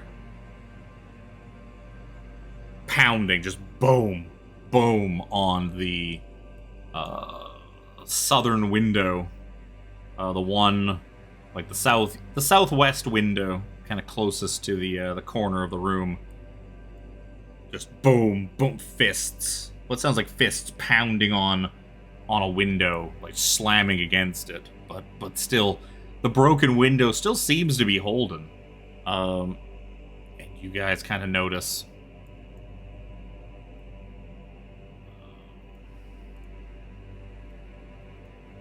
Seems to be a farm lady, with a massive hole in her chest. Ooh. Looking all goopy, looking very zombie-like, pounding away at the window. And I would like the two of you to give me sanity rolls. I closed my eyes and just kept chanting. Yeah, I tried to look for the quote because somebody mentioned it in a podcast I was listening to during the week, but there is actually like a quote in either like the investigator handbook or the actual core rule book that specifically says, "Closing your eyes will not save you." Oh, this is certainly a fail. I want to use my luck to. You cannot use luck. Use my luck to... Cannot use luck on a sanity roll. Oh, that's right. I'm gonna need. Okay, first of all, I'm gonna roll these. James, you're gonna lose 4 points of sanity. 4. And you are also gonna lose 4 points of sanity, Mr. Edward. Takes you down to 57, which I think is that enough? What's the math?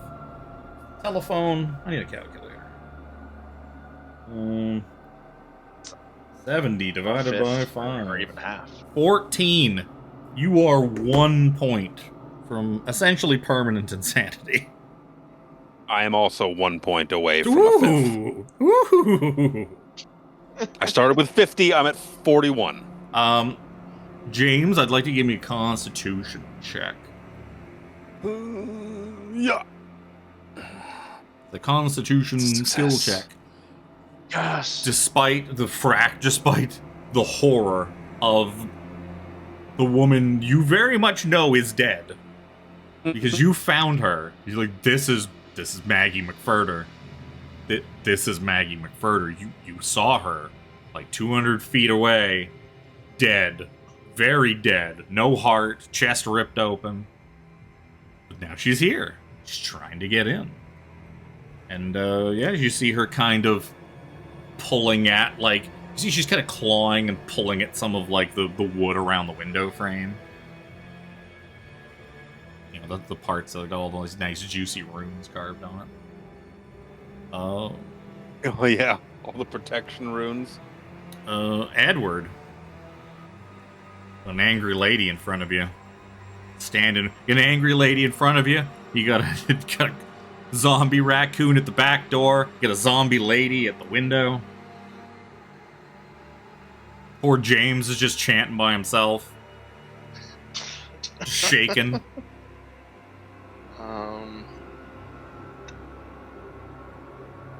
Is there a way to talk her out of it? I don't think I can.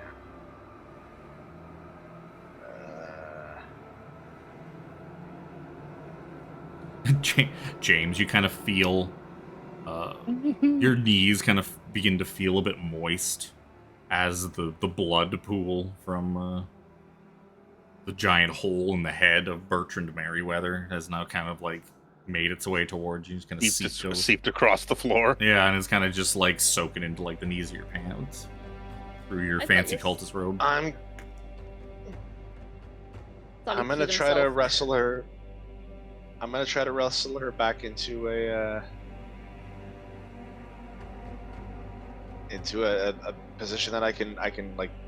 I essentially want to wrestle her to the ground and then be able to like sit on her. Yeah, essentially, just to make sure. So give me that is going to be a fighting maneuver. So give me a fighting brawl roll, and she can choose to fight back or dodge. It's up to her. Probably dodge because she's probably better at that. Yep, dodge. Come on, no whammy, no whammy, no whammy. Oh, no. Dude rolls a 1! Oh, no. Oh, no, Helen. You... Okay.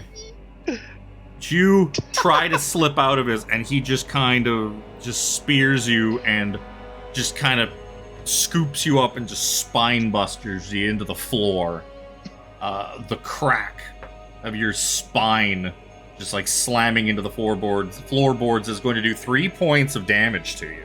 You're gonna lose 3 HP.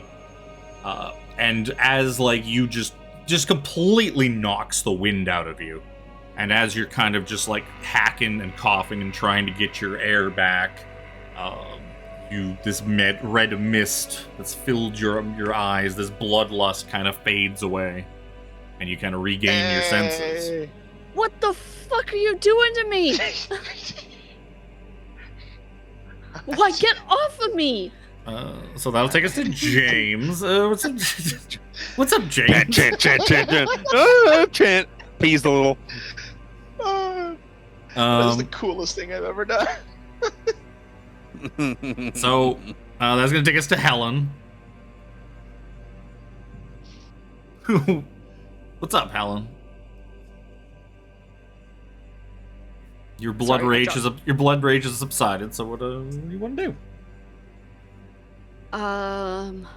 You're right now. You're kind of lying on the ground. Yeah, you kind of blacked out for a few minutes. You don't really remember what's happened. You remember seeing Bertrand come in. You remember seeing him getting shot, and you kind of glance over and see that he's there, and you realize that there will be time to process that in a minute, or maybe in a little while. But you can hear there's just a bunch of noise going on around you, and James looking real bad, just desperately trying to keep this chant going on his own. Yeah, I'm gonna start chanting again. Yep, you're just gonna continue to lie there under. Oh, can I chant and then like try and just sit up painfully? I'll say, like, Edward, do you want to keep pinning her down, or are you gonna let her go? Does it look obvious that she's like I mean, the light has returned to Well, I her told eyes? I don't know. It's, she's yelling at you. She's like, what are you doing? What's going on? Get off me. I mean, that's how you want to decipher that is up to you. Yo, you done with your bout of lazy craziness? Fuck. What are you? All right. Well, I'm chanting, so. I'll get off her and be like, oh, holy fuck, where's my gun? Well, you can go looking for your gun next on your turn. But you have no resistance getting up. Yeah. As you kind of get up, Helen, you kind of get a glimpse of what's going on around you. The zombie lady at the window, the zombie raccoon at the door. Could you give me a sanity roll, please? No, you do not get to take this away from me.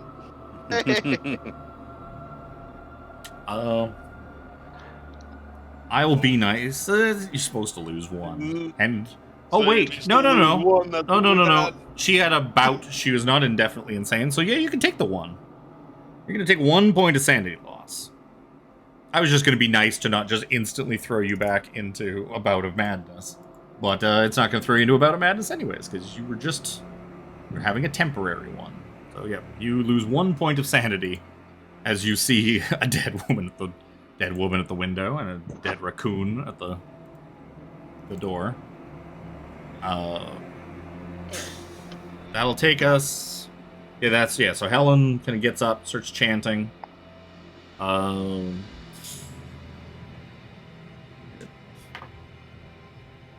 no, Maggie. Oh no, that's 100. She rips a piece of the window frame off with some of these runes, and you watch as she kind of rips it off, and a big chunk of wood just goes through her hand and like out the other side.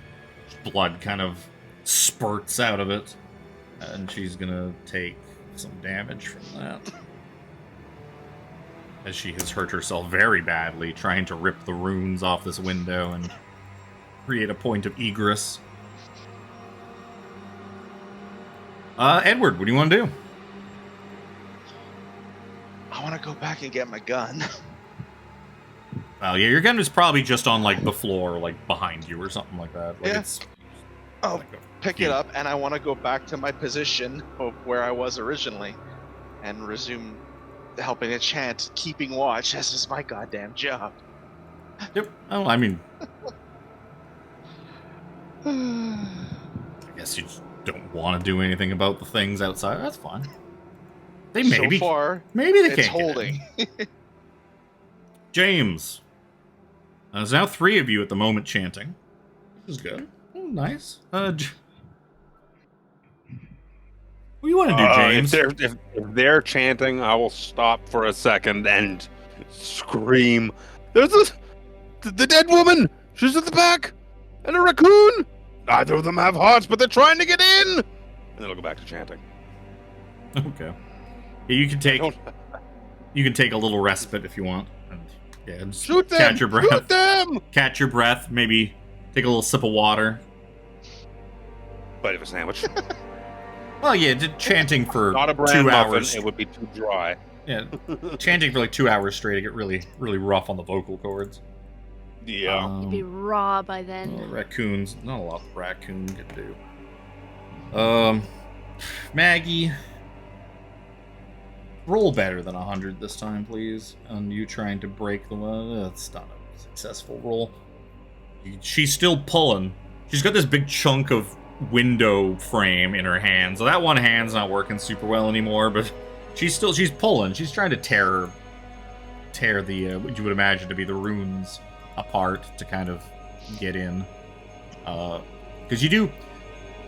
I wouldn't. Normally, I should make you roll an intelligence roll to figure this out, but yeah, you kind of notice. All 3 of you kind of notice that despite these things slamming on these very brittle, very thin windows, especially a lot of which are already broken. Actually, you know what? All of you give me an intelligence roll just for the fun of it. It's actually a good time for you. Again! I did it again! Jeez, fuck. Another one. Holy So, shit. yeah, Helen and James, you kind of look at each other while you're chanting, and you know that both of you kind of have the same thought. That, like, there's no way these things should not have gotten in by now. Especially, like, the way they're just throwing themselves with reckless abandon at, like, these windows and stuff. So it must be the runes. The runes must be keeping these things, which have obviously possibly been brought back by the thing you're trying to expel. That seems like the only reasonable explanation. But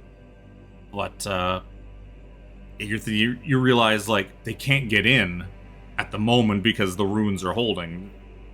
With a hard success, Jimmy realizes, like, especially with the lady tearing the fucking window apart, it's like, yeah, if they manage to, like, rip all the chunks of house off that have the runes on them and just destroy them, well, that might mean they can then get in, at least in that spot. So that's bad. But Edward, ever the intelligent man, the very critical thinking Edward, begins to think, you, like, all three of you, like, come to these conclusions at the same time and kind of looking at each other while chanting, realize it all at the same time. And then, but Edward takes it a bit further. He's smart, and he's had a moment to kind of focus in and think about the situation. He's like, what would happen if the thing was already in the house, though, when he tried to reanimate it?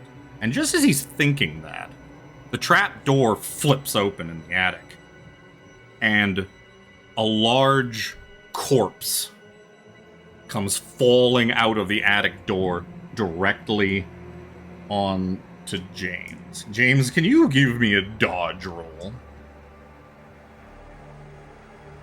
Okay.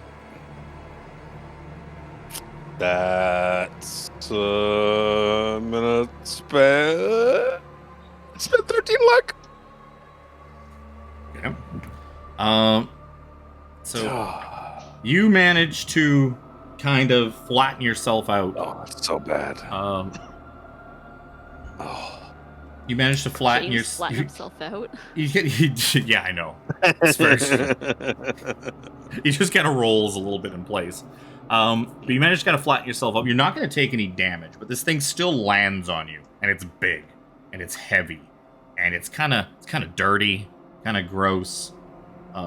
Blood. You can feel blood kind of seeping all over you from this gigantic hole in its chest cavity, and you kind of like look, you're like, whoa, what is it? You're looking, and you see blood-soaked red flannel, a scratchy ginger beard, and as you're kind of coming to the realization that the corpse of Red Jake has just been dropped on you from the attic door above in the center of the room, you feel the corpse begin to move. And I would like a sanity roll, Mr. James. Need to pass this. Even if I take... Oh, I'm going mad. Sid, now's not the time. I'm mad. Sid, get off my fucking desk.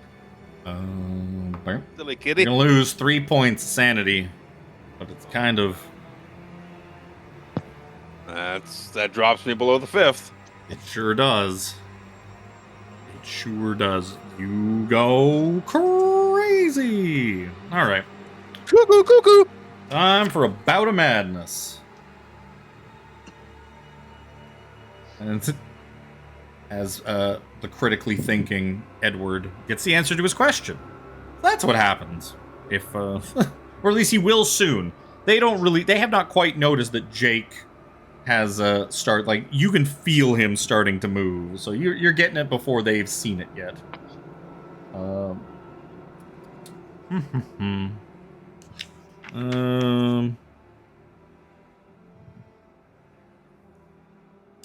Oh, this one's pretty good.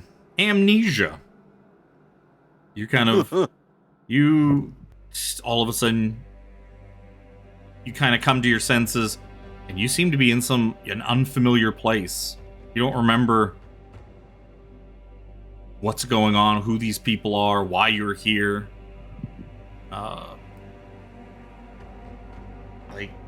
you barely even remember who you are. And you're like, just all of this is just very scary and very confusing to you.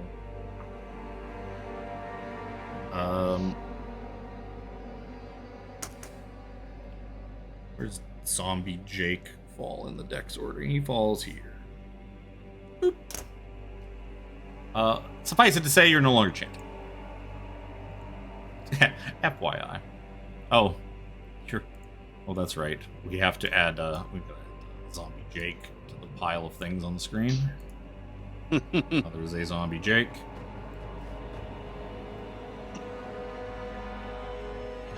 Fucking hell. Cool. Edward, what do you want to do?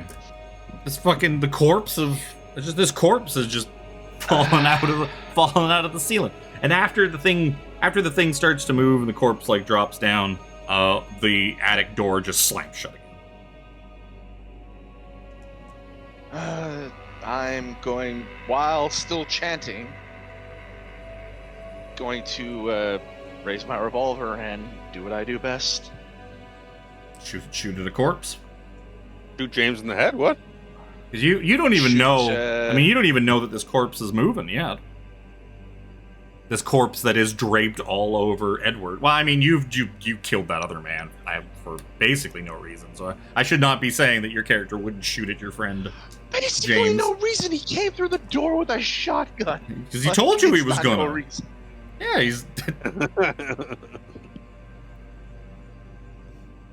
Also, there's a corpse outside. There's two corpses outside. That's true. If with my critical success thinking, I think I can, do 2 + 2 equals 4. Like. So I'm going to. I will say if you one in the head because it is on the ground on top of James. If you miss him, you will shoot James. 100%. Oh, I will tell you that. Because they are basically the same target at the moment. Like, James is lying prone, and this thing is prone on top of him. Okay, how about this? Can I run over and grab this corpse and, like, throw it off of him? Certainly. What would that be? That would be the same thing, be like a fighting maneuver. You know what? I'd give me a strength check. Technically be a strength check, because as far as you know, it's just a corpse. It's given no indication that there's anything but a corpse. Oh. By the skin of your teeth. So yeah, you haul this thing off. You kind of just flip him. Like, he's like face down, lying on top of James. You grab him, just haul him off. Just rip him off of James. And you kind of like glance down, make sure James is okay. While you're kind of like, blah, blah, blah, blah. Latin. Deus me protegat dum leviter el hoc oblivium. You flip. Cedo. Well, no, he says the Latin. I'm saying other Latin shit. You're speaking elder speak. Fucking God protect me as I tread lightly upon this mortal coil. Let me not wander too close to the edge and shuffle off. So yeah, you flip this corpse over and flip it off of James. You kind of glance back and see, oh, this corpse is moving, and it's like hissing and reaching for you. So I would definitely like a sanity roll for that. And then we'll move to James. Oh my god. Yeah. No. No. Oh, the Lord giveth, the Lord taketh away. You are going to take First 6 points of sanity, the maximum. And that is that's enough anyways. Edward is now indefinitely insane. Oh, what form is that going to take?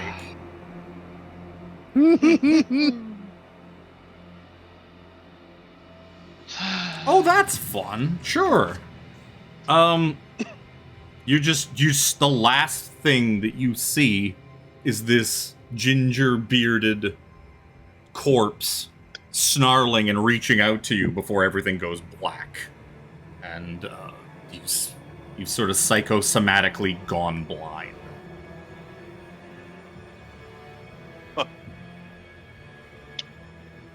Oh. So what's up, James? Oh, what you want to do? Or should I say, for the person who used to be James, who no longer knows who he is. You know who you are, who these people are, what these things are, what's going on, why there's a funny symbol drawn on the floor, what? Looks around, There's blood. sees just blood and fucking moving corpses, and just imagine just scrambles and runs. Okay.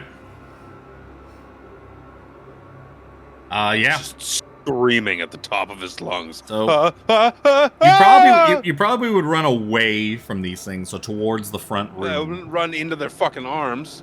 No, but I mean, yeah. Well, because there's like a raccoon at the back door, and so I'm just saying this because you get to the front room and you see the front door is just wide open. There's a big hole in it, like where the lock was. An exit route. Yep, and yeah, you just run out into the. Once you get outside the house, are you running like towards? Do you think you'd run towards like the street? Do you think you'd run towards like get the outside woods? the house and see like. You see very little. Edward's car. You would see very, very little because it's pitch black out here. It is 1 o'clock in the morning. We see Edward's car or the car that fucking what's his nuts rolled up in. Yes, you would see. Here. Yeah, you would see two cars, kind of one in front of the other. Probably run to the closest car and try and like get in and drive away. If there's no keys, well, then he's just fucking. Yeah, there's definitely no keys. Edward's keys are probably in his pocket, and Bertrand's keys are probably in his pocket. So yeah, you climb into the first car, and you're just like start kind of fumbling, hammer at the gas. Let's take us to Helen. Helen, you're still chanting away. Edward has definitely stopped chanting as he went blind and went insane.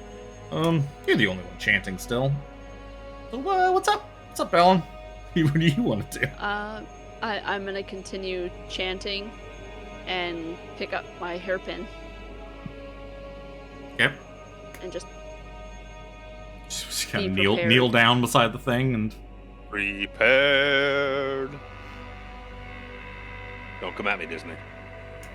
Yeah, no, I'm not gonna attack it or anything. I'm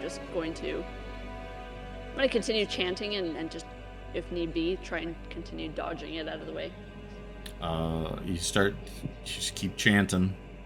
Luckily you had all that time to practice your Latin that the good old friend James taught you. James, in your insanity-addled state, can you give me a spot hidden? Just for the fun of it. Yeah. Spot all of the hidden. Nope. Cuckoo. I mean, you can spend luck if you want to. Yeah, I'm crazy enough. I have 6 luck left. Let's spend 3 of it. Why not? Perfect. Awesome. You see something. Oh, yeah. You see a shape that seems to be lumbering towards the house. Kind of towards the front door that you ran out of. Looks like a bear. Looks like a brown bear with just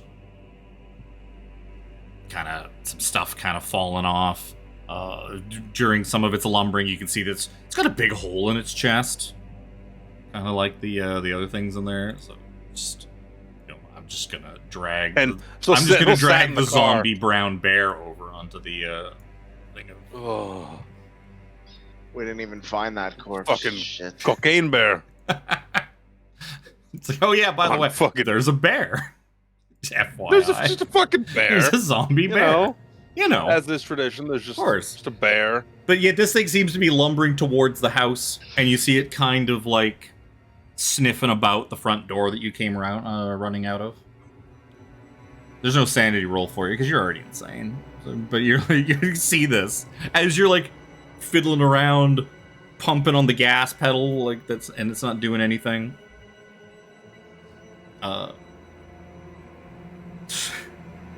You just see this thing lumber over and start looking in through the door.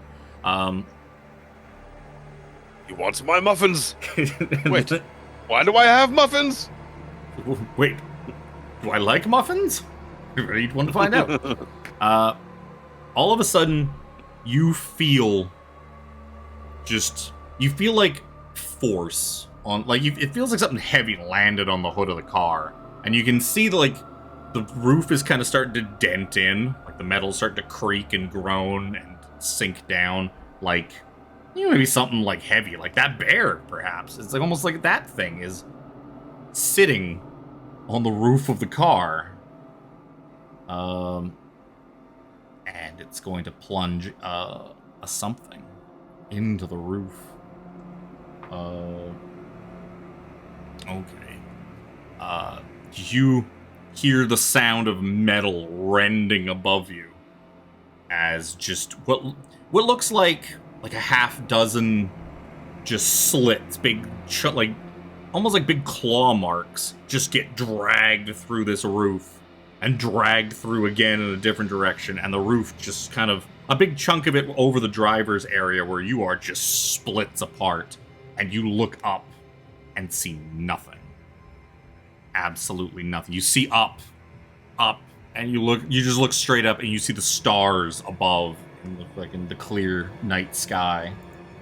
And that's all. And, Edward, you're blind. I'd like to take a free action to pee my pants. Oh, absolutely. Surprised you haven't by now. Oh, it's just more. So what do you want to do, Edward? You've gone blind, and you know there's something horrific right in front of you. Somewhere. Hold the gun out in front of me and you do got your gun. start firing. Yep. Just start firing. Cool. Until so they point the gun in front of me and start firing. yeah, so where in front of you is kind of hard.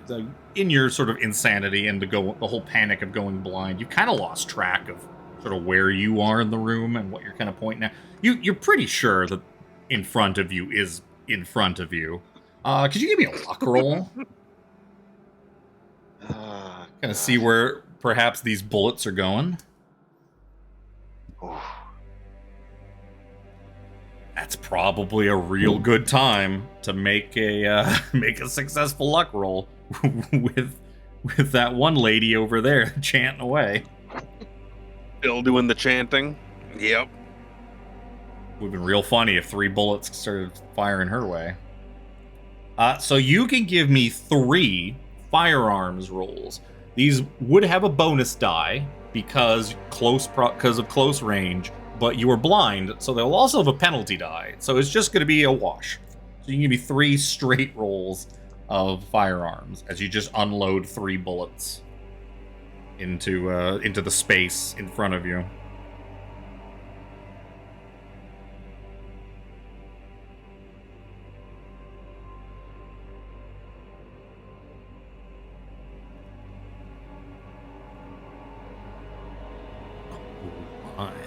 Oh my.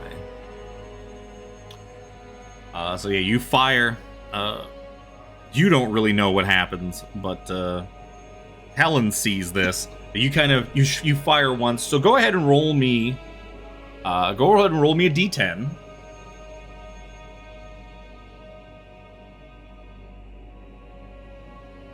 So yeah, you blast. So Helen sees that you kind of just indiscriminately just start shooting in front of you. And she sees the first shot just goes right into the leg, right into the meat. And the zombie Jake kind of just stumbles. The second one is an extreme success. So with an extreme success on a combat roll, you do maximum damage, which is 10. But because you're using a weapon that has piercing, because all sharp weapons and like stabby weapons like daggers and spears and stuff, they have piercing, and bullets also have piercing. You get to roll your damage again on top of it. So roll me a d10, and we will add 10 to that. You do 20 damage with that. So your second shot just splits Jake's head open like a watermelon. Which is going to, and then your third shot just sails into the other room. Like, your third shot is irrelevant because Jake was was gone. He was long gone before that second one ever ripped through. Helen, can you give me a sanity roll? You never did give me one for Zombie Jake, and now's the perfect time as you watch him just literally explode. Oh no. Oh no. It's not gonna be. That's gonna be 2 points of sanity. Not bad. Could have been a lot worse. I think you're still okay. I don't remember what I started with. You started with 65. I think Power. Whatever your power is. Oh, I'm at 56 right you're now. at 56 right now. You lost 9. So yeah, you still need to lose a couple more. So you're shaken, but it's okay. You do start to hear like sort of like snuffling sounds from like the other room, like the sounds like a big dog or something would make, or maybe a bear. I mean, it's crazy to think there'd be a bear out there, but who knows? It reminds you of bear sounds. You can't see it. That's kind of what you hear from the other room. So that was Edward. James, you got a hole in the roof of your car that wasn't there a second ago. You know, open the fucking driver's side door and run. Yep. I'll have to outrun whatever it is that did that. Good thing I'm so dexterous. Start just running. I guess you're probably smart enough that you would probably run in the direction that the cars are facing away from. Down the... Like, you're heading out into the night. There's a tiny bit of light from, like, the starlight above and that. And maybe a bit of moonlight. Enough that you can kind of see that there's a path that leads, like, where these cars came from. You probably start running down that path. Yep. Down the dirt road. Down the dirt road you're heading back to Boone Road. Back to Boone Road. It's only 2 miles to the general store.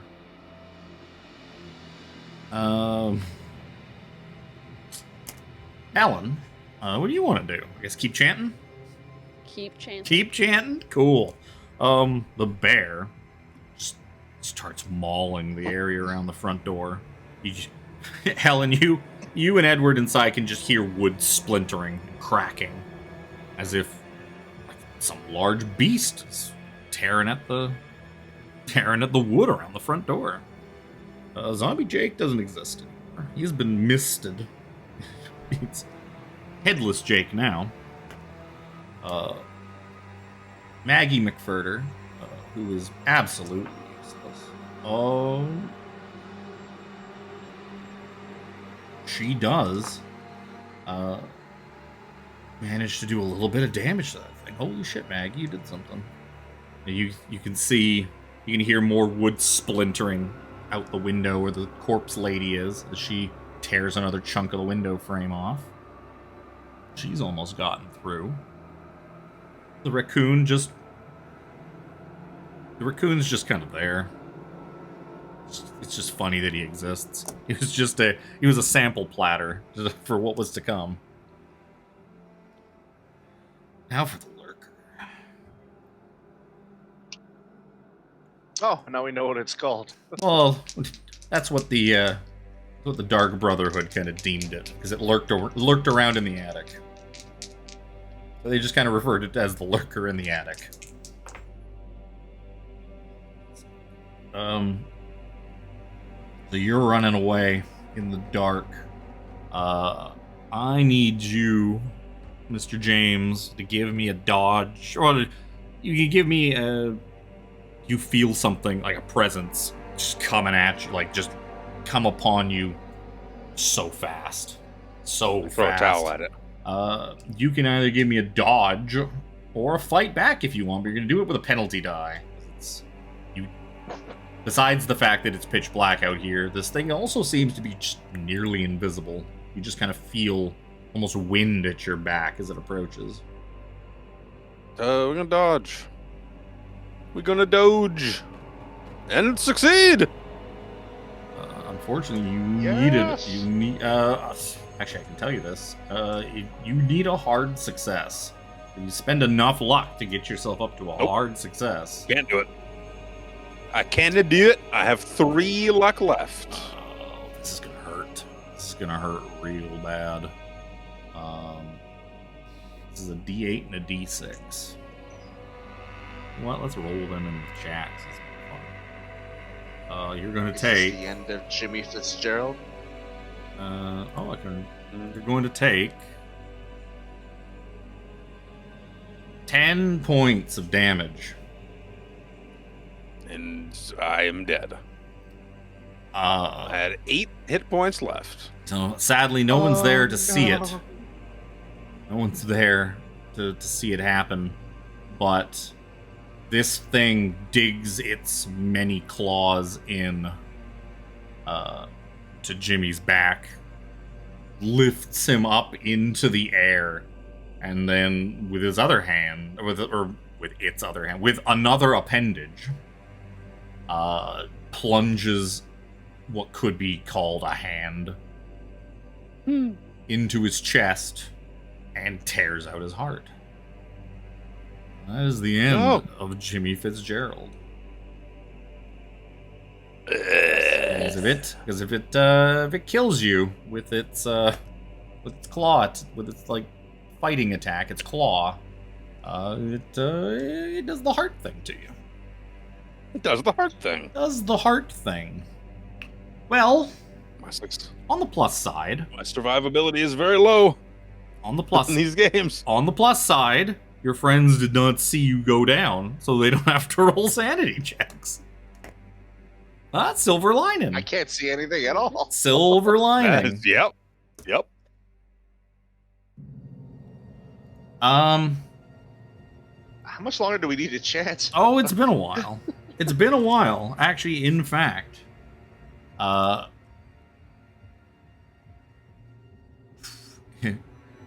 So things begin to. So the creatures still continue to tear at the house.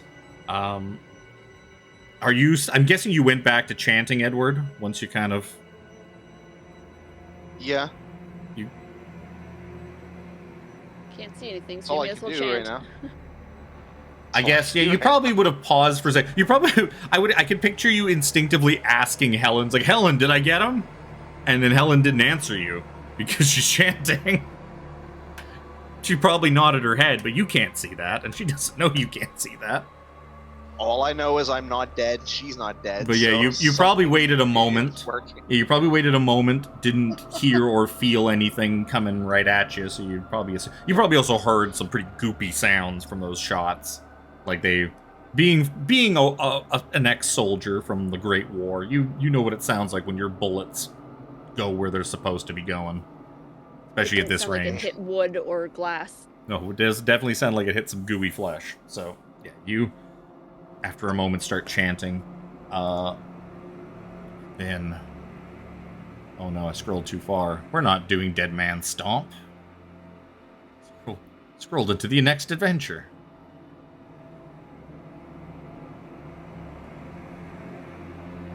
So, things begin to... So all of a sudden, the air in the room begins to kind of swirl.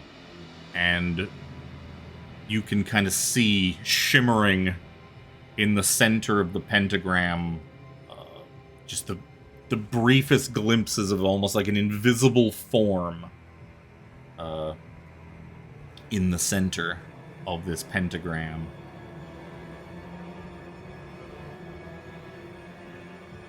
And I would like both of you to give me a power roll. As power roll.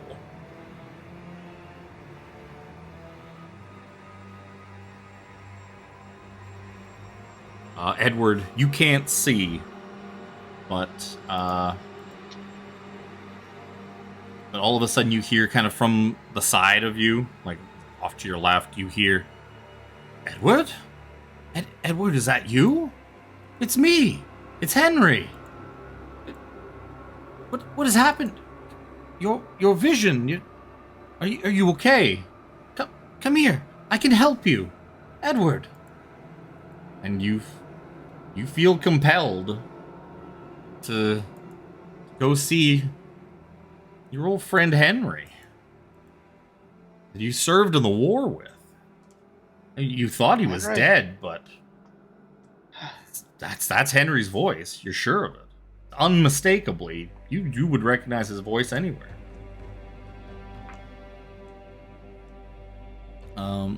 Why don't... I wouldn't be able to use my luck to pass that, could I? I guess you would have, but at the same time, I'm going to give you a luck roll, because you hear him, but sadly, if you could see, you would probably see him there, arms outstretched, like, looking for you, but you can't see. So I'm going to give you a luck roll to see if you can even kind of figure out where he is.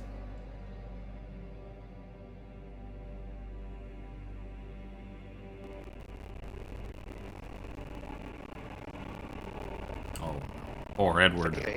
Oh no.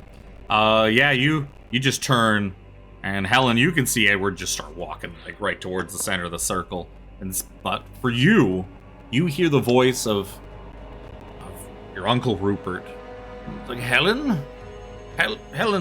what's going on? Helen, no, I was wrong. It's you need to stop. You need to stop this, Helen. The thing.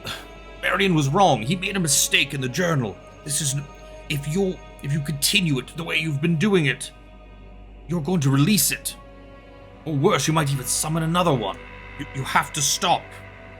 But because you passed your power roll, you don't really feel compelled to listen to poor Uncle Rupert, who's standing there in the middle of this circle, pleading with you to stop this ritual, to stop chanting.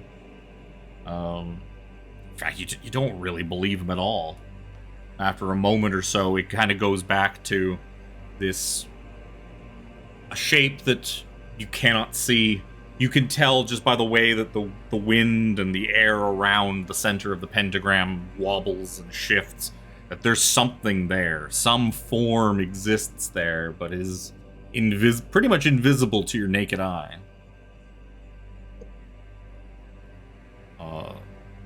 That's going to take us to Edward, who's going to wanders in to this circle. Luckily, I failed though. Oh yeah, you failed. If you were lucky, you would have walked away from it, away from the danger. But you were unlucky, so you're walking towards the danger. And this thing's gonna try to fucking claw you. Basically just gets a free shot at you. You don't want to resist it. Because why would you? You do not see it coming. You couldn't see it coming. And it's only gonna get a glancing blow upon you. It's gonna do 4 points of damage to you. Oof. As I did not roll very good on its attempt to stab into you and remove your heart. Much like it did your friend outside that you don't know about yet. But, Helen, what do you want to do? While still chanting, I would like to move over and get the silver powder out of Edward's pocket. Dust of Ibn Ghazi? Yeah. Okay. And like kind of throw it at it, I guess. Yep. So it goes onto it. Yep. You throw a big old mittful of the dust of Ibn Ghazi into the center of the pentagram. When you do, you see this form, this maelstrom of thousands of maws, this unexplainable sight. I've got a thing for that too. You don't have a picture for it, do you? Well, I've got essentially the title picture of this scenario. Where did it go? The lurker in the attic. That's not it. Where's my handouts? The ritual. There we go. Just kinda looks like this is gonna go away, zombie bear. Ugh. Oh. So you throw it on here. As you look upon this thing, it terrifies you to your core, and I'm going to need a sanity roll. Okay. This would be a really good one to pass. No.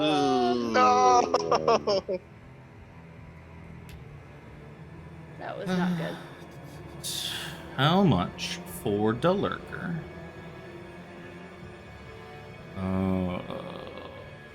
Sanity loss. 1d8 sanity loss in its true form. Its corporeal form. It's only 1. That's only 1. 1 point of sanity. I'll take it. Fucking, we're bleeding. But as it is a failed sanity roll, your mind begins to kind of stammer. I need you to give me a constitution roll to maintain your chant as you shudder. Involuntarily shudder. Oh. Yes, Tiff. I only saw the 6 at first, and I didn't realize I got 6. I thought I got 60. Blood relative of Rupert Merriweather. You know, thinking of your dead uncle, who brought this thing into this world. You focus everything you have on maintaining this chant, and you see this form revealed to you by the dust, and it begins to twist and kind of shudder, and it starts to kind of bend and warp, and it kind of just collapses in on itself and then disappears. And all of a sudden, it's quiet. And you kind of look, and the bear seems to be gone. The raccoon is no longer scratching at the door. The lady is no longer pulling at the windows. The bear is no longer scratching at the front door. They seem to have just stopped.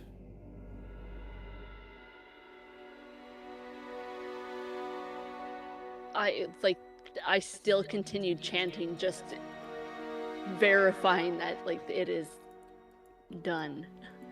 Yeah, you kind of keep chanting. As you do, the fire kind of begins to sputter and spark. The greenish, brownish tinge that it had kind of melts away, and it kind of just turns back into a regular fire. And at this point, the bleeding and injured Edward all of a sudden the blackness kind of starts to melt away, and you can see again. Your blindness from your insanity melts away, and you see Helen still chanting away. You don't see hide nor hair of all the zombie things. You could probably see into the front room, and you can see that the bear is still there at the front door, but it seems to have just gone completely lifeless. It has just collapsed to the ground and is not moving.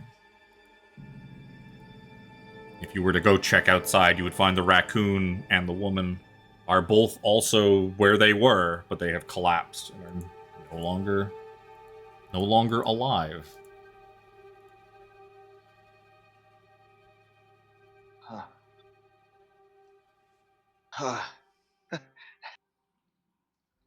Yo, you did it. Well done, Missy. Oh, as I grab my chest from having just gotten slashed, I guess. I wouldn't know. Yeah, you would have found... It felt like massive claws kind of tried to dig themselves into you. It's almost like you were hit by a bear or a tiger or something like that. Like something with just giant, sharp claws. But it kind of grazed you. It didn't really dig in and eviscerate you. It kind of missed, gave you a glancing blow, and just kind of tore you open pretty good.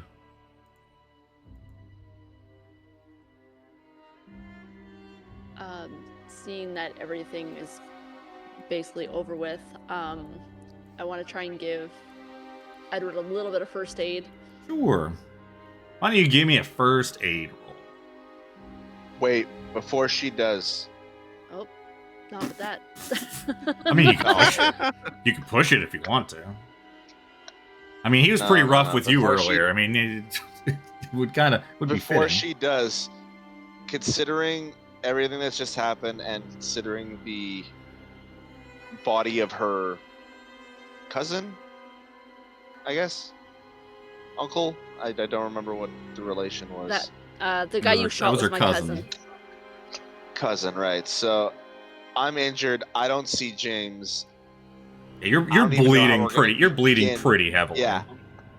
And I don't even know how we're gonna begin to explain this. I turn my revolver around in my hand and I hand it to her. I'm like, you can take this shot.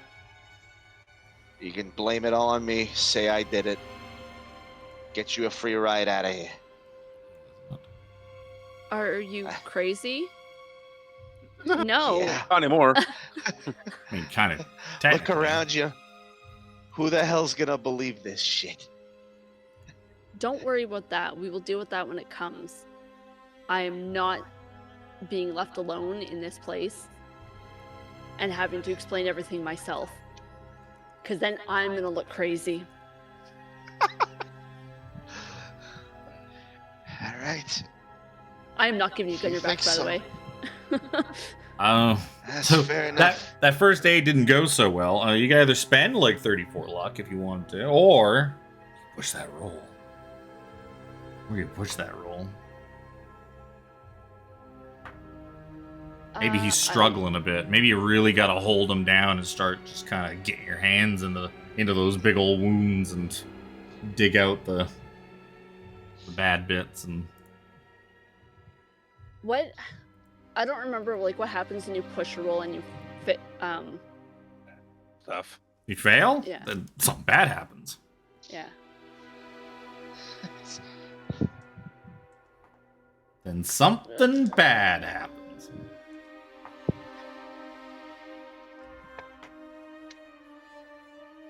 I mean, what's the worst that could happen? That's the spirit. I die, which I was giving you the That's option to spirit. anyway. Yeah, but at least if you die, it looks like you died because of you got scratched, not me shooting you in the fucking head. Yeah, I will try to push it. All And I'll grab right. some water to help wash it out, and just He's Except for probably rubbing alcohol. You just start kind of There's candles drenching him nearby. around. Yeah, you drip like a bunch of like hot wax into the wound from the candles to kind of seal them up. ew. Battlefield medication. Sorry, just roll again, or Oh yeah, you would just make your first aid roll again.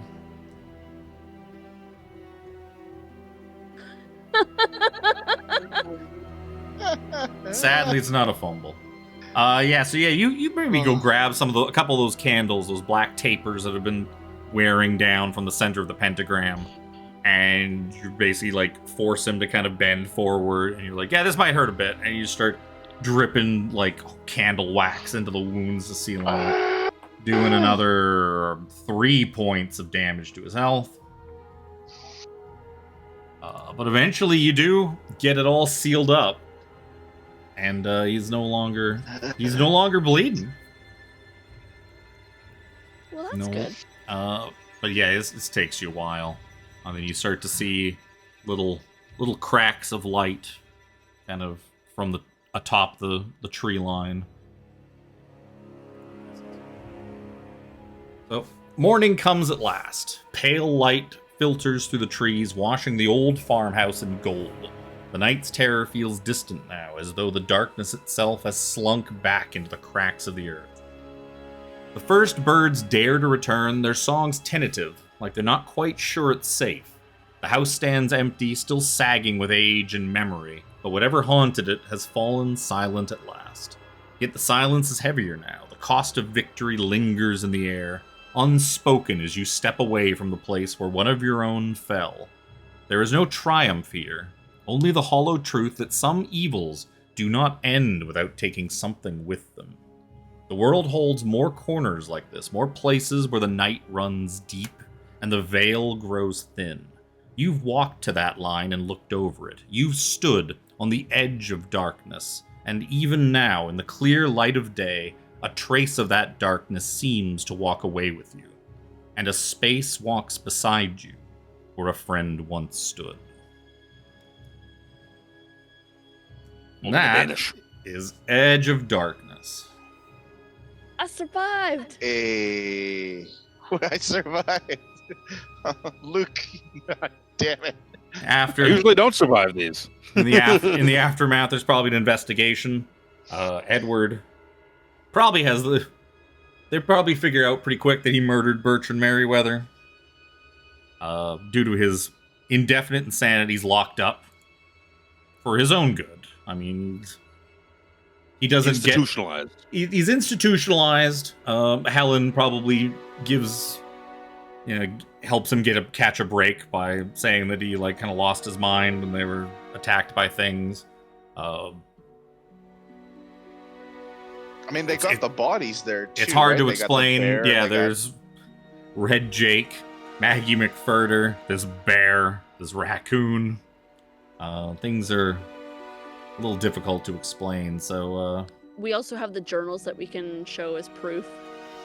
And the letters. Most people just kind of look at those and just what is this non-gobbledygook fictional nonsense?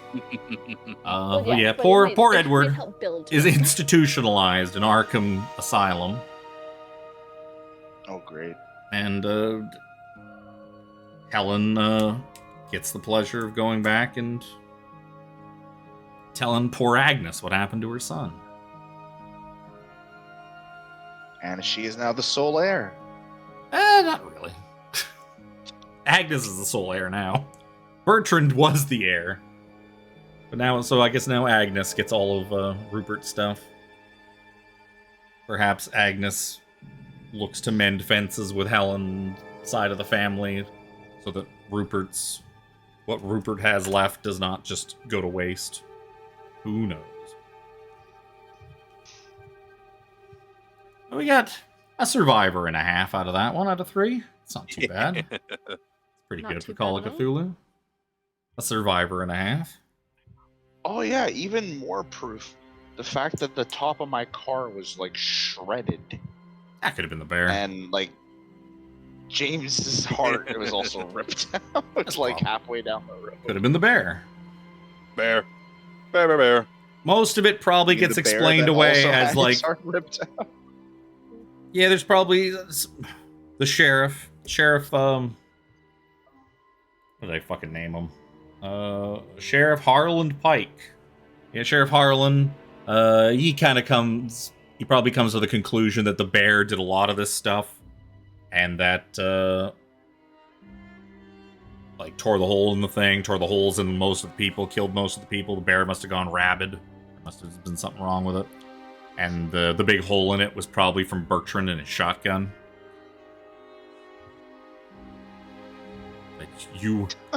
Bertrand heroically saved the two of you by shooting the bear, shooting a big old hole through the bear, and then you shot him in some fit of insanity.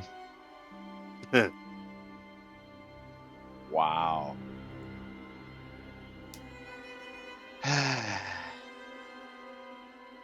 Cthulhu? I'd like to think that I applied for a position at the insane asylum to be a nurse for Edward. Aww. Every once in a while, remembering it's like that motherfucker shot my cousin and then fucking wrestled me to the ground and was gonna stab me with my own hairpin. I didn't stab her. Slowly she's been putting cyanide in your pudding. I just keep him drugged the fuck up.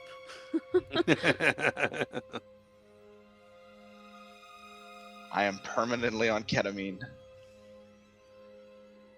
So yeah, that's Call of Cthulhu. Alright. I see what you guys mean. It's a lot more in-depth. My god. Yeah.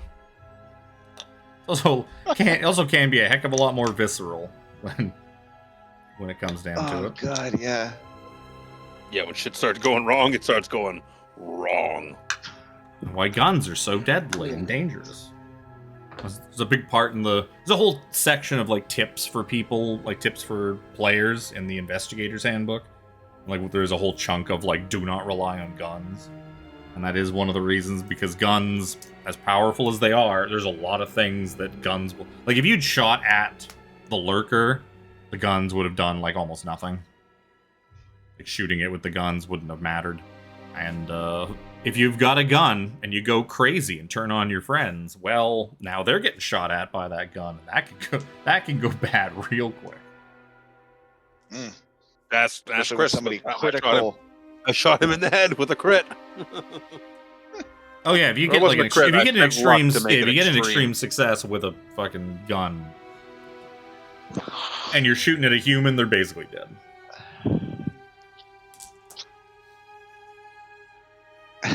Alrighty, boys and girls, it is 11 o'clock at night. Yep. Yep. A long, good session. Thank you for running us through more Cthulhu. Yep. My eyes have been itching out of my skull for the past couple hours because allergies are shit this time of year. Kitty. There will be more Cthulhu in not a couple of weeks. In like a month. In a couple of weeks will be the end of Vecna. Then it'll be more Cthulhu. Yep. We're here for it, kitty.